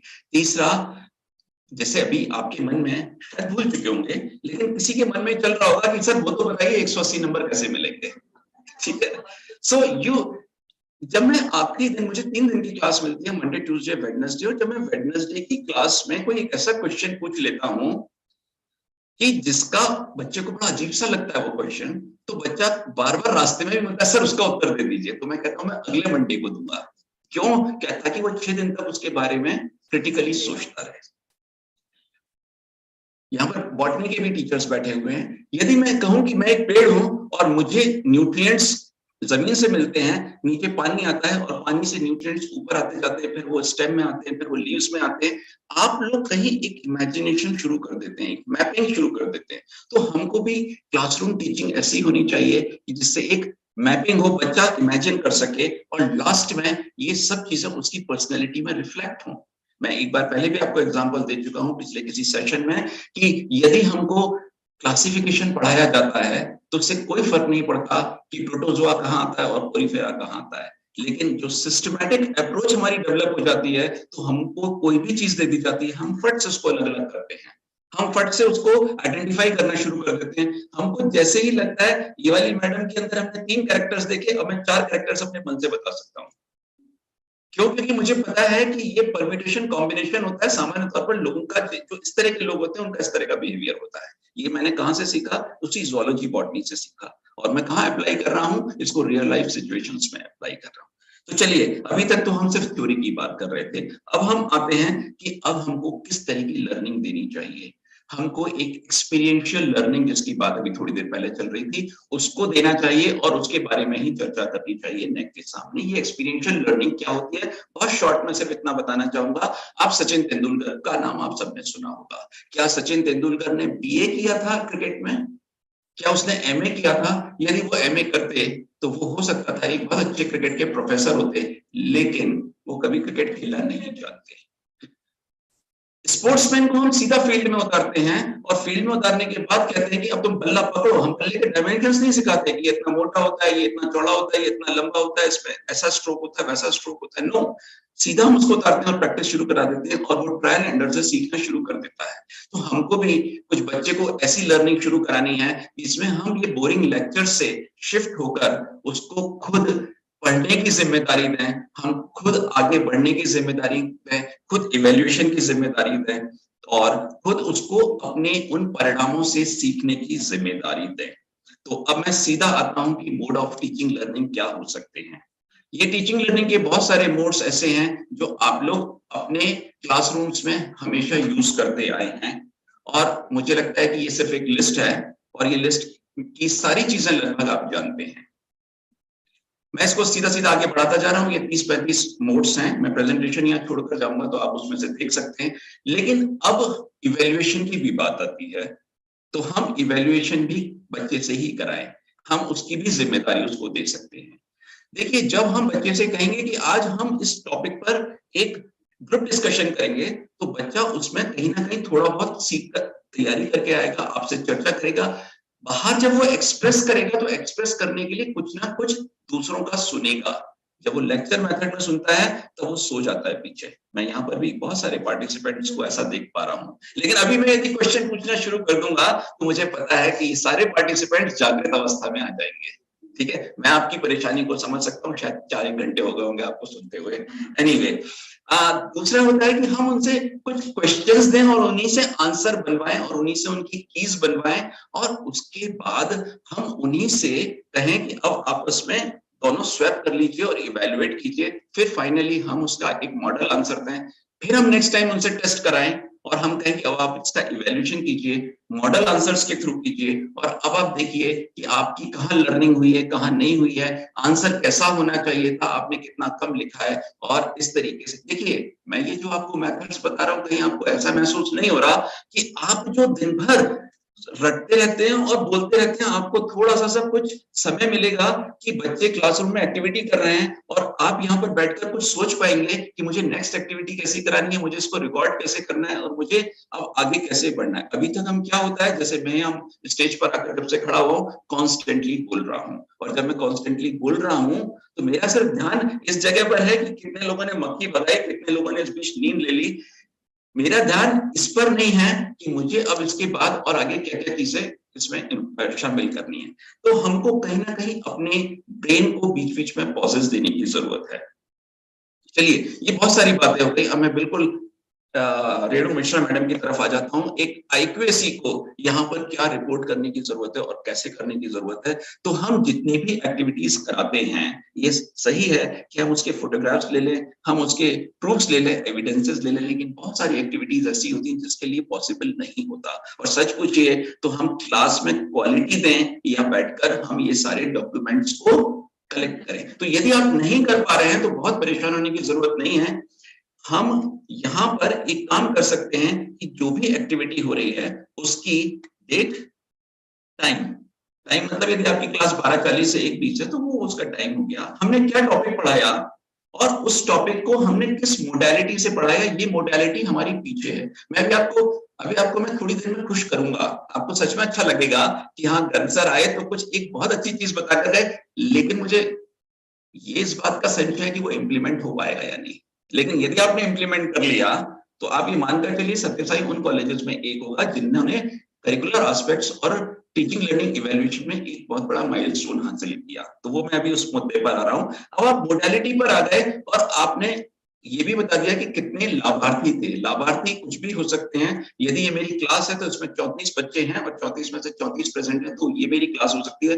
हो सकता है मैंने एक आज ऐसा सेशन रखा हो जिसमें सारे BSc अंडर ग्रेजुएट्स को बुलाया हो, ऐसा सेशन रखा हो जिसमें मैंने भोपाल के सारे बच्चों को बुलाया। तो लाभार्थियों की संख्या चेंज होती जाएगी और उसके बाद एक आउटकम जरूर लिखिए कि आज फाइनली इनसे क्या स्किल्स, क्या नॉलेज, क्या एप्लीकेशन, क्या अंडरस्टैंडिंग, क्या सिंथेसिस, क्या हाई ऑर्डर थिंकिंग बच्चों को प्राप्त हुई। अब अभी तक तो मैं आपसे सिर्फ ये बता रहा हूं कि हम ये भी कर सकते हैं, ये भी कर सकते हैं। मैंने अभी तक आपका काम कम कहाँ किया। साथियों, शुरू में याद होगा कि मैंने वो 180 नंबर की बात आपसे की थी और वो 180 नंबर की बात मैंने इसलिए की थी कि आप टीचर्स डायरी सब बनाते हैं और ईमानदारी से वो टीचर्स डायरी कभी नहीं, वो 180 दिन तो अलग चीज है, कभी सप्ताह भर में भरी जाती है, कभी 15 दिन में, कभी महीने भर में, और कभी कभी तो हम इतने बिजी होते हैं कि 2 महीने में भी, और यदि समय निकल जाए तो फिर बिना भरे भी काम चल जाता है। ओके, हम यदि ऐसा करें कि जो हमने करिकुलम डिजाइन किया था, उस करिकुलम में मैंने आपसे कुछ कॉलम्स बनवाए थे, ऊपर आपका एकेडमिक ईयर, सेमेस्टर और यूनिट, और उसके बाद कोर्स कंटेंट, और फिर मैंने आपसे कहा था expected outcome, modalities and justification. तो अभी जस्टिफिकेशन को छोड़ दीजिए और एक्सपेक्टेड आउटकम को भी छोड़ दीजिए। आपका सिलेबस आ गया और उसके आगे की मोडालिटीज आ गई और किस क्लास को पढ़ा रहे हैं ये आ गया। यदि ये सारा का सारा ऑनलाइन कर दिया जाए तो एक चीज तो आपकी ऑनलाइन चली गई, यदि मैं क्लासिफिकेशन पढ़ाऊंगा तो मैं चार्ट से पढ़ाऊंगा, और यदि मैं डीएनए रेप्लिकेशन पढ़ाऊंगा तो वीडियो से पढ़ाऊंगा, तो मोडालिटीज और ये दोनों चीजें तो आपकी वहां चली गई ना। अब आपको क्या करना है, टीचर्स डायरी बनाने की जरूरत क्या है। आप आज आपने जो कुछ पढ़ाया है वो आपके लिए प्लानर में है, आप आज जाएंगे, लॉग इन करेंगे अपने अकाउंट को, डेट अपने आप आएगी। सॉफ्टवेयर को पता है आज की डेट क्या है, सॉफ्टवेयर को जैसे ही आप कहेंगे बीएससी फर्स्ट ईयर बॉटनी या जोलॉजी, वो तत्काल आपका सिलेबस दे देगा एक ड्रॉप डाउन मेन्यू में। आपको कुछ नहीं करना, उसमें से जो आपने आज पढ़ाया है उस पर आप जैसे क्लिक करेंगे वो उसके अंदर एंटर हो गया, क्योंकि सॉफ्टवेयर को ये भी पता है कि आप वो इस मोडालिटी से पढ़ाना है, तो आपको कोई कष्ट करने की जरूरत नहीं, बार बार सिलेबस देखने की जरूरत नहीं कि इसमें मुझे कौन सी मोडालिटी पढ़ानी थी, ये अपने आप आएगा। अभी मेरी पूरी बात सुनिएगा। और जब आपने उसके बाद नंबर ऑफ स्टूडेंट्स भी भर दिए तो आज की आपकी टीचर्स डायरी कंप्लीट हो गई। यदि मान लीजिए मेरा नाम डॉक्टर आभा वाजपेयी है तो ये डॉक्टर आभा वाजपेयी का डॉसियर पूरा तैयार होता चला जा रहा है, अब उनको भरने की जरूरत नहीं है, ये पब्लिक डोमेन पर है, किसी को मॉनिटरिंग की जरूरत नहीं है, बहुत ज्यादा ऑब्जर्वेशन की जरूरत नहीं है, और क्योंकि ये डेली बेसिस पर रियल टाइम पर भरा जा रहा है तो अब आपको उसके लिए बहुत सारे एक्स्ट्रा गवाह सबूत इकट्ठे करने की भी जरूरत नहीं है। और ये आपका सिस्टम ऐसा हो गया जिसमें आपके ह्यूमन रिसोर्सेज का दुरुपयोग कम हो गया, जिसके अंदर आपकी कितनी सारी टीचर्स डायरी वेस्ट होती हैं, आपका कागज कम हो गया, आपकी मॉनिटरिंग कम हो गई, बच्चे को पता चल गया कि कल ये मैडम क्लास ले चुकी थी, मैं नहीं था, अब कल मैडम ये क्लास लेने वाली हैं, और ये नेक के लिए सब कुछ जो ट्रांसपेरेंसी से चीजें आनी चाहिए वो आपकी ट्रांसपेरेंसी से चीजें आ गई। और अब चूंकि आप यहाँ पर जो क्लासेस भर रहे हैं that is as per the planner, तो टीचिंग लर्निंग इवैल्यूएशन में जो आप लोगों को मोडेलिटीज पर मार्क्स मिलते हैं कि आपने कितनी डिफरेंट मोडेलिटीज को यूज किया, क्योंकि ये प्री मेडिटेटेड था, प्लान्ड था, आपको यहाँ पर बहुत अधिक संभावना है कि आपको यहाँ फुल मार्क्स मिले। यानी जो करिकुलर डेवलपमेंट में आपने मेहनत की थी उसका अब आपको बेनिफिट कहाँ मिल रहा है, टीचिंग लर्निंग एंड इवैल्यूएशन पर मिल रहा है। लेकिन सामान्य तौर पर हमने ये स्टार्ट किया था, चालू हुआ, मगर मुझे नहीं पता क्या रीजन हुआ, अचानक इसको रोक दिया गया। तो मैंने इसलिए आपसे कहा कि मुझे संशय है कि ये इम्प्लीमेंट हो पाएगा या नहीं, लेकिन क्योंकि ये एक, मैं बताती हूँ, अगर ये इम्प्लीमेंट पूरी 100% करना है तो टीचर से फालतू के काम ना कराए जाए, स्कॉलरशिप का, फलाने का, कि ये करो कि वो करो, तो वो इतना डाइवर्टेड रहता है कि कभी कभी उसको क्लास के समय में भी वहाँ कलेक्ट्रेट भागना है। ओके, हम उसमें नहीं जाना है, तो गवर्नमेंट को चाहिए कि वो ऐसे जो ये काम है ना वो ऑनलाइन कर दे, तो टीचर अपने आप ही वैसा करे और 100% सक्सेसफुल होगा। मैडम अभी हम लोग, हमारी परेशानी है कि जो हमारे पास गिवन सर्कमस्टेंसेस हैं उसमें हम क्या बेस्ट कर सकते हैं। और मैं इसमें एक चीज ये भी कह सकता हूँ, यदि आपके अंदर एडमिनिस्ट्रेटिव विल है, आपके प्रिंसिपल में, आपके जो भी चेयरपर्सन है, मुझे नहीं पता, तो एक चीज ये की जा सकती है कि हम एक अच्छा काम यदि करना चाह रहे हैं, और देखिए आज नहीं तो कल ये होगा, मगर होगा ये कि जब ये सत्य साई की जगह करियर कर लेगा तो हम उसकी सेकेंड हैंड कॉपी फॉलो करेंगे, है ना। और ये आज नहीं तो कल बीएसएस या सत्य साई या कोई ना कोई बड़ा कॉलेज करेगा, लेकिन यदि उसके पहले हम इसको कर लेंगे तो हमको एक यहाँ पर हम इसमें एक फ्लेक्सिबिलिटी ये रख सकते हैं, यदि हमारे टीचर्स डेली बेसिस पर किसी रीजन से टीचर्स डायरी नहीं कंप्लीट कर पा रहे हैं, हम 7 दिन या 10 दिन का पीरियड देते हैं कि 1 तारीख को जो क्लास ली है उसकी विंडो 11 तारीख तक ओपन रहेगी। यदि आपको और फ्लेक्सिबिलिटी चाहिए आप 15 तक कर लीजिए, और फ्लेक्सिबिलिटी चाहिए महीने भर के लिए कर लीजिए। लेकिन आप ये सोचिए कि इससे ना आपसे कुछ गलती होगी, क्योंकि सॉफ्टवेयर जिस दिन आपकी छुट्टियां होंगी, कम से कम कई बार मैंने टीचर्स को देखा बेचारे इतने परप्लेक्स होते हैं कि 15 अगस्त को भी क्लास डाल देते हैं, तो कम से कम वो गलती नहीं होगी। और उसके बाद वो व्हाइटनर लगाते हैं तो नेक की नॉलेज में आता है कि कहीं कुछ गड़बड़ थी, तो कम से कम वो गलती आपसे नहीं होगी। और ये जो आपका टाइम वेस्टेज बचेगा, ये ह्यूमन रिसोर्स को आप अपनी क्लासरूम एक्टिविटीज में लगा सकते हैं। तो चलिए मैं बस बहुत जल्दी खत्म करने वाला हूं। अब आप आउटकम का असेसमेंट, यस, तो देखिए जो भी कुछ आपने पढ़ाया था उसका असेसमेंट आप दो तरह से कर सकते हैं। जो एक्सपेक्टेड आउटकम्स थे, programme outcomes, programme specific outcomes या कोर्स आउटकम्स। डायरेक्ट मेथड्स ये हो सकते हैं कि आप, जैसा कि मैडम भी बता रही थी, मैं इस पर बहुत ज्यादा समय नहीं लूंगा, कि आप कुछ डायरेक्ट मेमोरी बेस्ड, कुछ आप एक्सप्लेनेटरी, कुछ कॉन्सेप्ट बेस्ड, इस तरह के जो क्वेश्चंस हैं वो आप पूछ सकते हैं। आप कुछ कहना चाह रहे हैं? वो आप पूछ सकते हैं। और वरना आपका ऑटोनोमस कॉलेज है, प्लीज इस बात को ध्यान रख लीजिएगा, पुराने पेपर्स निकाल लीजिएगा। और पुराने पेपर्स में जहां पर भी, यद्यपि ऐसी मुझे लगता नहीं है कि ऐसी स्थिति कभी आई होगी, लेकिन कभी किसी गलत मतलब जिसको कह सकते हैं गलती से किसी व्यक्ति ने ऐसे क्वेश्चंस बना दिए हों जिसमें वाय हो, हमारे सेटर्स जो है या तो डिफाइन लिखते हैं, व्हाट लिखते हैं, डिस्क्राइब लिखते हैं, डिस्कस लिखते हैं और एक्सप्लेन लिखते हैं, ठीक है। लेकिन यदि किसी ने व्हाई एंड हाउ लिख दिया है, किसी ने लॉजिक या रीजनिंग बेस्ड क्वेश्चन लिख दिया है, किसी ने एनालिटिकल न्यूमेरिकल दिया है, किसी ने एप्लीकेशन बेस्ड दिया है या हाई ऑर्डर थिंकिंग का दिया है, तो प्लीज उसको हाईलाइट जरूर कर दीजिए, ताकि हम ये नेक को बता सके कि हमारे यहाँ इस तरह के क्वेश्चंस भी पूछे जाते हैं, so as to cater to expected outcomes. And कुछ आप इनडायरेक्ट मेथड्स के थ्रू भी करा सकते हैं, जिसमें हो सकता है प्रोजेक्ट्स एंड असाइनमेंट्स, आप कुछ एकेडमिक डेलिब्रेशंस करा सकते हैं, कुछ केस स्टडीज करा सकते हैं, और कुछ कोर्स एग्जिट सर्वे भी करा सकते हैं कि जब बच्चा आपके यहाँ से पास आउट होता है तब आप उसे क्वेश्चनियर दे दें और उससे पूछ लें कि स्किल्स तुम्हें किस टॉपिक में महसूस हुई, कि स्किल्स मिली, किस टॉपिक में तुम्हें एनालिटिकल अंडरस्टैंडिंग मिली, किसमें तुम्हें हाई ऑर्डर थिंकिंग प्राप्त हुई। इस तरीके से हम उसका एक फाइनल असेसमेंट भी कर सकते हैं। मुझे लगता है मैंने बहुत जल्दी करने के बावजूद भी करीब करीब आपके 50 मिनट शायद ले लिए। आई एम सो सॉरी, है ना, and thank you very much. मैं समझ सकता हूँ आप लोग सुबह से it had been a lot of hammering for you. Thank you.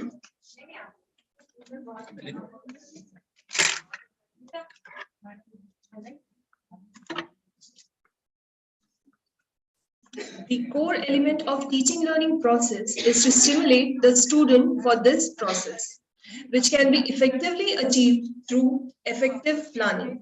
Effective planning is the third area of curriculum framework, which should include justification for revision, expected outcomes, and modality. Assessment of students and identification of them in terms of slow, moderate, and advanced learner. How to operationalize the curriculum under various constraints and at the same time provide experiential learning, involving the learners in evaluation process. These were the takeaway points of this session. A heartfelt thank you, sir, for providing such an insightful and thoughtful session. Through the session, I hope all of us as an institution can work in teaching, learning, and evaluation process with a new vision so as to gain optimum benefit in the accreditation and assessment process of NAC.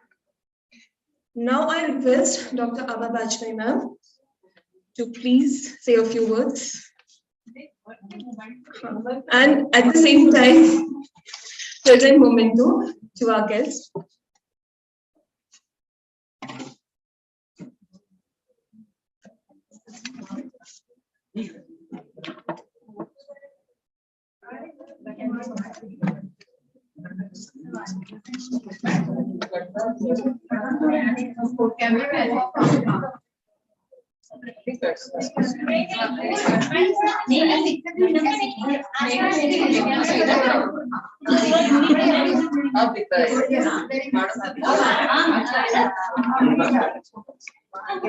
Smita ma'am please system mute कर दें। Smita ma'am system mute कर दें।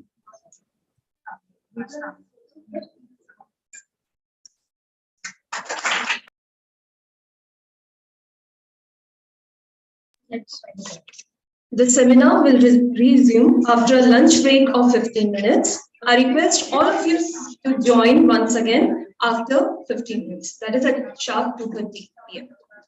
Thank you.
Good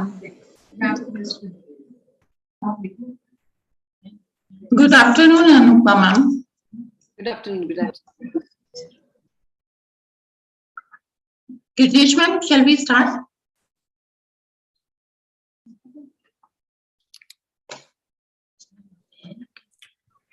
Harsha ma'am, lunch break is over. Are you ready?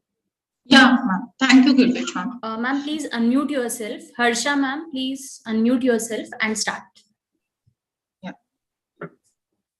Good afternoon, everyone. I am Dr. Harsha Chaturvedi on behalf of Shri Sathya Sai College for Women.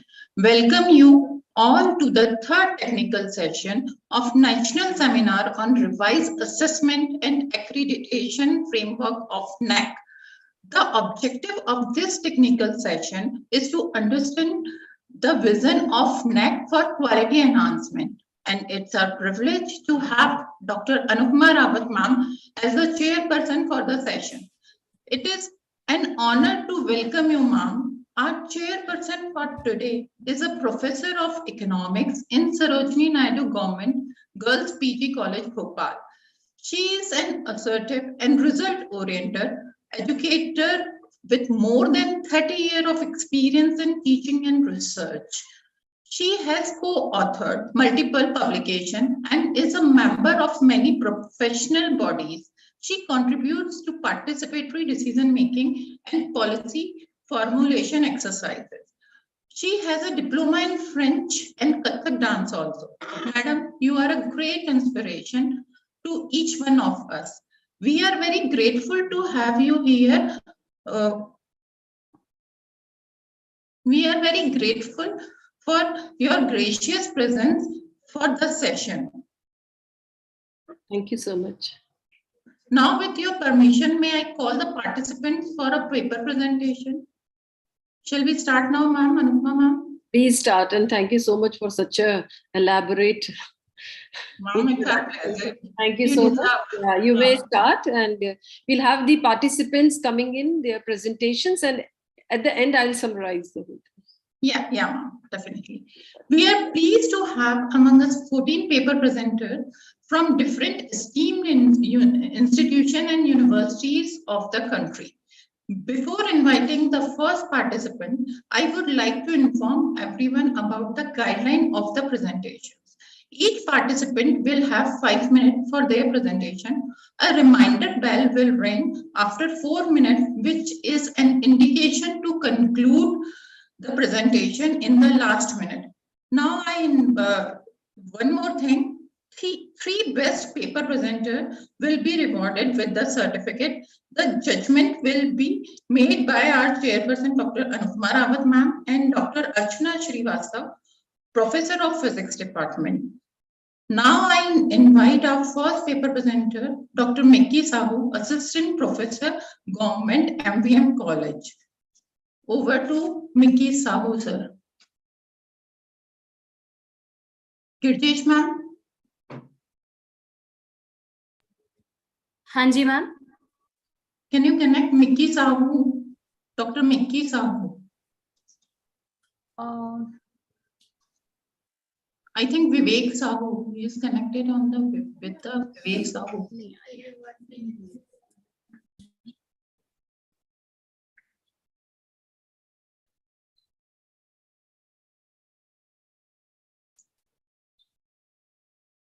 How many?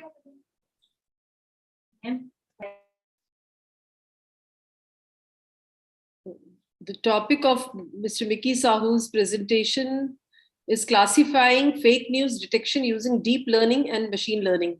He is assistant professor from Government MVM Bhopal. Ma'am, stop sharing. Okay, we can go to the next one.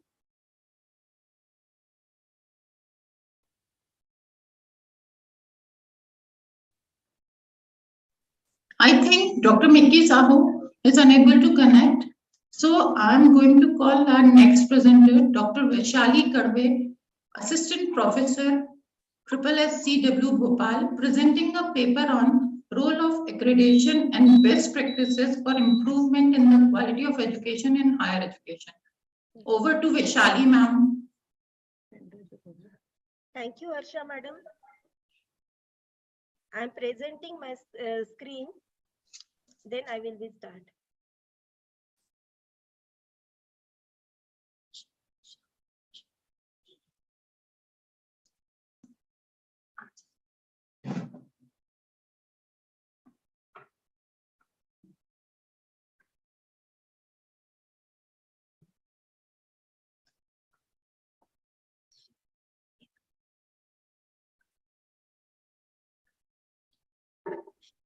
By the time Madam is arranging, can I read out the abstract? Harsha, Madam, is my screen is visible? Yes, it is visible. It is visible. A very good afternoon to Honorable Chairperson of the session and dignitaries present. I am Vaishali Kadve, Assistant Professor, Department of Computer Science and Application. Grateful to IQAC, Shri Sathya Sai College for Women Bhopal for providing me an opportunity to present my paper entitled Role of Accreditation and Innovation in Teaching and Learning for Quality Enhancement in Higher Education. Education not only empowers the people, but also plays a significant role in the overall development of nation. The quality of education is an opportunity and important key for success. For enhancing the quality of higher education, the academicians, researchers, government, and policymakers across the world are working day and night. Painstaking efforts have been taken towards the improvement in education policies and innovations in teaching and learning methodologies. UGC established an autonomous institution that, with the prime agenda of enhancing the quality of higher education by accessing, accrediting, and facilitating higher education institutions. This paper is focused on role of accreditation as well as various innovative methodologies used in evaluation, teaching, and learning for improvement in quality of education in higher education institutions.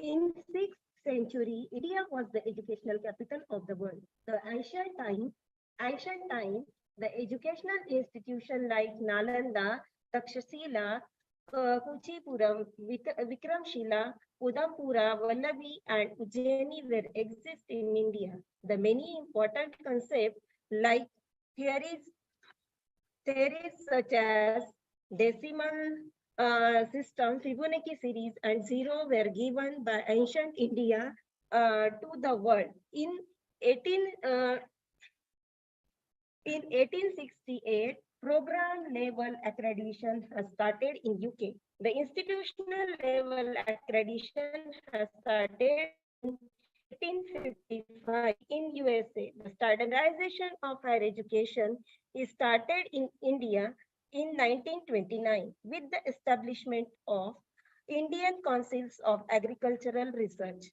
Many regulatory and statutory and accrediting bodies have been established later, such as MCI in 1945, IMC in 1947, DCI in 1949, UGC in 1946, BCI in 1961, CCIM in 1971, COA in 1972, CCH in 1993, NBA in 1994, NAC in 1994.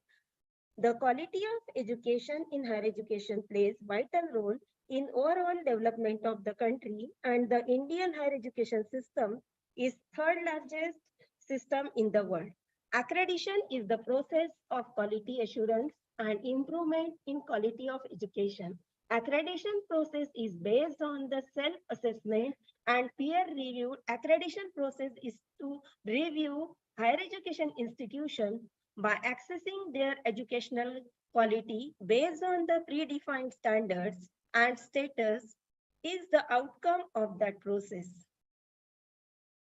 The people engaged in higher education across the world continuous working towards the quality management and improvement in higher education institutions.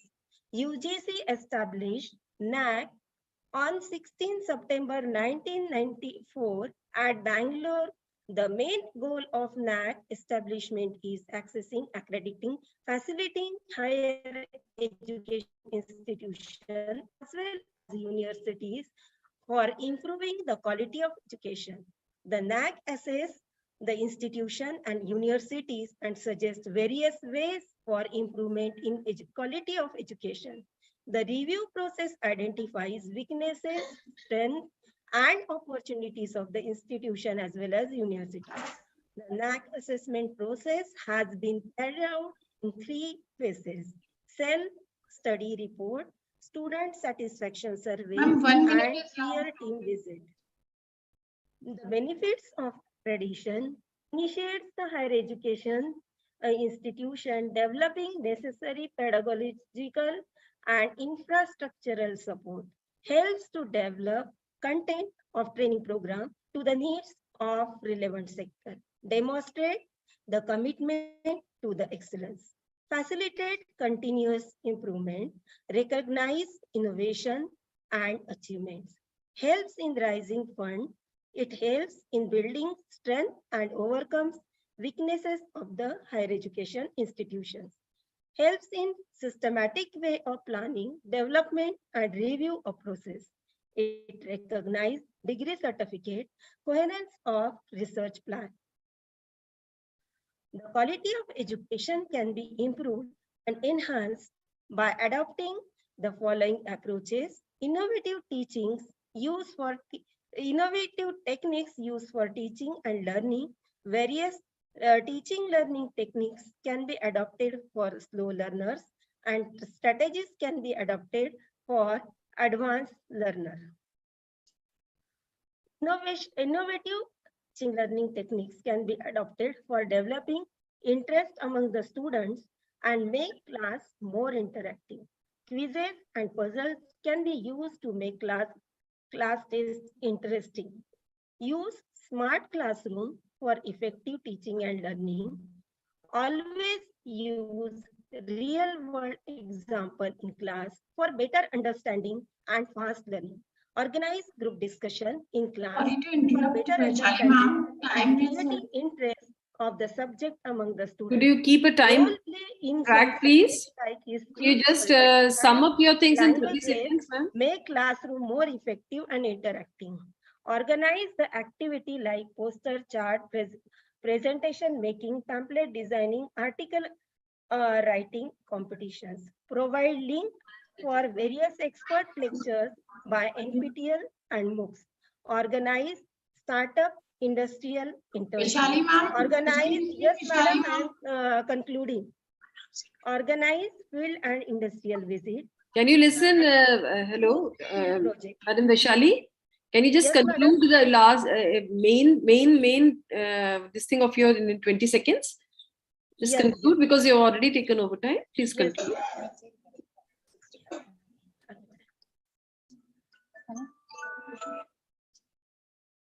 Assessment conclusion. Assessment and accreditation process improves the quality of education as well as overall system in higher education institution.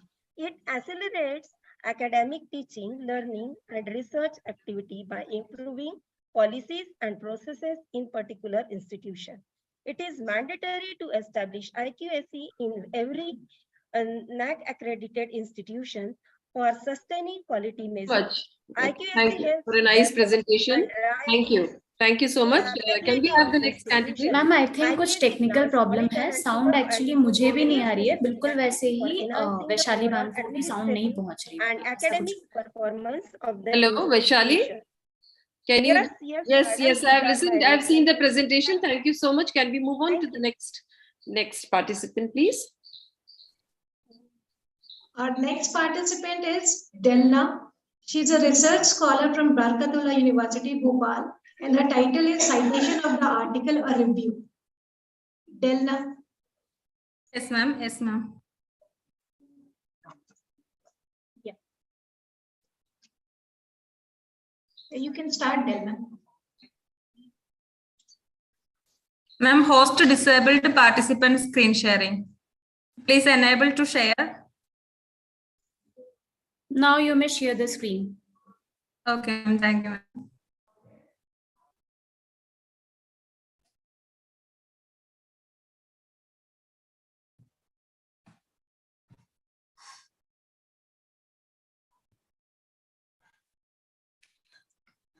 So I'm presenting the top citation of the article and overview. Ma'am, can you hear me? Yes, yes. Okay. As we all know, citation a way of acknowledge individuals for their creative and intellectual work when we use their data to support our work. It may help to avoid plagiarism. It adds value to your research, and it will make you better researcher among editors, reviewers, and readers. Different types of citation styles according to the discipline. So first one is MLA, which is for languages, arts, humanities. Then APA style, the most commonly used nowadays, Chicago and Turabian, Harvard, Vancouver, MHRA, ACS, AMA, IEEE. So these all are according to the discipline of your writing. So coming to MLA format, currently 9th edition of MLA format is running. There are many editions already have been used. So the MLA is established in 1951. So before moving to MLA, I just explained what is work cited list and in-text citation. Work cited list is the list of reference which you added at the end of your paper. And the in-text citation is the author name and the year or page number you are added with the content of your paper. So these are the examples of MLA, and the format for book and ebook are as almost same. Author last name, first name, title, publisher, year. In case of ebook, you need to add the link. That is the main difference between book and ebook format of MLA. Then coming to journal and website. When you use a journal article for as a reference, you just need to add the author last name, first name, and title of journal in italics. In case of website, you can add if the author and website is same as it is. Suppose you are taking a content from MB Online, you just need to add the MB Online as author. So that is the difference between work website and journal. Then here is the APA style, which we are using mostly in India. For it is supportive for all those education domains. So currently running the 7th edition of APA, there are many differences from the previous. That is, in case of worksite list, you need to mention the surname and initial of the author only. No need to describe all those name. Then title of book, then the link. In case of journal article, you need to add title of article is in normal font, title of periodical or the journal name in italics. But in case of book, ebook, you need to add the book title as in italics. So here are the examples. Then in web page, if the author and website is same, then you need to add only the website as author. So here I have taken some content from coronavirus dashboard of WHO. So my author is WHO. Next is Harvard reference style. It is described by Harvard University in 1880. The major difference between other reference style and Harvard reference style is that you need to add Harvard reference list separately at the end of your paper, not at the after conclusion. Just add to separate paper. That is the major difference of Harvard. And also you need to add edition details in Harvard style. Then journal also the same format we are following, but your article title should be in single inverted comma. The Chicago and Turabian style. Everyone will get confused with the Chicago and Turabian always. These both are same, identical almost, but the difference is Turabian is the shortest form of Chicago. Excuse me, time is over now. Yes, ma'am. The last one is only. The Vancouver style, it is mainly used a numerical system, that is 1, 2, 3, 4. So accordingly, you can hyperlink your main citation. So coming to the end, MHRA, IEEE, there are many reference style according to your discipline. And the last one is a video that must be helpful for you to collect citation from Google Scholar. So just go home of Google Scholar and accordingly cite your citations. APA, Chicago, Harvard, you will automatically get from Google Scholar itself. This might be very helpful for you. And some of the app also there, BibTeX and not Rahman, you can directly go to the app and collect your reference as it is. Thank you very much. Thank you very much, Delna. Now we have with us Bensi, Research Scholar, BUIT Bhopal. Topic of presentation is promoting research culture in education system through innovative ecosystem to develop the social responsibility. Over to Bensi. Yes, ma'am.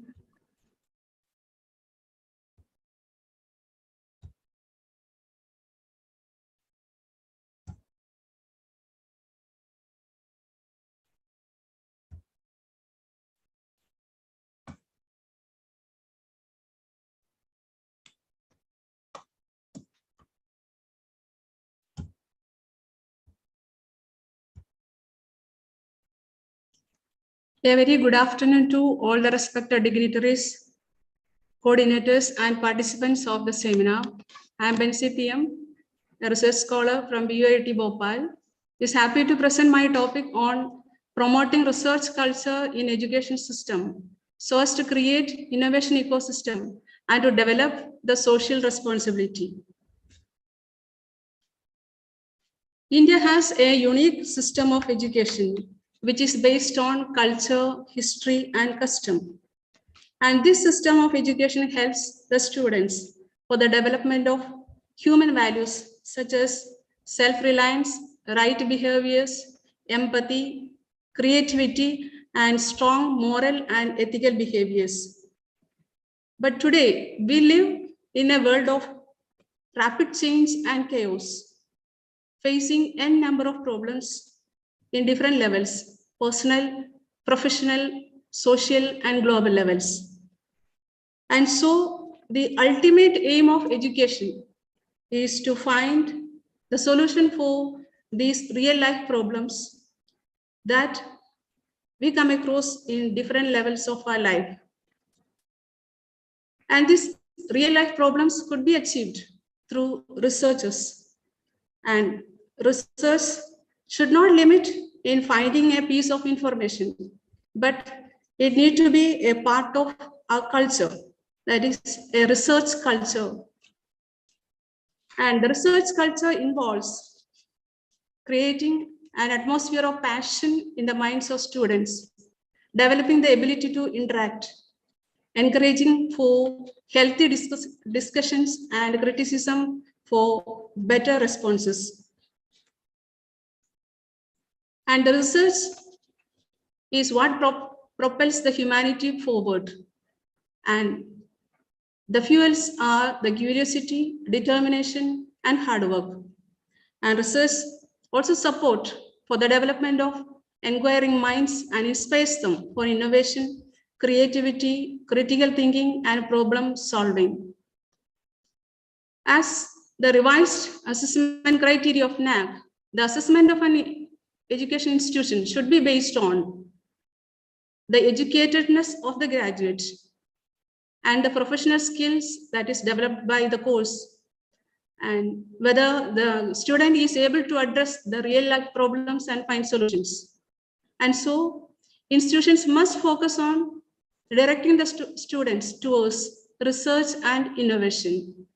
And this could be achieved by becoming a part of innovation ecosystem. Innovation ecosystem, just like the biological ecosystem, is a complex network of different factors. As in the natural ecosystem, we have the producers, the consumers, and the decomposers all coexist sharing the energy and matter. In the innovation ecosystem too, the different components work together, attaining the future, the goal of any organization.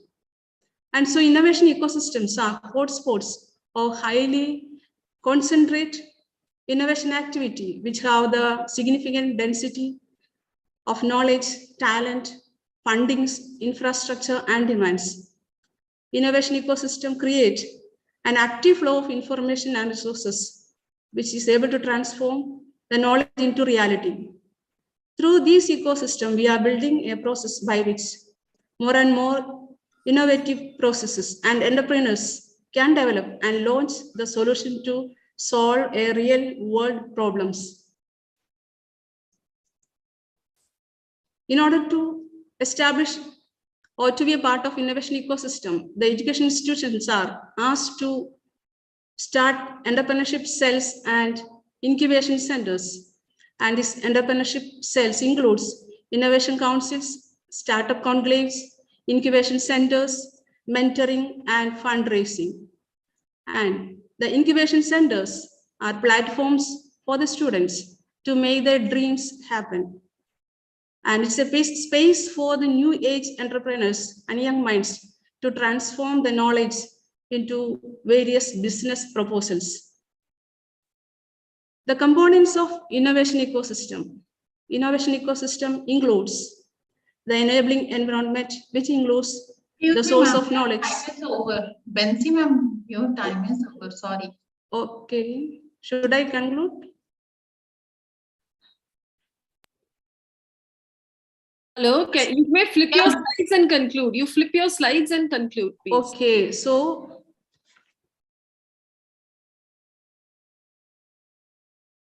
as a conclusion, the invention happens in a culture where innovation is encouraged for the research culture, and education institutions are the best places where seed of innovation could be sown in the mind of today's youth, who is going to take the lead in our society.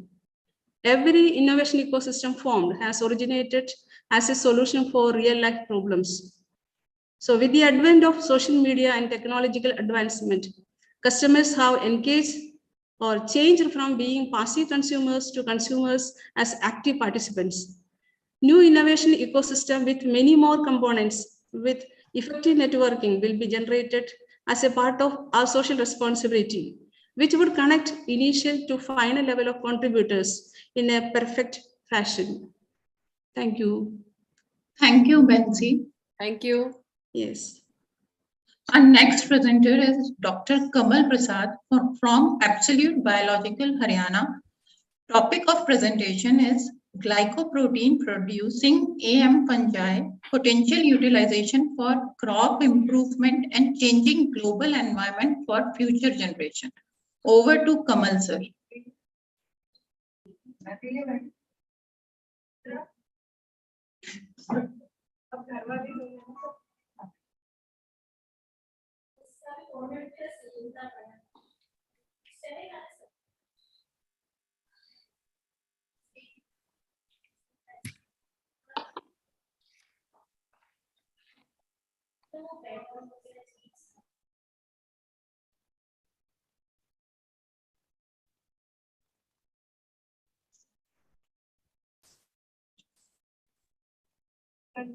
Kamal sir, are you there?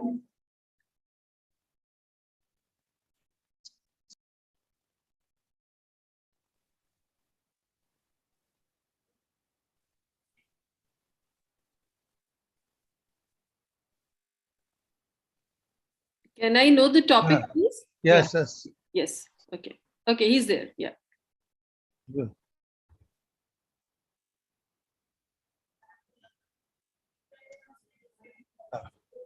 Okay.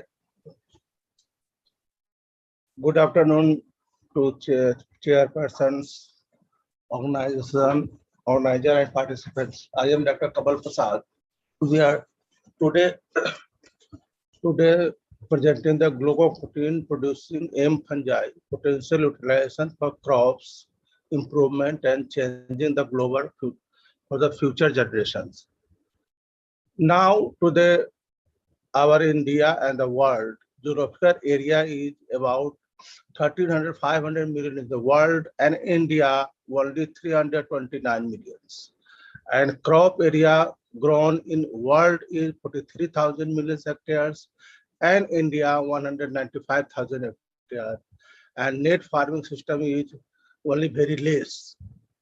12 biodiversity centers are already established in India for production of different kinds of food, vegetable, crops, and etc. And as per the population data, 220 is about world 7.5 billions and India 1.38. And in 21st century, they increased 11.2 billions in the world and 2.5 billions in India. This is a large change in population. So now, as we are today presenting about the biofertilizer and how they reduce the crop yield in the land. So about farmers use maximum 70 chemical fertilizer, and only 30% fertilizer are used for the plant and 70% fertilizers are not used. So as per the food grains, various food grains required for the different types of human being, and as per the food grain production is go to the layers. Month population is increasing geographical ratio, whereas the food production is the alphabetical way.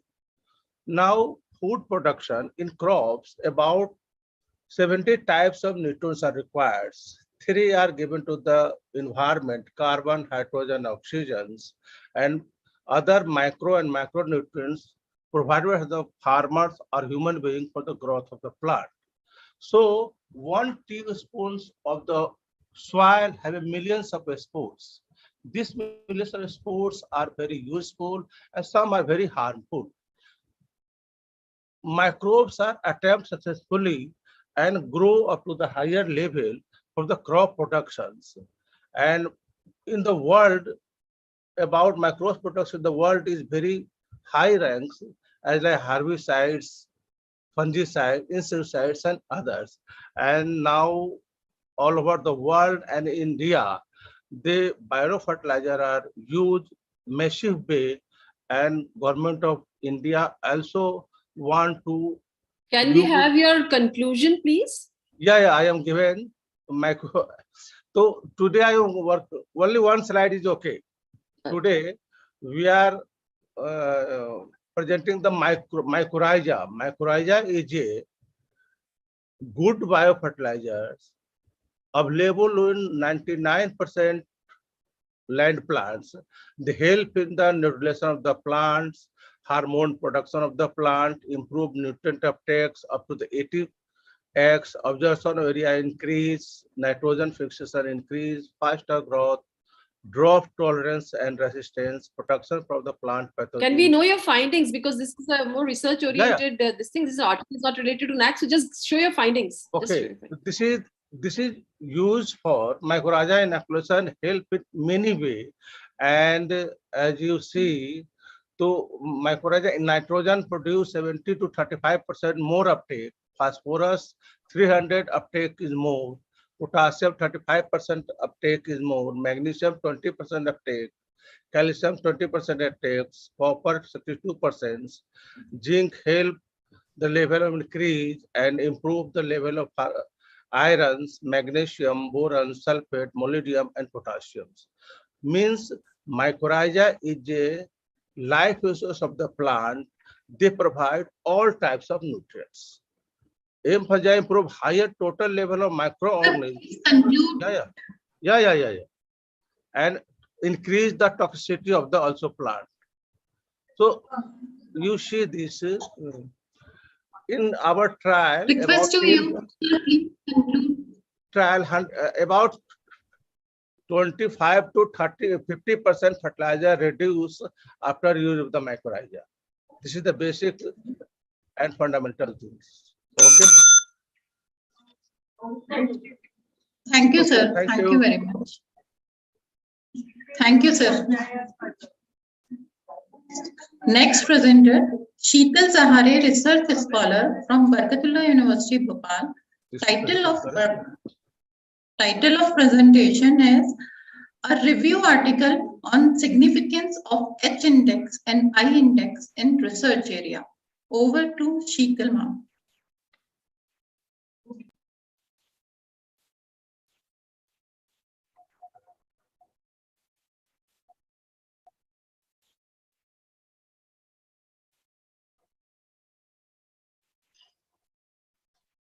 Good afternoon, present all here. Myself, Sheetal Sahare, Research Scholar from Barkatullah University. I pursuing my PhD under Dr. Renu Mishra, Associate Professor and Head of Department of Botany and Microbiology in Sri Sathya Sai College for Women. My research topic is significance of H index and I-10 index in research area. These are the quality measures of research. Basically, मैं सबसे ज्यादा इसमें H index और I-10 index के बारे में बताऊंगी. Introduction जो अभी present का scenario है, वहाँ publication productivity major concern है research area की, जहाँ पे हम researcher के ability को जानते हैं. वो कैसे जानेंगे वो हम अभी देखेंगे. ये measures के through पता करेंगे. H index क्या है? H index 2005 में जॉर्ज हिर्श ने इंट्रोड्यूस किया था. आई थिंक आप स्लाइड शो शेयर नहीं कर पाए हो. आपने जो शेयर किया है वो पावर पॉइंट, आपकी जो प्रेजेंटेशन है वो है. एक बार फिर से स्टॉप शेयरिंग करें और उसके बाद. कोई बात नहीं, अच्छा दिख रहा है, चलने दीजिए, दिख रहा है. अच्छा ठीक है. we can see it, no issues. Okay then, let her be comfortable. Ma'am slide show नहीं दिख रहा. दिख रहा है. Be comfortable, no issues, absolutely no issues. I can see it. Okay. H index doctor George हिर्श ने introduce किया था. वो स्लाइड पे जाइए, लेकिन स्लाइड नहीं चेंज कर रही हैं आप, स्लाइड चेंज करती जाइए. मैम स्टॉप शेयरिंग है. स्टॉप शेयरिंग है, नेक्स्ट स्लाइड में जाओ ना. Click on your next slide. Click on slide. Left side में जो आपको दिख रहा है स्लाइड्स, उन पे क्लिक करेंगे तो आप उन पे क्लिक करें, क्योंकि स्लाइड शो आपका नहीं चल रहा है. तो जो लेफ्ट साइड में छोटी छोटी. 1 minute, 1 minute. Very good ma'am. First slide दिख रही है? हाँ, ma'am this is first slide.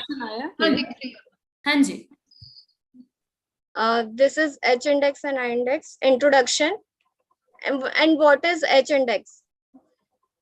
This show हो रहा है ये मैम स्लाइड. नेक्स्ट पे जाओ. What is H index? हो रहा है. आप उसको वो करिए. नहीं, इंट्रोडक्शन दिख रहा है सिर्फ. नेक्स्ट को आप क्लिक करिए. व्हाट इज H इंडेक्स को क्लिक करिए. Ma'am I am in slide what is H index. Something problem is there.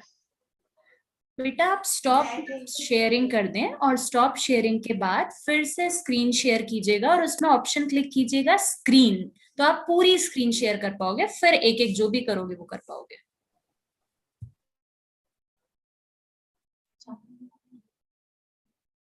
Ma'am this is what is H index? Yes, now it is shared. Okay. Good, very good. Yeah, come on. Ma'am, but I am not unable to. No, ठीक है, दिख रहा है ना. Next में आपको सिर्फ button में क्लिक करते जाना है, नीचे वाले में आता जाएगा. एरो की पे जो एरो की है वहां पे जाइए. एरो की पे. Yes, ma'am. What is H index? H index is the abbreviation which introduced by George Hirsch in 2005. Next slide. We have already listened to this. आप आगे देखिए. This is a screenshot of Google Scholar in which H index is showing here. H index 5. ये जो research scholar हैं उनका ये profile है जिसमें H इंडेक्स शो हो रहा है 5 और I-10 इंडेक्स 4. तो हम कैसे H इंडेक्स कैलकुलेट करेंगे? ये पहले हम अरेंज करेंगे साइटेशन को डिसेंडिंग ऑर्डर में. तो जो हमारा फिर हम इसमें लाइन ड्रॉ करेंगे x is equal to y, जहाँ पे पॉइंट ऑफ इंटरसेक्शन होगा वाई एक्सिस और वाई और एक्स का, वो हमारा एच इंडेक्स होगा। तो इन दिस केस इसमें 5 है एच इंडेक्स। तो कैसे हम कैलकुलेट करेंगे? ये हमने एक्स में लिया है हमारे रिसर्च पेपर 1 2 3 4 5 6, देन वाई में हमारे साइटेशन है कि फर्स्ट पेपर का हमारा साइटेशन हुआ है 74, सेकंड का 23, थर्ड का 16, फोर्थ का 14 एंड फिफ्थ का 7 एंड सिक्स्थ का 5 साइटेशन। ये हमने डिसेंडिंग ऑर्डर में कर लिया है। अब इसका हमने प्लॉट किया ग्राफ, तो जो हमारा एच इंडेक्स है वो इस तरह से आया है। हमने इंटरसेक्ट किया जब इसको, तो y is equal x is equal to y आया है हमारा 5 पे, तो इसका h इंडेक्स हुआ 5। तो what and now it is what is I10 index. I10 index जो है हमारा सबसे न्यूएस्ट मेथड है, गूगल स्कॉलर ने इंट्रोड्यूस किया इसे 2011 में। ये I10 इंडेक्स हमें ये बताता है कि नंबर ऑफ पेपर, मतलब एटलीस्ट 10 टाइम्स साइटेड होने चाहिए नंबर ऑफ पेपर्स। तो ये I10 इंडेक्स है। अब मेजर साइटेशन एनालिसिस डाटाबेस, कौन से डाटाबेस ये सारे इंडेक्स को फॉलो करते हैं? जैसे गूगल स्कॉलर एच इंडेक्स और I10 इंडेक्स को दिखाता है, Scopus only H index. Web of science भी इम्पैक्ट फैक्टर्स पे डिपेंड करता है। और रिसर्च गेट क्या है, जो एच इंडेक्स है उसको सिर्फ उन्हीं के पेपर्स में वो कंक्लूड करता है, मींस इंक्लूड करता है वो एच इंडेक्स सिर्फ रिसर्च गेट के पेपर्स को। कंक्लूजन ये है कि एच इंडेक्स और I10 इंडेक्स जो है वो सबसे इजीएस्ट मेथड है हमारा एक रिसर्च कितना प्रोडक्टिव है वो मेजर करने के लिए। फिर जो इंडेक्सिंग है ये ऑथर लेवल मैट्रिक्स है, और ये indexing matrix should be consider supplementary in contents of overall research output of given researcher. और जो ये search engine general database like Google scholar, Scopus, web of science है, ये सारे डाटा हैंडल करते हैं। ये एच इंडेक्स और I10 इंडेक्स के डाटा को हैंडल करते हैं और दिखाते हैं कि एक रिसर्चर कितना प्रोडक्टिव है उसके रिसर्च फील्ड में या अदर रिसर्च फील्ड में। Thank you. Nice and good paper. Thank you, ma'am. I would like to invite our next presenter, Vivek Sahu, Research Scholar, SSSCW Bhopal. Topic उनका है भारतीय, नहीं अनम्यूट है, भारतीय उच्च शिक्षा की गुणवत्ता में सुधार हेतु नैक की भूमिका। Over to Vivek Sahu sir. जी ma'am, good afternoon to all and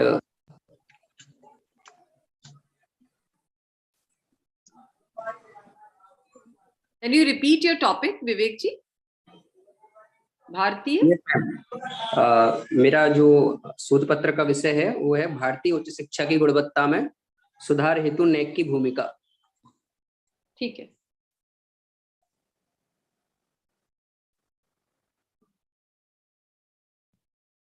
तो मैम देखें कि इसमें जो है कि स्वतंत्रता प्राप्ति की बात से ही भारत ने अनेक नए आयाम स्थापित किए हैं और इसमें जो उच्च शिक्षा प्रणाली का भी बहुत अभी तक जो है 75 वर्ष हमने पूर्ण किए हैं स्वतंत्रता के।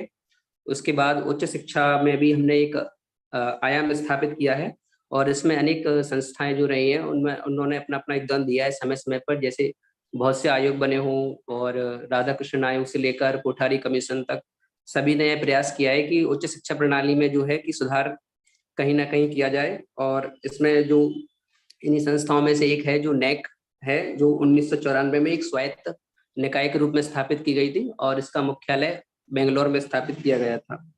और इसका यह प्रयास रहता है कि विश्वविद्यालयों में प्रतिस्पर्धा को बढ़ा करके और जो ग्रेडिंग होती है उसके माध्यम से प्रतिस्पर्धा को बढ़ा करके उसमें गुणात्मक प्रयास किया जाए।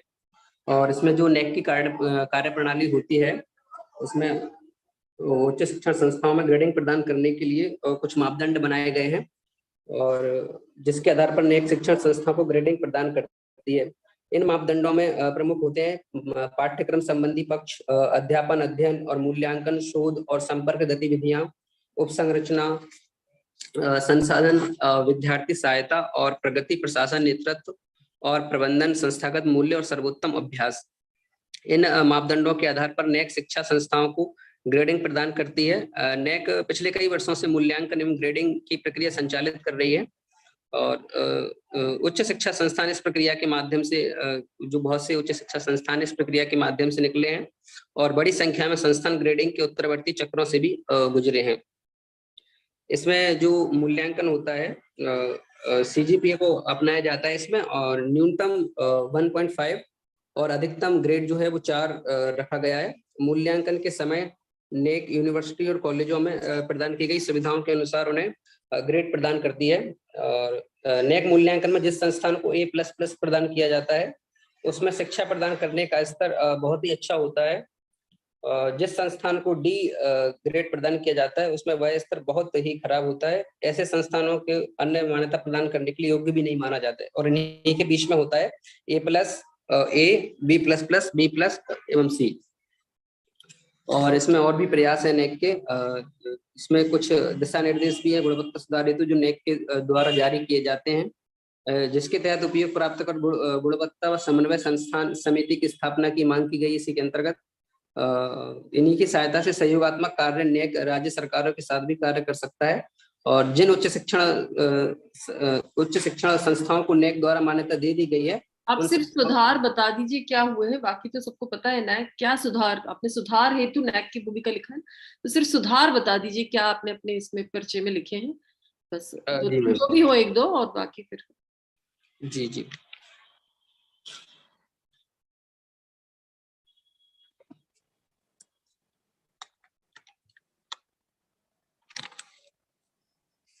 मैम इसमें जो है कि एक तो जो समय समय पर जो कार्यशाला सेमिनार होते हैं उसके लिए नेक द्वारा प्रोत्साहित किया जाता है और इसके लिए वित्तीय सहायता भी दी जाती है, ताकि वो अपने कहीं ना कहीं जो शिक्षक होते हैं या उसमें जो पार्टिसिपेंट होते हैं उनको प्रोत्साहित करके उनकी गुणवत्ता को बढ़ाया जा सके। के बारे में सुना है, मैट्रिक्स का कुछ लिखा है इसमें आपने, मैट्रिक्स के बारे में कि अभी कैसे चेंज हुआ है सब्जेक्ट से? ठीक है ठीक है, thank you so much. Can we have the next candidate?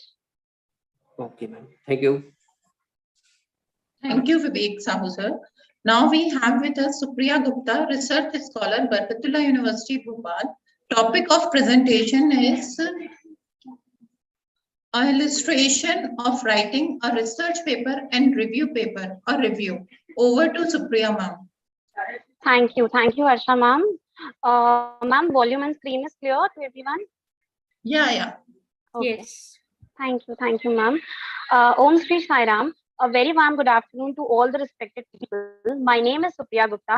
My paper presentation topic is an illustration of writing a research and review paper under the guidance of Dr. Renu Mishra. So starting with what is a research? Basically, research simply means innovating something new. It is organized, systematic method of finding the answers. In research, writing will play a very important role. जितना जरूरी है हमारे लिए research का काम करना, उतना ही जरूरी है उसे डॉक्यूमेंट करना, so that scientific world के पास वो डेटा लिबरेट हो सके in a very authentic and chronological order. Good writing skills increases clarity, reliability, uniformity, and critical evaluation of evidence. These are the different forms of academic writings. As per a revised assessment and accreditation framework of NAAC, third criteria, research, innovation, and extension, institutions must focus on directing toward research and innovation, addressing real-life problem, research publications, and awards, as to promote a research culture or an innovative ecosystem. In this research paper, we will understand a step-by-step approach for writing a research and review paper, which will definitely help the researcher in the future in writing their research and review papers. Starting with research paper, it presents the original research work. The author formulates the research question. In research paper, कोई भी person या कोई भी author एक research problem को formulate करेगा, proper experimentation करेगा, वो साइंटिफिक एक्सपेरिमेंट हो सकता है, it can be survey, questionnaire around, data analysis and interpretation of data is done. It provides always a solution. The results can be patented. It is also known as primary literature. While for the review paper, it presents overview of published literature work. जो भी दूसरे research papers हैं उनको जब हम summarise करते हैं without doing any kind of experiment over it, उसे हम रिव्यू पेपर कहते हैं. इट एड्रेसेस और suggest a problem to the author or the researcher to pursue a research work. The results cannot be patented. In the given slide, there are two paper, examples of two paper. Number one is impact of new education policy 2020 on higher education. This is a research paper क्योंकि इसमें एक experiment किया गया है, scientific data students से collect किया गया था कि उन्हें NEP policy में क्या benefits मिले, teachers या education या institutions को क्या-क्या problem आई और what are the further evidences. इसको collect करके हम पूरा methodology and conclusion पर आते हैं. While in a review paper हम सिर्फ collected research paper से एक conclusion draw करते हैं. In the next slide, there is a basic format of writing research and review paper. We can see the difference in black color. Since review paper में कोई भी methodology and results नहीं होते हैं, इसलिए यहाँ पे हम सिर्फ main body में literature review को quote करते हैं. Starting from the title represents the heading of your paper, author's name and affiliation. Abstract is the summary of paper, which actually summarize all the essential elements regarding your paper. Introduction, quote, brief overview about the title. It explains the relevance of your study, what is known, what is unknown, and what is the problem. Next is literature review. Literature review cover all the previous research work on a selected topic. Aims and objective. ये जरूरी होता है research paper में डालना because why a researcher has done a work and कुछ limitations जो उसके लिए जरूरी थी मानना. It should be clear and very precise. Methodology. All the method that a researcher has done is mentioned in it, जिसमें detailed analysis and justification regarding the methods को mention किया जाता है. Results are the results finding in the form of table, graph and figures. While in the review paper, main body is mentioned, which contain detailed analysis about the topic. What is the earlier knowledge regarding it? क्या नई scientific researches हुई हैं, उसको combine करके यहाँ पे main body formulate की जाती है, which is a very important step in review literature. Discussion is present in research paper, which summarize the result in a literature order. Conclusion is same. It is the major finding of your research, which signify the research in the scientific world, and ये also indicate करता है कि किस section पे या किस subject पे और research की जा सकती है in the future. Reference the list of content sources. हम जो भी material किसी भी author का ले रहे हैं, किसी भी paper का ले रहे हैं, उसको quote करना. It may be text, it may be image, it may be data, it may be reports. The reference are more in review paper since हमारा जो भी data collection या जो भी review paper है वो पुराने published research paper पे ही depend करता है. Here you can see the three patterns for reverse citation, APA, MLA and Chicago. और किसकी हम present या current editions हम use कर रहे हैं. Suppose हम we are using for APA 7th edition and MLA के लिए 9th edition. Basic format we can see. Acknowledgement, thank you given to all the people जिन्होंने research में directly indirectly support किया है. It can be institution, it can be any kind of lab or anything else. Here we can see some title terminologies which actually affect the people during their research writing. What is citation? What is references? Citation is something जो हम अपने research paper में in middle of that हम coat करते हैं किसी भी चीज को, किसी ऑथर को, उनके वर्क को. That is in text citation. Reference is the general enlisting of the complete source information, while bibliography is the broader term which actually enlist all the sources you generate to your ideas about the topic. Plagiarism किसी दूसरे author के term को या content को coat करना is plagiarism. इसके लिए काफी सारे online free and paid software होते हैं in order to decrease the plagiarism. Appendix is a supplementary part of paper which contain a detailed information like table, charts, etc. Moving to the conclusion, good writing skills help to convey all the information that you wanted to explain via research, which is authentic and acceptable. Finally, in this review article में हमने एक research paper and review paper को step by step approach में देखा and how they differ from each other. Research paper and review paper में क्या-क्या differences होते हैं, which will definitely help the researchers in the future. These are the references from which I have taken the content. Thank you. Thank you so much, ma'am, for listening. Thank you to all. Thank you. Thank you, Supriya Gupta. Thank you. I would like to invite Chaya Makhijani, Assistant Professor, SSCW Bhopal, to present her paper on role and impact of ITC in improving the quality education in HI, a review. Over to Chaya, ma'am.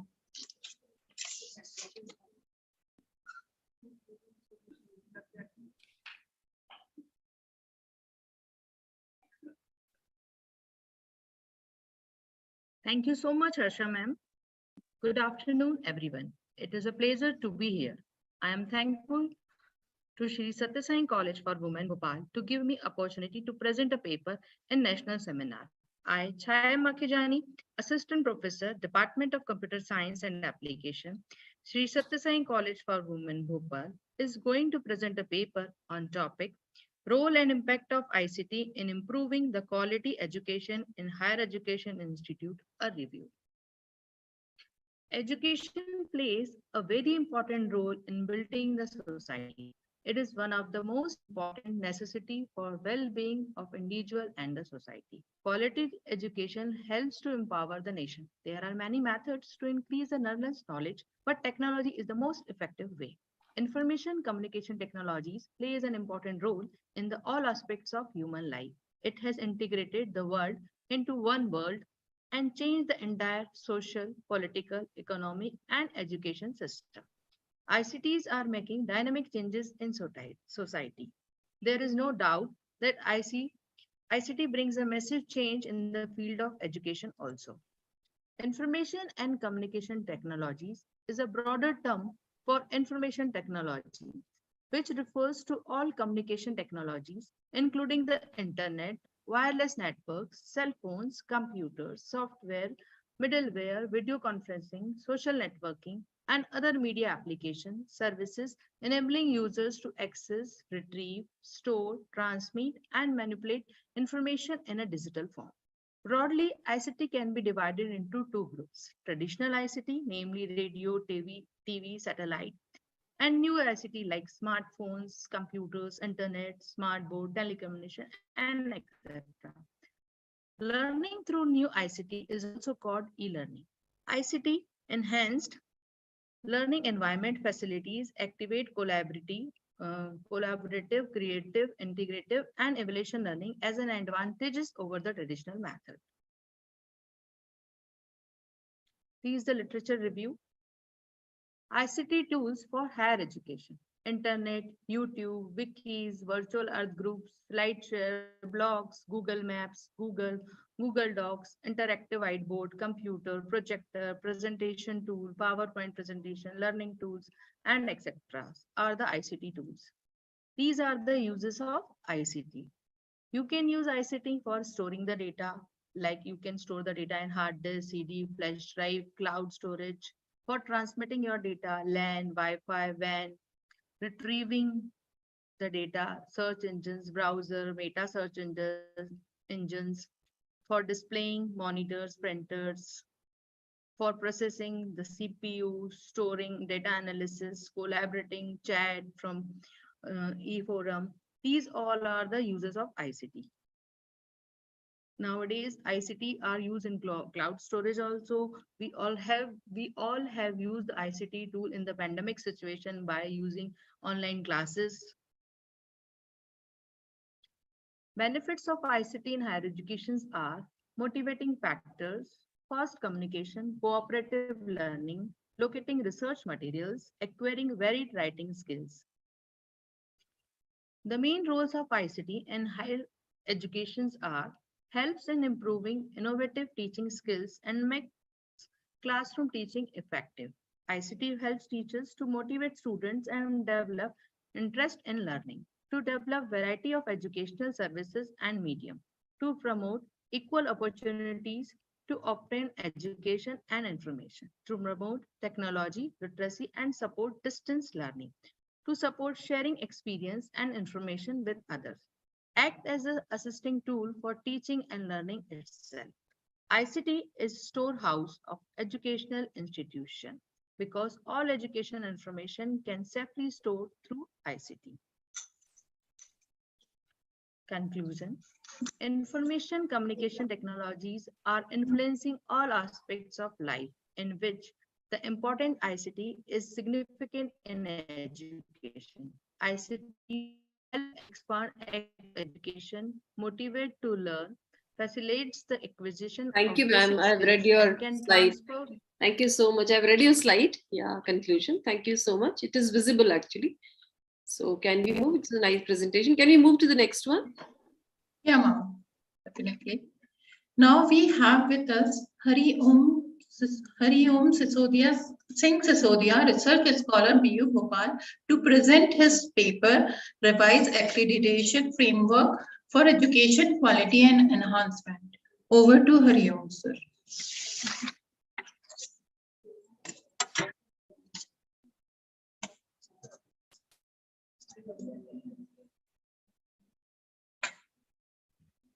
I hope my screen is visible to all and I am clearly audible. Yes, sir. You are audible. Thank you for the confirmation. Good afternoon, Chairperson, Professors, and all the participants here. First of all, I would like to thank to the patrons, conveners, and all the committee members for a wonderful session and for the opportunity given to me to present my paper. I would also like to thank Dr. Fiji Sheth ma'am for being a constant support throughout the research work. So the topic for my research is the revised accreditation framework for the educational quality enhancement. So a brief introduction about the NAAC. The NAAC was established in 1994 by UGC to check and assess the quality of the higher educational institutions. NAAC's revised accreditation framework became operational in July 2017. And according to the PIB news, MHRD or the Ministry of Education announced that the revised framework is ICT enabled, objective, transparent, scalable, and robust. So the 7 main processes involved here are already discussed in this seminar. So I guess because of the time constraint, I can't deep dive into these things. But so I'll come to the point what my research is all about.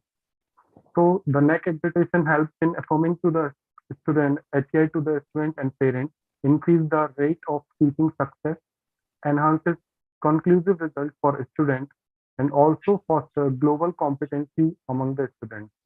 Hence, it contributes to the overall development of the system of higher education in the India as a whole. But there are some concerns that remains in our educational system, I believe, that are the quality education, the employment prospects, multicultural student community and environment, low tuition fees, short and quick programs for the master's degree in the foreign universities, a wide range of programs available in the various languages in foreign universities, the clean surroundings there, and the research opportunities available there. So I believe for the total revamp, Anupma ma'am, I would like to draw your attention.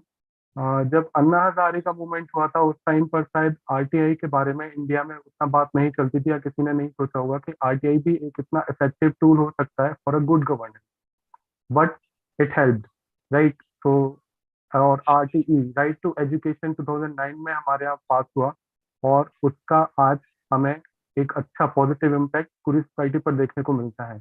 Similarly, as a citizen of our India and being a part of a democracy, we should collectively demand for the right to quality education as a fundamental right in our constitution. Although the initiatives are taken by the accreditation agencies of India help changing traditional education system to a modern and innovative way of teaching, but still there is a lot to be done.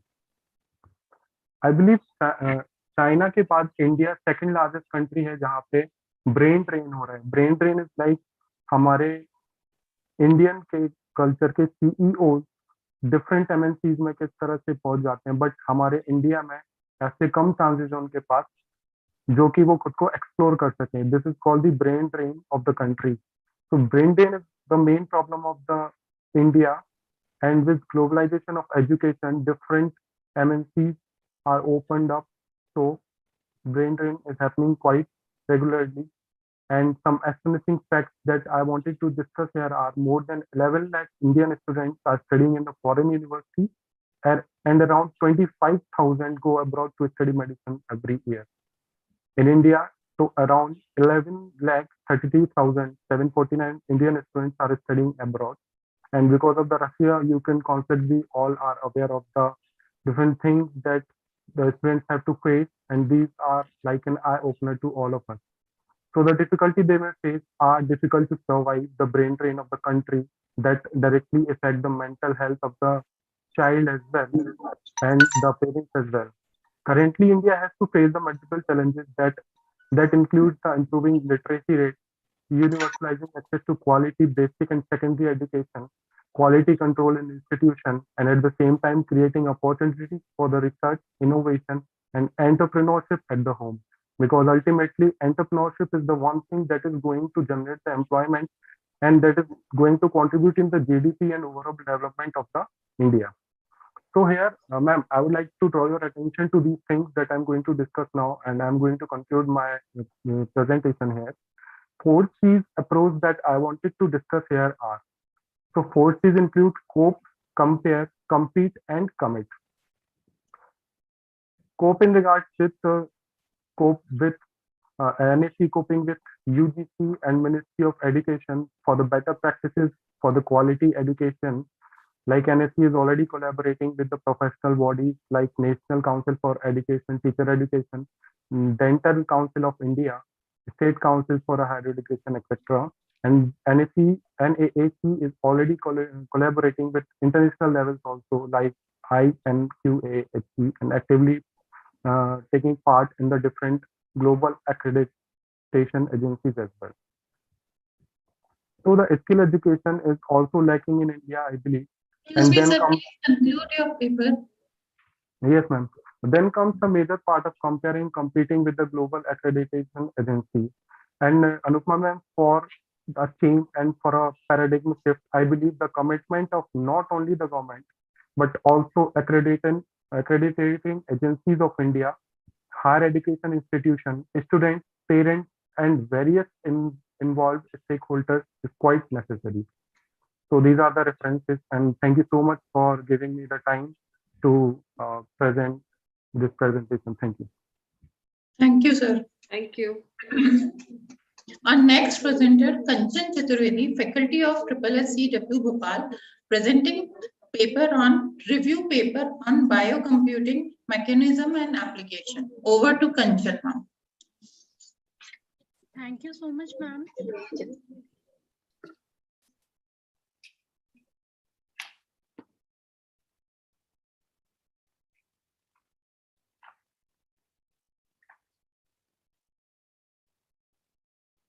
Thank you so much, ma'am.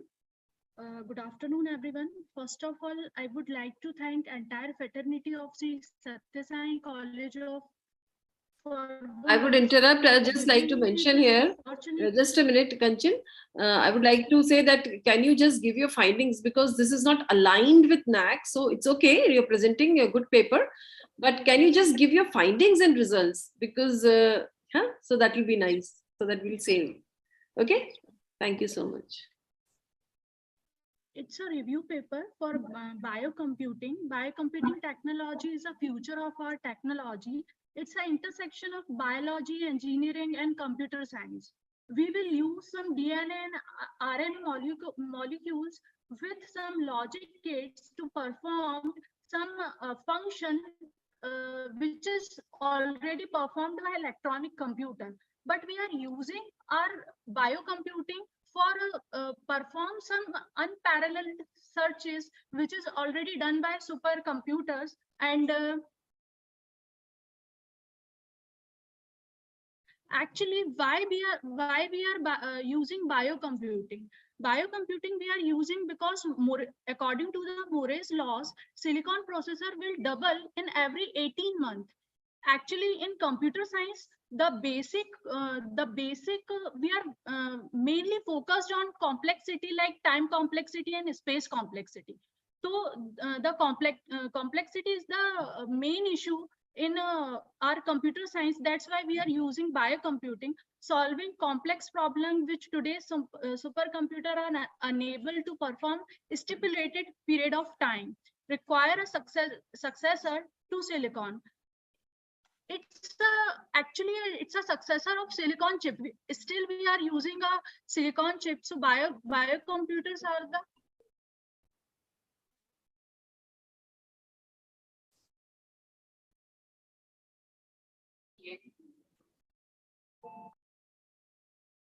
We lost your voice. No, man. Some applications of biocomputing are DNA chips, cryptography, genetic programming, medical application, pharmaceutical application, cracking of coded messages. These are the application of biocomputing. And conclusion is, it's too hard to imagine that one day we might have some small integrated desktop machine that uses DNA or DNA-like bipolymer as a computing substrate along with the set of designer enzymes, but still a lot of work and resources required to develop it into fully fledged product. Actually it's a next generation computer. After we are working on quantum computing, super computing, but वहां पर हमें कुछ और innovations की जरूरत है. जैसे super computing है, वो सुपर कंप्यूटर हीट बहुत प्रोड्यूस करता है. क्वांटम कंप्यूटिंग में भी स्टोरेज का प्रॉब्लम है. तो जो बायो कंप्यूटिंग है वो स्टोरेज का प्रॉब्लम को बहुत हद तक एलिमिनेट कर सकता है, क्योंकि डीएनए जो होता है उसमें ट्रिलियंस ऑफ डेटा स्टोरेज का कैपेसिटी होता है, और डीएनए और आरएनए के कॉम्बिनेशन को हम कुछ लॉजिक सर्किट्स के साथ अप्लाई करके एक चिप पर यूज करेंगे, जिससे हम बायो कंप्यूटर जैसा कुछ डिजाइन कर सकते हैं. तो सुपर कंप्यूटिंग का इसको नेक्स्ट जनरेशन हम इसलिए मान सकते हैं, या सुपर कंप्यूटिंग का सब्स्टिट्यूट इसलिए मान सकते हैं क्योंकि सुपर कंप्यूटिंग साइज में भी बहुत बड़े होते हैं. But when we will go for the bio computing size में बहुत रिड्यूस्ड हो जाएगा, और इसकी स्टोरेज कैपेसिटी बहुत अच्छी होगी, बहुत ज्यादा होगी, और बहुत लॉन्ग पीरियड ऑफ टाइम तक ये डेटा स्टोरेज करके रख सकता है. Thank you. This is the conclusion, references, and thank you. Thank you, Kanchana. Now we have with us Aditi Kushwaha, MSc, Biotech student, SSC Bhopal, vermicomposting a review. Is everything okay? Over to Aditi. Ma'am, is everything okay? Yes, Aditi. Okay. Yes, perfect to go. Yes, Om Shri Sai Ram. Good afternoon to one and all present here. I am Aditi Kushwaha, MSc First Sem Biotechnology student, under the guidance of Dr. Rupa Guha Nandi ma'am from Sri Sathya Sai College for Women, Bhopal. I'm going to give a presentation on green technique to clean institutional organic waste by vermicomposting, a review. Vermicomposting is a green technique as no harmful step is there in any of the part of the whole process. Several environmental problems are associated with the disposal of raw animal manure, such as foul odor, pathogens, greenhouse gas emission, nitrogen losses, and water pollution. Conversion of animal manure into vermicompost provides it fertilized value and helps in reduction of environmental pollution. It provides employment opportunities as it protects the environment, augmenting crop productivity when it is used as fertilizer supplement and helping to maintain ecological balance. Thus, vermicompost plays an important role in the circular economy.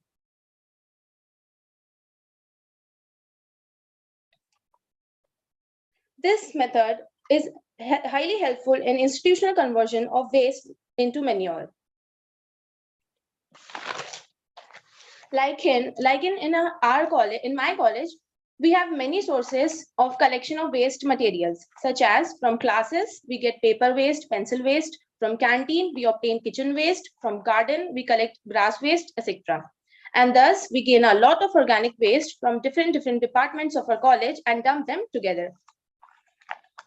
So let's start with the introduction. Vermicomposting or worm composting is a simple technology for converting biodegradable waste into organic manure with the help of earthworms. Earthworms are valuable. Aditi, do you have slides? Excuse me, Aditi. Aditi, sorry. Do you have slides? Yes, ma'am. Please share your slides. Yes, ma'am.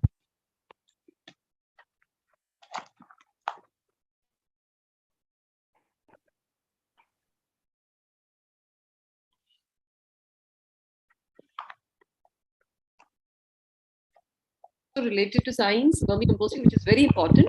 You could have aligned this vermicomposting thing with NAAC and how it is important for colleges to do this.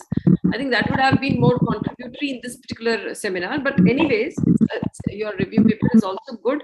I can see that. So can you do again, give the conclusion on it, because somewhere it is not aligned to NAC and to the seminar topic. So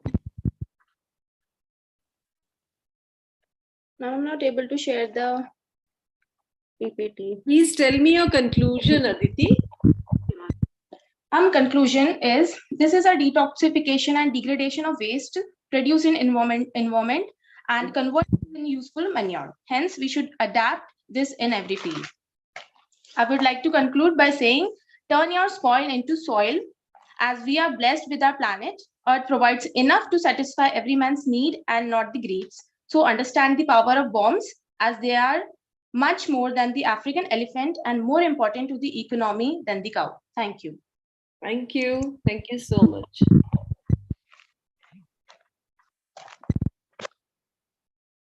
Thank you, Aditi. Our next presenter is Kirti Baraskar, Research Scholar of BU Bhopal. Topic of presentation is rainwater harvesting. Over to Kirti. Yes, ma'am. Ma'am, is it visible? Yes. Yes. It's very good afternoon, all of you. Myself, Kirti Baraskar, and I'm pursuing PhD under guidance of Renu Srivastava, ma'am, Sathya College, Bhopal. And the topic of my presentation is rainwater harvesting methods, challenges, and sustainability of an ecosystem. About the introduction, the capturing and conserving water. Basically, the rainwater in our catchment areas and our land surface is known as water harvesting system. As we know, in India, rainfall pattern is very uneven and we are frequently facing flood and drought. This is a graph showing frequency of flood and frequency of drought.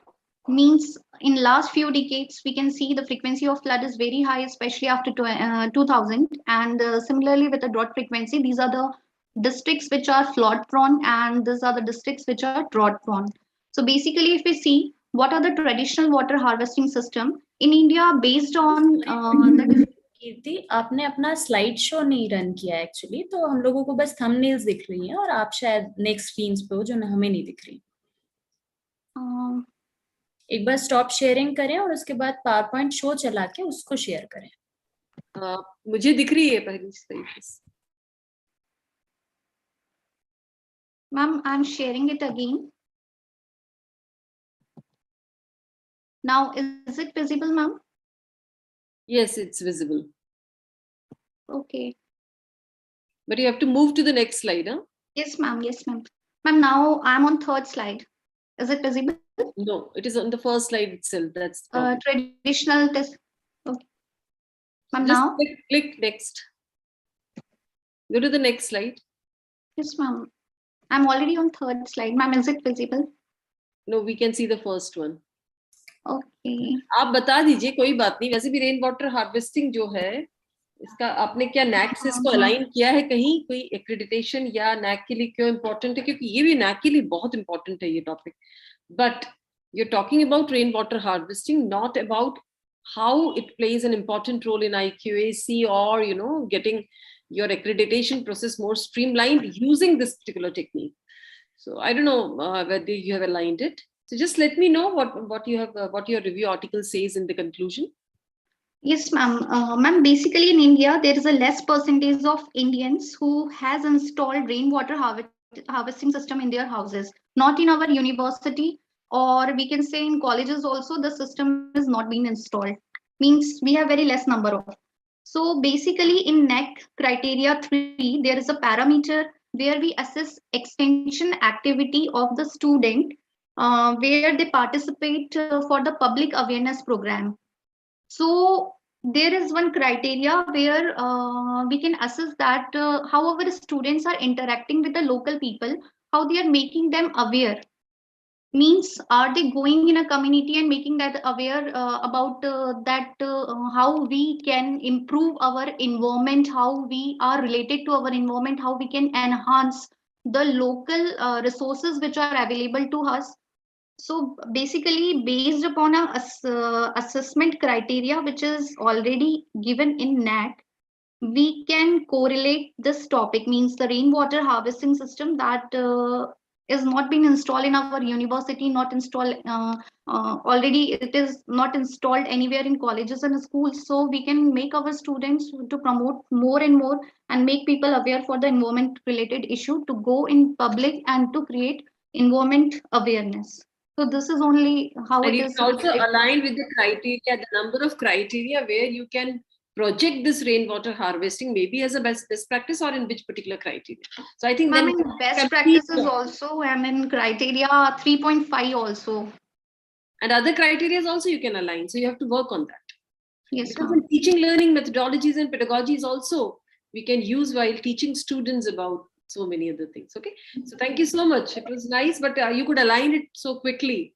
So congratulations. Yes, anyways, let's go to the next. Thank you, Kirti. Our next presenter is Diya Khase, MSc Biotech student, SSCW Bhopal. Topic of presentation is recycling institutional waste into organic fertilizer by vermicomposting or review. Over to Jia. Saira ma'am. Ma'am, am I audible? Yes, Jia. Yes. Yes, ma'am.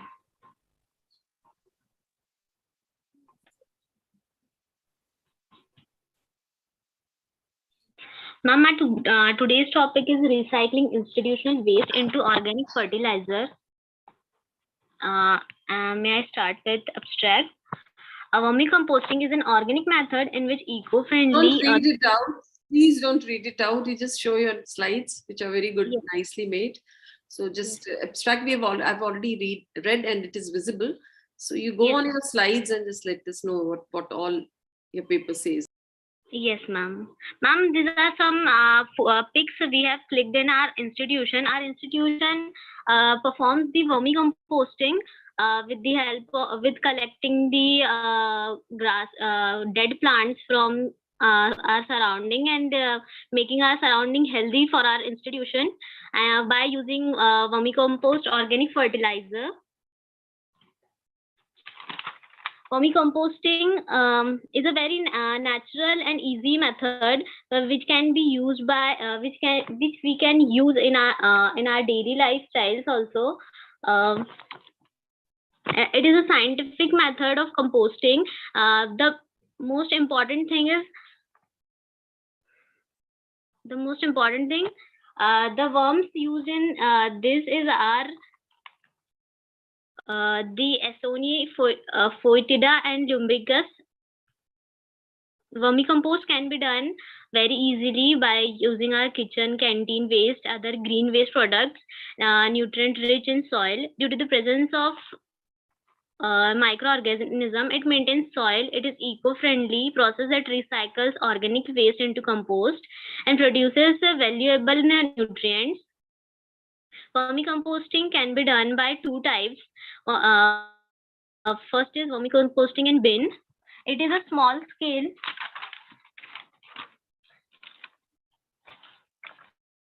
vermicomposting. The most convenient method of performing this procedure is to move compost to one side of the bin and add new bedding and garbage to the other. It is a small scale vermicomposting. The bin should be in dark and opaque and should have a lid, drainage and aeration holes in the bottom, as I have shown in this figure. Small 1-inch legs and a tray underneath the bin are also helpful. The second method of vermicomposting is in pile. It is performed in a large scale. Vermicomposting in pile involves forming organic waste into rows of long piles called windrows and aerating them periodically by either manually or mechanically turning piles. Benefits of vermicompost for plants and soils: pathogen suppression, nutrient delivery, water retention, increased microorganism population, pest suppression, plant growth regulation, and higher yields, polluted soil remediation and wrapping it. Disadvantages of vermicomposting. It includes Took long time, false smells, high maintenance. It should not be dry or too wet. The bin should not be too dry or too wet. The moisture levels need to be monitored periodically. The nurture the growth of Nice pests. slides you have made. Interesting Yes, slides. Can you go to the last slide of your conclusion? Yes, ma'am. Vermicompost enhances plant growth, suppresses disease in plants, increases porosity and microbial activity in plant, and improves the water retention and aeration. Vermicompost also benefits the environment by reducing the need of chemical fertilizers and decreasing the amount of waste going to landfills. No pollution is caused if done properly. Thank you. Thank you so much. Ma'am. Thank you, Jia. That was our last presentation. Before I conclude the session, I humbly request Dr. Anupma Rawat, ma'am, chairperson of the session, to sum up and conclude the present session and give a valuable insight on the session. Thank you. Over to Anupma, ma'am. Thank you so much. Thank you so much, Sathya Sai College, for making me this, giving me this opportunity to being the chairperson of such nice and beautiful presentations. Some were really good to see, and the enthusiasm in all the participants was amazing. When we start, I think Dr. Miki Sahu was not there. I start with the second presentation by Vaishali Kavre on role of accreditation best practices for improvement the quality education in higher education. So I'll just give you brief second summary on this. She mentioned about the advantages and the slow learners and the advanced learners also, and she streamlined the accreditation process in the historical background that how it happened, the whole accreditation story, while giving benefits of accreditation also and the various bodies and their role in accreditation process. The main thing were very important were the learner techniques and the various list of tools which she elaborated upon. So improve the quality education learning environment, and that is how which is important. For that, these tools, how they become important, was the takeaway of her presentation. Then Delna from Barkatullah University, Bhopal, had an important presentation to make, and her paper in this whole seminar finds a lot of importance because she spoke on the citation of the article, a review. And not only the referencing styles, what she elaborated upon, which add a lot of value to the work, she also succinctly explained with a lot of examples. That was one very good takeaway of this particular presentation, which I liked so much. And because these styles are very important, and many of our PhD students and people who do the referencing are not able to understand. And particularly this befits to our NAC accreditation process also, where the criteria 3 is a huge thing, and how to write research papers and use the referencing style and citation, this knowledge is not going through. So this I found very interesting. Then Bensi PM, she also from Barkatullah University, IT Bhopal, IT Department Bhopal, talked about promoting research culture in education system through innovative ecosystem to develop the social responsibility.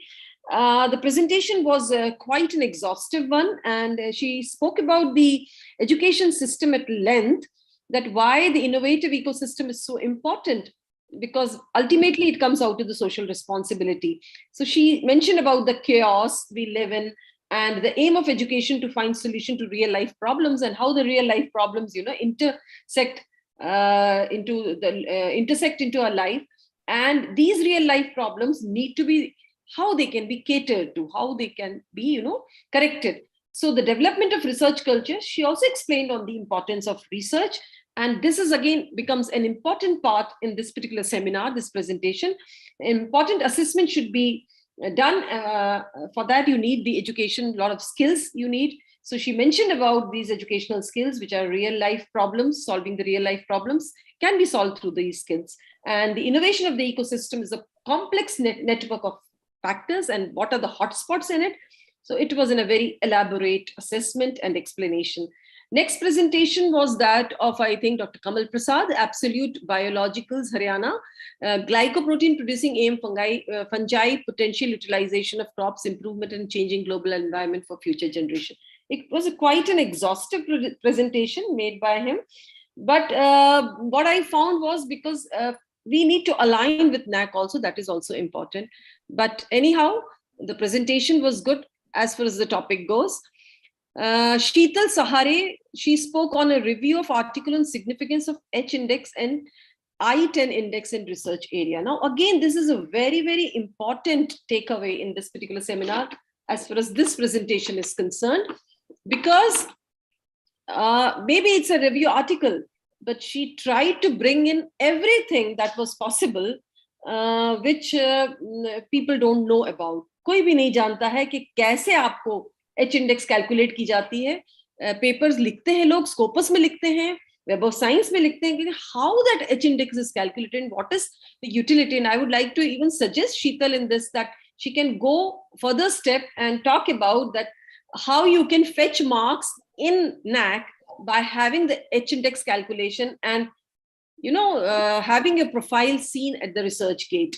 So how the research gate and Google Scholar and this comparison was beautiful. So that is the thing which people don't know, though it is available on the net. Everything is available on the net, but हम ये जानते नहीं हैं बहुत सारी चीजें. Can I continue? Yeah.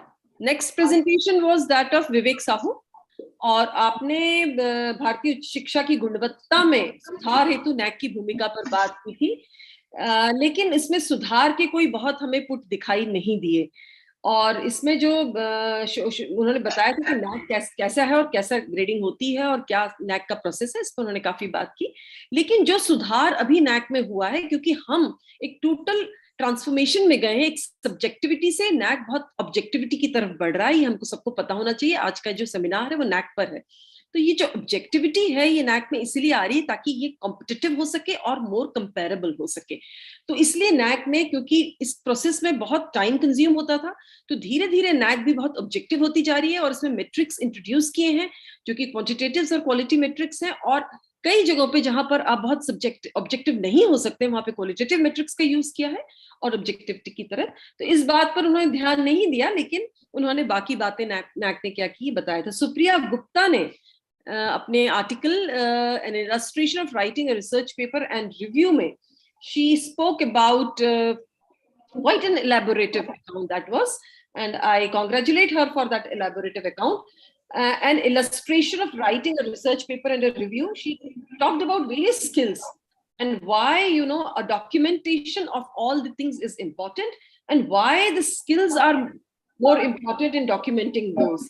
And she deliberated upon the research and innovation and impacts of new education policy also, for that matter, that how that is connected to the accreditation process and also the writing of the review article. So she deconstructed the various steps and contents of a research paper, that how the body of the research paper can be, deconstructed very beautifully in her slides, very visually appealing.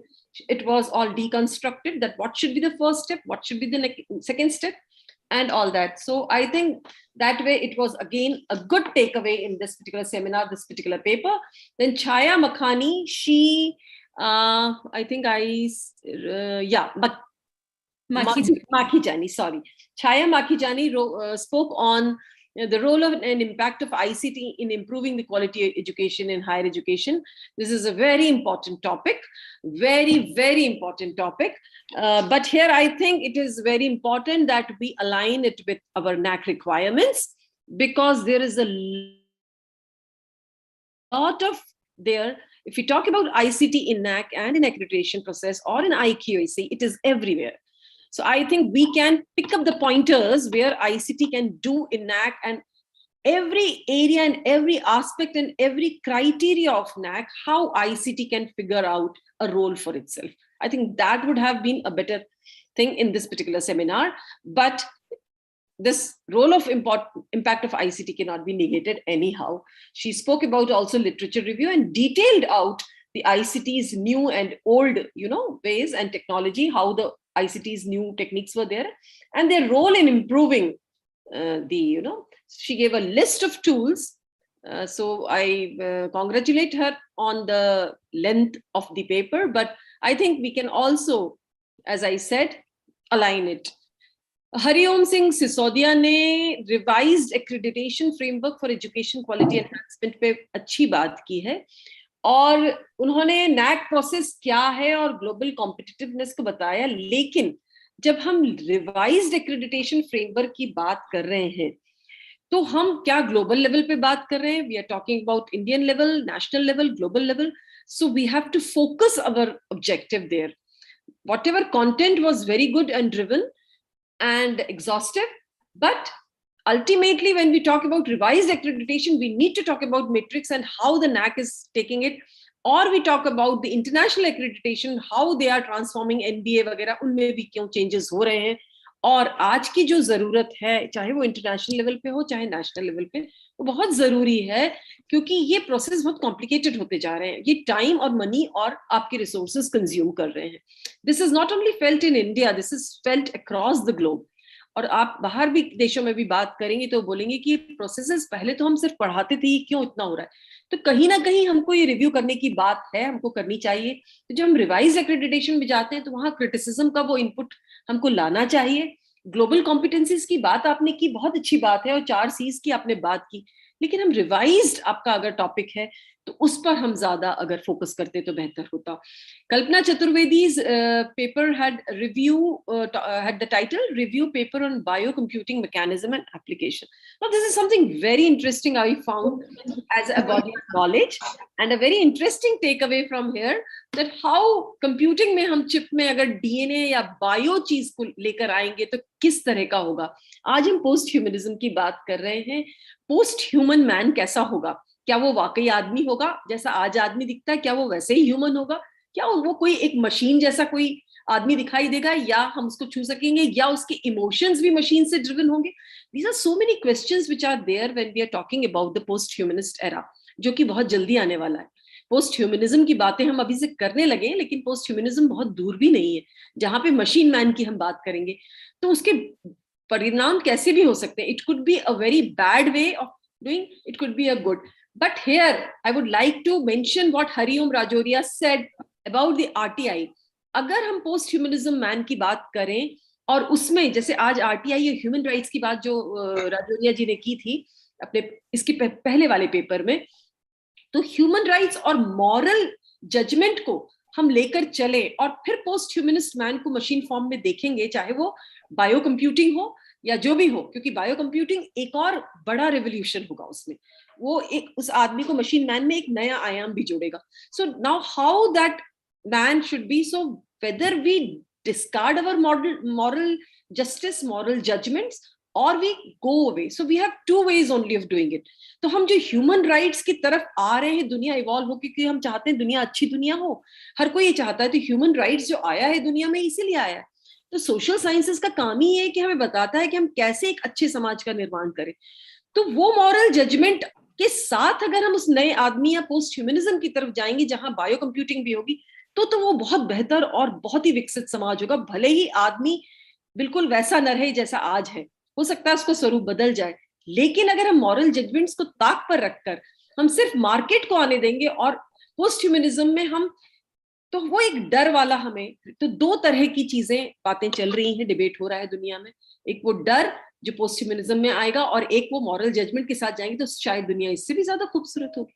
So I think this is one takeaway here, that she talked about something new. And then कल्पना चतुर्वेदी के बाद आती हैं अदिति कुशवाहा, जिन्होंने vermi composting की बात की है. Vermi composting पे जिया खासदेव ने अपनी बात की है, और बहुत प्यारी स्लाइड्स आप दोनों ने प्रेजेंट की हैं. मैं आपको बधाई देना चाहूंगी कि आपने वर्मी कंपोस्टिंग पे काम किया है. NAAC के लिए ये प्रोसेसेस बहुत जरूरी है. ये एक क्राइटेरिया नहीं, कई जगह कई क्राइटेरिया में ये आ जाते हैं, और खासकर टीचिंग लर्निंग में, रिसर्च में, एक्सटेंशन एक्टिविटीज में अगर आप इन पर करते रहें, क्योंकि आज अब हम जो जिस तरह के समाज में जा रहे हैं वहां पर it is very important that we talk about a good life which is more closer to nature. And the power of worms, when she spoke, I liked it, that more important than elephants. So that is what very important. But I think you could have also aligned it with NAAC. It would have been really beautiful if you had thought it properly and aligned it with different criteria. It would have been great takeaway here. And Kirti Baraskar ne rain water harvesting par baat kari hai. Rain water harvesting बहुत बड़ा area. It's a huge area to explore, and I think nobody in this planet should not be doing it. ऐसा नहीं होना चाहिए. हर किसी को ये करना है, क्योंकि पानी की समस्या तो जो है वो दिखाई दे रही है. तो रेन वाटर हार्वेस्टिंग कितना पावरफुल टूल होगा, इसके लिए कैसे करना है ये भी उन्होंने बताया, और उन्होंने मेथड्स बताए. 2 मेथड्स बताए कि कैसे हम रिसाइकलिंग जो कर सकते हैं, क्या बातें कर सकते हैं उसमें. How can we enhance local resources available, उनका असेसमेंट कैसे कर सकते हैं. और रेन वाटर हार्वेस्टिंग में इसको अलाइनमेंट उन्होंने NAAC से भी इमीडिएटली किया, वो एक अच्छी बात थी. रिसाइकलिंग की जो आखिरी पेपर था जिया खासदेव का, उन्होंने ये बताया कि दोनों मेथड्स भी बताए, और उन मेथड्स को बताया कि कैसे करना है. ये अच्छी बात थी कि how you do it, that also should be done. So I thank all the contributors and also praise them for their wonderful presentations, and congratulations to all of you. Thank you so much for giving me this opportunity, and I think this has been a fruitful seminar, because a lot of papers, you know, have given something very new on the table. Thank you, Sathya Sai College, for doing this. And there are a lot of takeaways from this seminar. Definitely NAAC would look into it. Thank you. Thank you so much. Thank you, ma'am. It's a pleasure that you shared our session. You accept our invitation from your busy schedule. Thank you, Anupma Rawat ma'am, for your valuable inputs. These inputs are definitely beneficial for our paper presenter. Thank you once again, Anupma ma'am. Now I invite Dr. Neena Arora, co-coordinator of IQAC, to present brief report of the seminar. Over to Neena Arora.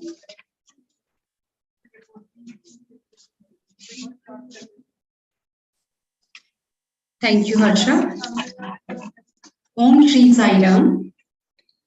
On behalf of the Internal Quality Assurance Cell of Shri Sathya Sai College for Women, Bhopal, I feel privileged to present the report of one-day national seminar on revised assessment and accreditation framework of NAC.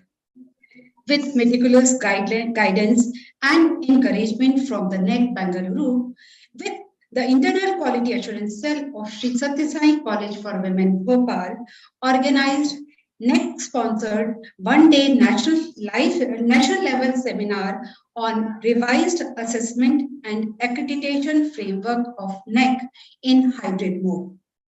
The seminar was formally inaugurated in the morning by the chief guest, Dr. Prashant Dwivedi, Deputy Secretary, UGC CRO Bhopal, and Principal Dr. Asha Agarwal. Dr. Meena Pimplapure, Chairman College Governing Body, was virtually present on the occasion.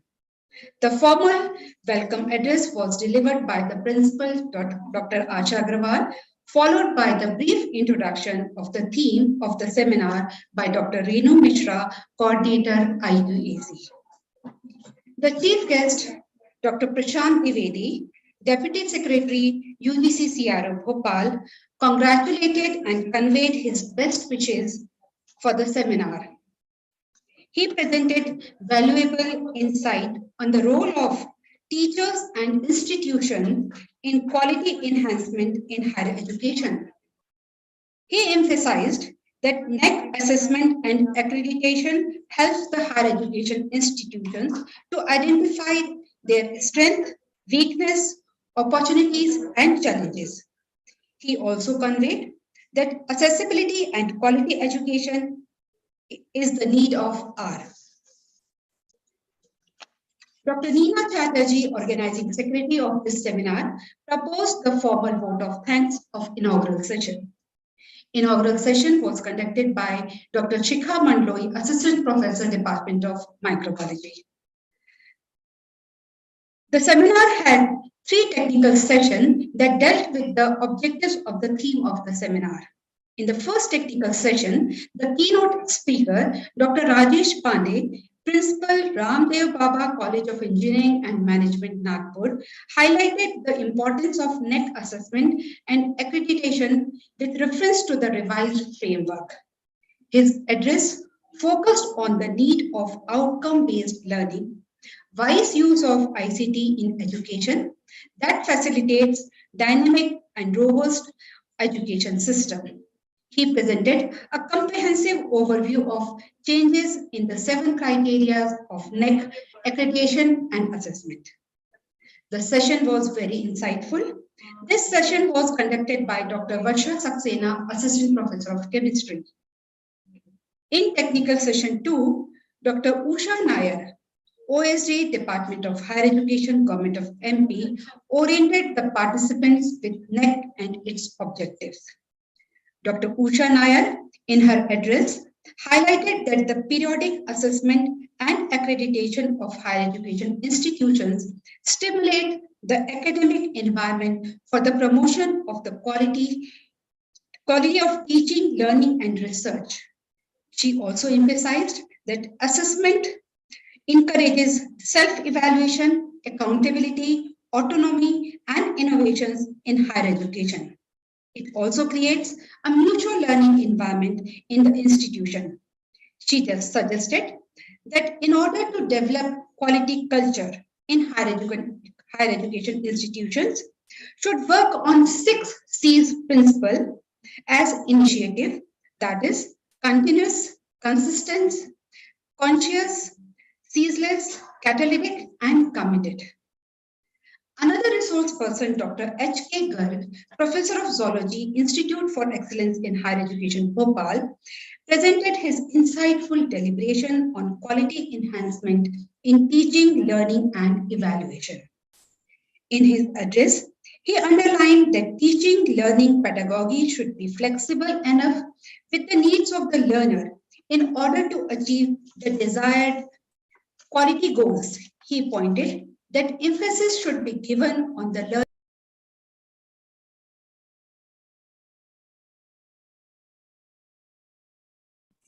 Neena ma'am आप mute हो चुके हैं. Neena ma'am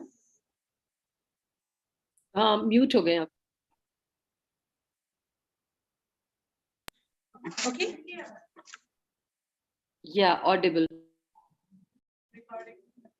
He highlighted that designing and developing curriculum in a wise way is a step towards achieving good grades in NAC, for which he suggested modality should be decided for the curriculum beforehand. This session was conducted by Dr. Smita Nair, Head Department of Mathematics. Technical session 3 was paper presentation. In this session, the participants presented their research papers and review articles. There were 11 presentations on various sub-themes of seminar. In all, the session was chaired by Dr. Anupama Rawat, Professor of Economics, Government SNG College, Bhopal. We received encouraging response for the seminar, and theme-based 25 papers will be published in biannual journal Hybro with ISSN number. This session was conducted by Dr. Harsha Chaturvedi, Assistant Professor, Political Science Department. As we know, that modern education system is globally being redesigned with more emphasis on multidisciplinary perspective, inquiry, critical thinking, and problem solving oriented towards the greater good of the individual and the collective is the need of our value-added learning with more scope for employability and higher order cognitive capacities has also been emphasized in New Education Policy 2020. The purpose of education in NEP 2020 is to empower learners to strive towards their own well-being and the society as well. The objective is to develop a healthy ecosystem of learning, contributing in the development of the society, nation, and humanity as a whole. The very objective of the seminar is not only to orient the mass with revised frame of assessment and accreditation, Also, to highlight how this revised framework facilitates quality teaching and learning in a smooth way in higher education institutions. We can conclude by saying that the focus should be on holistic development of student by curriculum enrichment to increase employability, entrepreneurship, and skill development.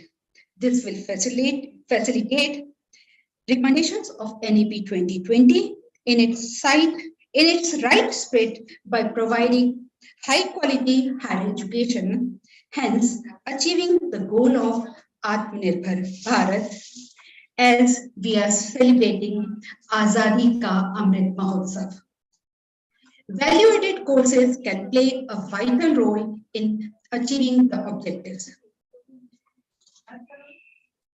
We should work on the honest feedback of the stakeholders so as to improvise the quality of higher education institutions.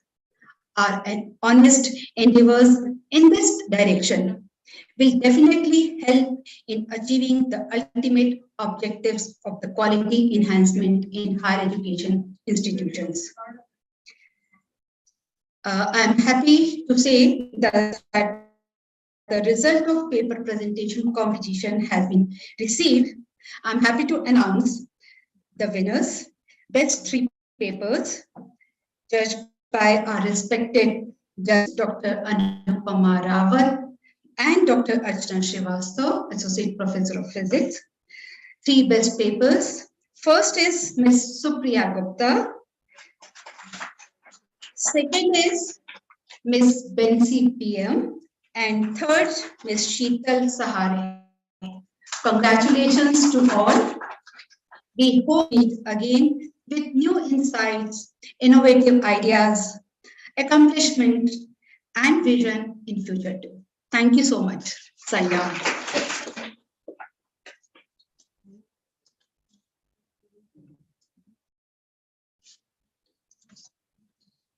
Thank you, Neena ma'am. I would now invite Dr. Megha Singh for a formal vote of thanks. Over to Megha ma'am.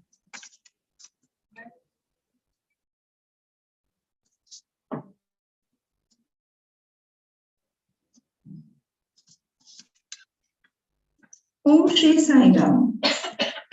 To everything there is a season and a time to every purpose under heaven, a time to be born and a time to die, a time to plant and a time to pluck, a time to travel and a time to stop, a time to sit quietly and a time to celebrate, a time to begin and a time to end to begin again. A very good afternoon to all of you. Thank you is such a prayer that cannot be seen or touched. It is felt by heart. Dr. Megha Singh, Assistant Professor English, feel honored and privileged to express gratitude to all those who have been associated with the one-day NAAC sponsor on revised assessment and accreditation framework of NAAC. On behalf of IQAC and the organizing committee of the seminar, Sri Sathya Sai College for Women, I convey deep regards and thanks to NAAC Bengaluru for the guidance to conduct this seminar. Our special thanks to respected Dr. Devendra S. Kaude, Advisor NAAC, and Dr. Leena Kahani, Deputy Advisor NAAC, for her precious guidance, which has been a constant source of motivation for us. My sincere thanks to respected Dr. Meena Pimpalapure, Chairman College Governing Body, for her blessings and constant support. Thanks are due to our respected Principal, Dr. Asha Agrawal, and Vice Principal, respected Dr. Jyotsna Galgale, whose support and guidance facilitated in shaping the seminar. Our sincere thanks to the Chief Guest, Dr. Prashant Trivedi, Deputy Secretary, UGC CRO Bhopal, for his gracious presence and words of encouragement during the inaugural ceremony of the seminar. I express a deep sense of gratitude towards the keynote addressee, Honorable Dr. Rajesh Pandey, Principal Ramdev Baba College of Engineering and Management, Nagpur. I would also like to thank respected Dr. Usha Nair, OSD MP Higher Education Bhopal, whose deliberation enlightened us with the objectives of NAAC. I'm extremely thankful to respected Dr. H.K. Garg, Professor IIT Bhopal, whose presentation gave new insights on teaching, learning, and evaluation. Sincere thanks are due to respected Dr. Anupama Rawat, Professor Economics, SNGG PG College Bhopal, for chairing and judging the paper presentation session. I also extend my gratitude to Dr. Archana Srivastav, Associate Professor Physics, for being there as judge for paper presentation session. I express my gratitude towards respected Dr. Radha Vallabh Sharma, Director, Academic Council, Autonomous Cell of the College, and respected Dr. Raghav Vajpayee, Advisor, Autonomous Cell, for their constant guidance and support. My sincere thanks to Dr. Renu Mishra, Coordinator IQAC, and Dr. Neena Arora, Co-Coordinator IQAC, for their endeavors in organizing and giving a final shape to the seminar. An event of this dimension cannot happen overnight. The wheels start rolling months in advance. We have been fortunate enough to be backed by a team of very motivated and dedicated members. Thanks cannot be given to everyone enough for their involvement they have shown and the willingness they have expressed to take on the completion of tasks beyond their comfort zones. In this regard, I would like to extend my thanks to all the members of the organizing committee and all the session coordinators of today's seminar for the smooth conduct of all the sessions. In this era of technology, conducting an event in hybrid mode without technical support is unimaginable. I extend my heartfelt gratitude to all the members of the IT cell and Department of Computer Science and Application for their technical assistance. I am thankful to Supriya and Seema Sahai for the back office support facilitating various areas related to the seminar. I am grateful to all the paper presenters for their valuable insights. My thanks are due to all the members of the advisory committee, all the faculty members and non-teaching staff of the college who always supported us in various tasks. Last but not the least, I would like to thank all the participants, including academicians and students, for joining us physically and virtually on Zoom and YouTube. If time is money, you all have spent millions for us. Thanks to all of you for making this event successful. I would like to extend thanks once again with a quote: gratitude is not only the greatest of all virtues, but the parent of all. Nac Assessment and Accreditation Process unites and increases intra and inter-institutional interaction. The encouraging response to the seminar and papers received justifies this. Sincere thanks to all those once again who are directly or indirectly the part and associated with the smooth conduct of the seminar. We hope to meet again in future with new insights, energy, and innovative ideas for the quality enhancement in higher education. Sai Ram. Thank you.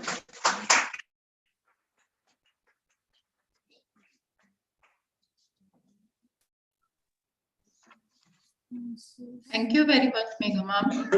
Participants are requested to fill the feedback form posted in the chat box for participation certificate.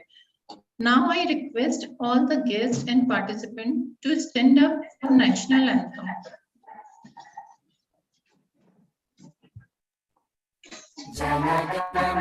अधिनायक जय हे भारत भाग्य विधाता पंजाब सिंध गुजरात मराठा द्राविड़ उत्कल गंगा विंध्य हिमाचल यमुना गंगा उच्चल जलधि तरंगा तव शुभ नामे जागे तव शुभ आशीष मागे गाहे तव जय गाथा जन गण मंगल दायक जय हे भारत भाग्य विधाता जय हे जय हे